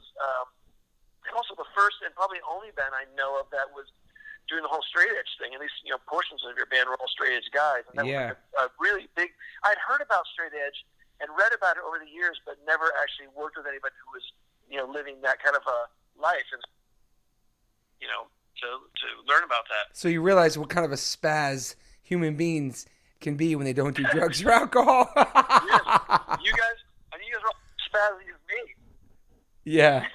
I'm pretty much a teetotaler when it comes to alcohol. Never really drank, never really liked to even do high school calls, all that stuff. I mean, I experimented with weed here and there, but was always kind of in that vein of not really being into any of that kind of stuff. So I think we were a good match. And then all in all, did you like the experience with us? Dude, I had a fantastic experience. It was really, honestly, it's weird. I don't always feel this way with bands I work with. I mean, I usually have a really good connection when I'm working together, and we're really connected. And you figure, hey, maybe we'll still kind of be in touch afterwards. And sometimes I'm in touch with bands and friends with them afterwards. But you guys are really unique, and I'm really like, you know, I know brothers is too big of a word because I don't hang out with you guys as much as you hang out with your buddies. But I must be like a brother junior because I saw you guys at your show about a week or so ago. It was like instant connection. Hung out with you, talked to you. Yeah, it was amazing. Yeah, I met with your brother Todd. You know, and I'm online sometimes with Toby. With Todd the drummer. You know, he's kind of like writing back and forth. So I've really been just kind of in touch with you guys, which is just it's odd because we haven't worked together. When was that? 2001. So yeah, it's crazy, years. man. Yeah. But you know, we've just kind of stayed in touch, and we you guys came over our house some years ago, and it's really been lovely. So it's really really nice. I have to say, and I really enjoyed seeing you guys at your show and reconnecting. And I really like your message is so inspiring to me, you know, and Appreciate to see that kind of positive energy coming off of the stage is really something. And then also knowing about your One Life thing, all these things are inspiring. As you and I talk, I want to meet with you in person and talk more about that kind of thing. But yeah, man, just a really great time. I love the songs like, of course, Role Model and Memory Lane really, really stick with me. But there's so many of them. Even Hyper Roadies, Self-Reliable. They're all just like really, really cool songs that are positive, which is just a thrill, you know. Are you happy with the record the way it came out? Are you happy with everything? And I am. The only I'm not happy with, I wish it could have been pushed further. And I know that for you guys, it's probably a much more kind of a pop version of what you guys usually do. I'm sure that's probably the case. But I just wish that somehow the audience, the label could have got more of an audience attached to you guys. Because whether or not you stayed in that vein or went back to where your original stuff was, I just wanted more of an audience. That was my whole kind of goal, was like, you can be as hardcore as you want on stage and do your thing generally, but it'd be nice to have a record or some songs that can get a broader audience. And I just wanted a broader audience. Push that message to a different platform, a different audience. Yeah, because I'm used to working with rock bands, and most rock bands are pretty lyrically self-centered. It's about my baby did me wrong, and this is bad or that's bad. Look at Nirvana. It's all kind of there's kind of a subtle darkness or depression about a lot of things. And you guys are a very, very rare band in that you kind of give people a roadmap of how life can be, and it's really unique to find that. It's really unique to find, a band where you get a band up on a platform and young people can listen to lyrics and either, go out and kick over trash cans and burn some cars, or, you can be self-reliant. You can actually change your life. You can do these things. And to me, that was such a thrill. And just hearing you guys' stories from, the East Coast and just all that crazy stuff you guys lived through, and it was just a very, very inspirational time and records for me, anyway. That's amazing. It's crazy. Is that like back then we were recording at Rumbo Studios and Guns N' Roses were doing Chinese Democracy. We didn't even know those dudes, and now Adler was one of my closest friends. And the other night you came to the show and Adler played a Ramones song with us. It's so full circle, man. It's crazy, man. It is crazy, huh? I mean, it is totally crazy. Yeah, and also that room we track in is where they did Appetite for Destruction. Oh fuck! I didn't even know that. Oh shit. Yeah, so that was the hey, no swearing on the podcast, bro. Wow. And then I have another. And so for us, when that Go record came out, people were like, oh, it's poppy, it's polished, it's clean, we were sell us. People hated it, and now people fucking love that record, dude. And they asked us, why don't you play more songs? Now it's like, because back then I think automatically you got judged for what label you were on, if you were on a major label or not. Obviously. Some of it was a little, for us, it was more melodic than usual, but we're not trying to make the same record over and over again either. Right. But did you have that? Like, I know that you did Faith No More records. Did you did the one that kind of brought them into the mainstream, or no? I mean, Yeah. I worked with them from when they very started, and I did the Real Thing, which had that song Epic that brought them love to the that song. mainstream. Yeah. But after that record, we did Angel Dust, which was the album that was after that was a way left turn that they lost a lot of audience. So I've done records where people have lost big audiences when we take big steps, big changes. But in that room we did I did a band called Sugar Cold around that time. Friends of mine. I think right after you guys. I think it's Maroon 5. Shout out to Sugar Cold, good guys. Yeah, man. Yeah. So to me, I mean, I knew that it was probably a little bit challenging and risky, but man, I just think it's a record that really stands the test of time. And it's a kind of punk, hardcore records that more people I was hoping could get into it, kind of go, oh, this hardcore stuff's not that bad because listen to those lyrics, they actually resonate with me, Yeah, because I think if people can get past like the onslaught of guitars and the momentum and the tempo, go, man, this guy's singing about some real stuff. And to me, that one of the things that really drew me to what you guys were doing is that you guys were a very positive band under this kind of guise of being a hardcore band, but you guys are doing positive stuff. And even like, I got to tell you something, man. I almost cried at your show because you set aside one song where the ladies got to do the mosh pit. Yeah. And that was so important, though. It's so important because guys are physically bigger, so they can kind of take over the mosh pit most of the time.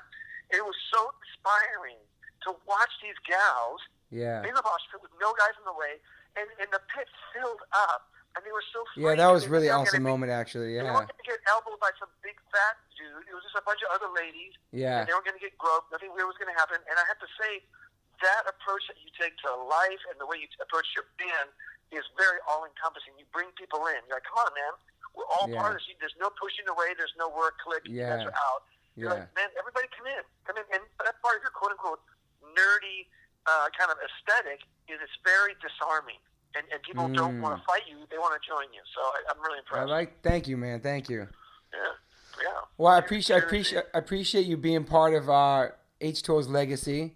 We are friends. I consider you my friend, and it was a great experience. It was a crazy experience. I wasn't even living here yet. We're staying at the Oakwoods, and just there's so many memories from that time.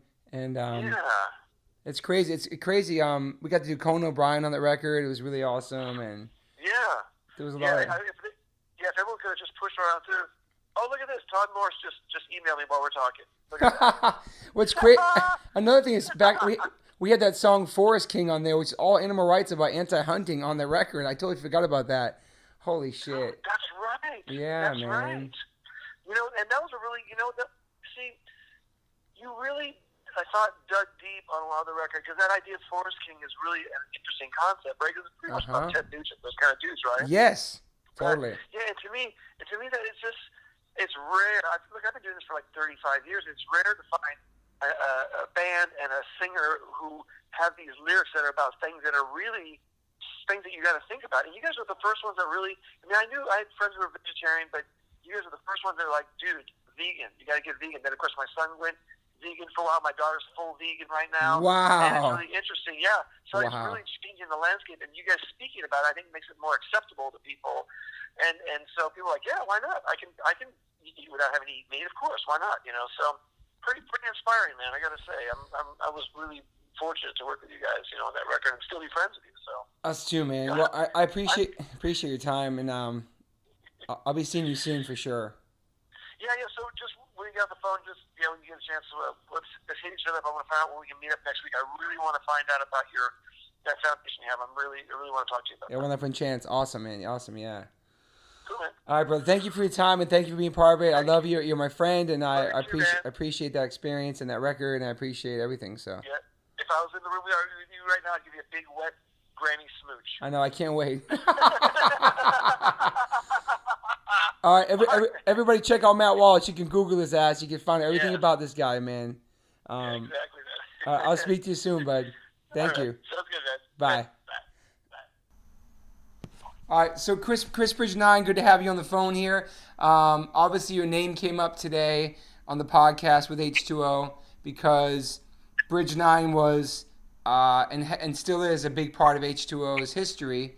I want to rewind back to that meeting we had with you. So H2O had been having a hiatus for about 7 years, I would say, after the Go record, and somehow we connected with you. How did that happen? Do you remember how we connected with you through that, or did you hear we were looking for a label or something, or I'm not sure.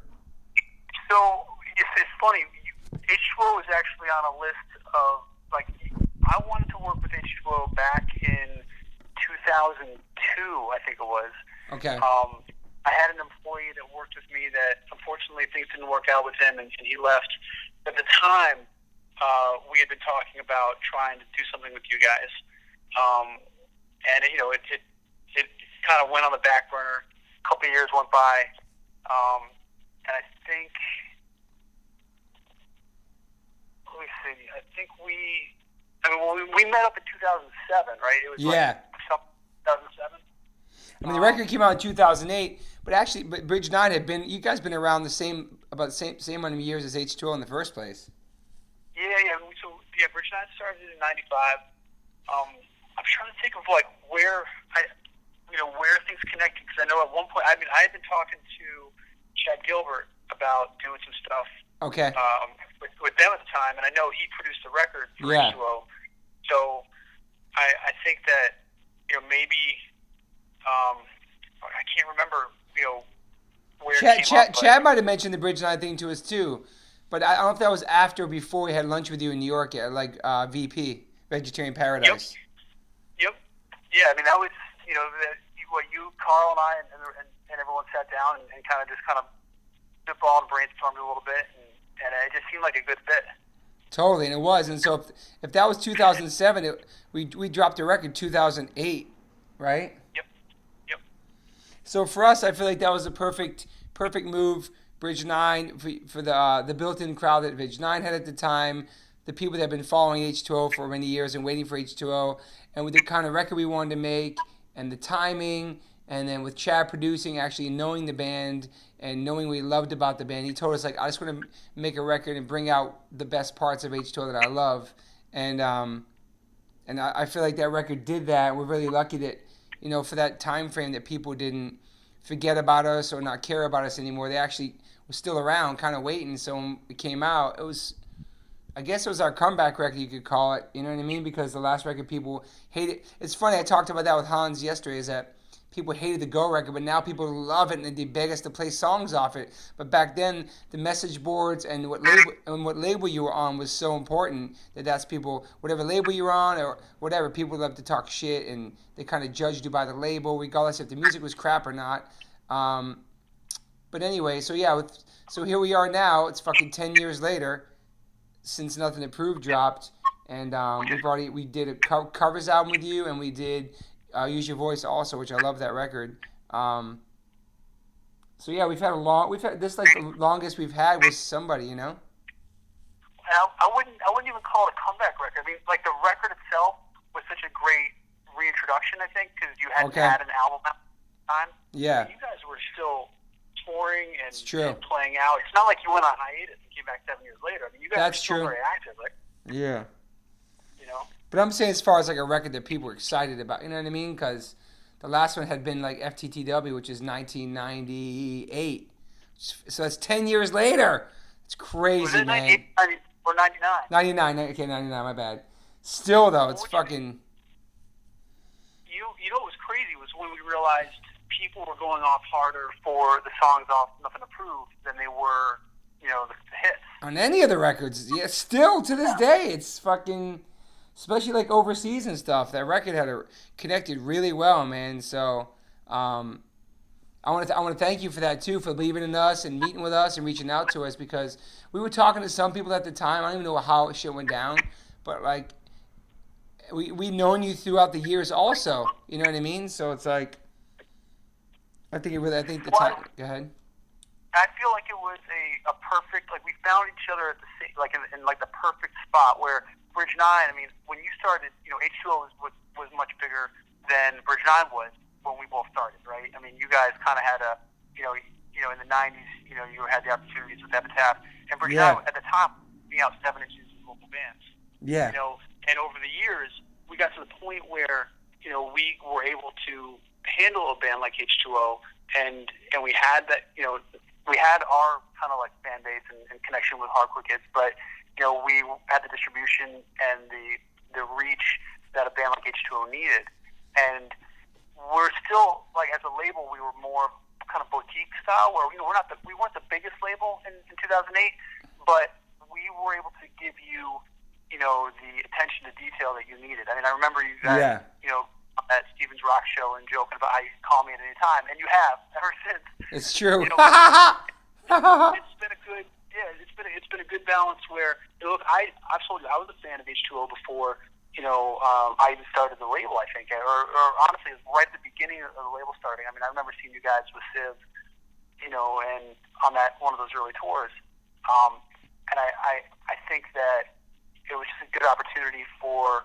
us to be able to work hard for you and for you guys to be able to have like the attention that you deserved.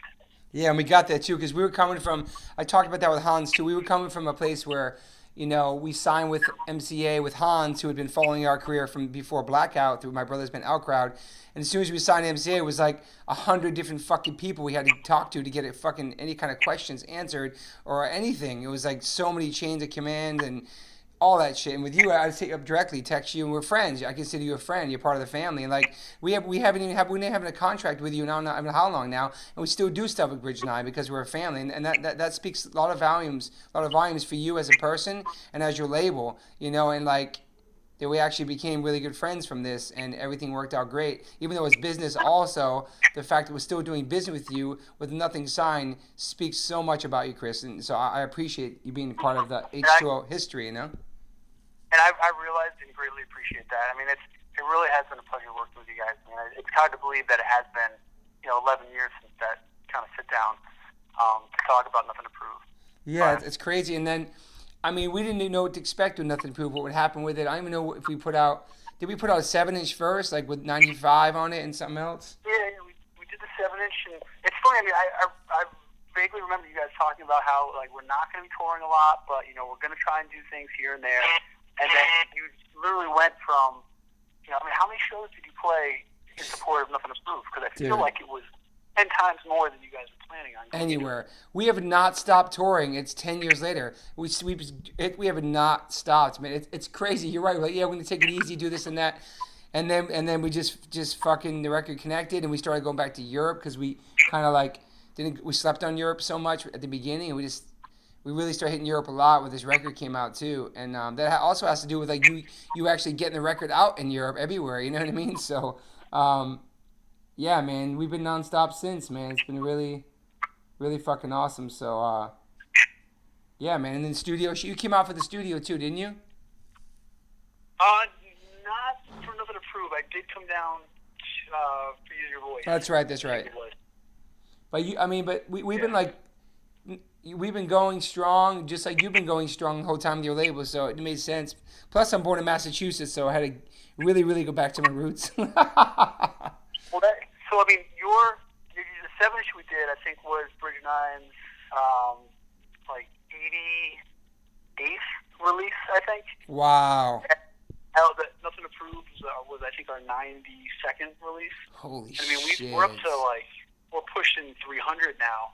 Jesus Christ. In terms of releases. So, like, it's Bridge 9 has been, a significant part of H2O's life as a band. But similarly, like, H2O has been a huge part of Bridge 9. I mean, we've put out probably more releases with H2O than any other band. And a lot of them are for fans of, like 7 inches and reissues and vinyl reissues, but I mean, I feel like we've done like a dozen vinyl releases for H2O over the years. So many, man. Whether it's like, limited to 500 7-inch, or, like a repress or like, like a full album. Yeah. It's crazy, man. Probably the most releases ever with you compared to, obviously, because we only did 3 before that. 4 we did to go, but, yeah, man. So that's fucking a big chunk of our career with Bridge 9 over 10 years. It's pretty amazing, man. So yeah, I appreciate that, Chris. I appreciate still working with you and everything we've done in the past and being part of H2O's life. And yeah, man, much love to you and Bridge 9, Chris. No, thank you very much. I'm psyched you're doing this podcast. I feel like you've been the one person that podcasts were made for. I'm finally doing it, and I'm finally doing it now. I'm obsessed with this, especially this one, because this is pretty thorough. Now that I talked to you, I've talked to Hans, who signed us to the MCA. I've talked to Matt Wallace, who produced the Go record. I've talked to Mark Hall. I've talked to Vaughn. I'm hoping to speak next up to Bill Wilson today, and then also to Brett Gurewitz. So it's going to be like really in-depth H2O episode, man. Nice. I'm excited. I'm trying to make it super factual, all the timing right, keep it like chronological. Everything I'm trying to do with the podcast is trying to be like that, starting with my mom, my brothers, and then my band, and then see what happens next. But yeah, man, I'm doing it. But thank you, Chris. I appreciate it. Happily. If you have any other further questions, just hit me up. All right, bro. I'll speak to you soon. All right, cool. Thanks, Toby. Bye. Done deal. Hey, guys. Thanks for listening. Please rate, review, subscribe. If you haven't subscribed yet to this podcast, please do that. And whatever platform you are listening to this on, I'm glad you found me. You can rate me and review me on there also. So thank you guys sincerely for the support. I cannot wait for you guys to hear the next one.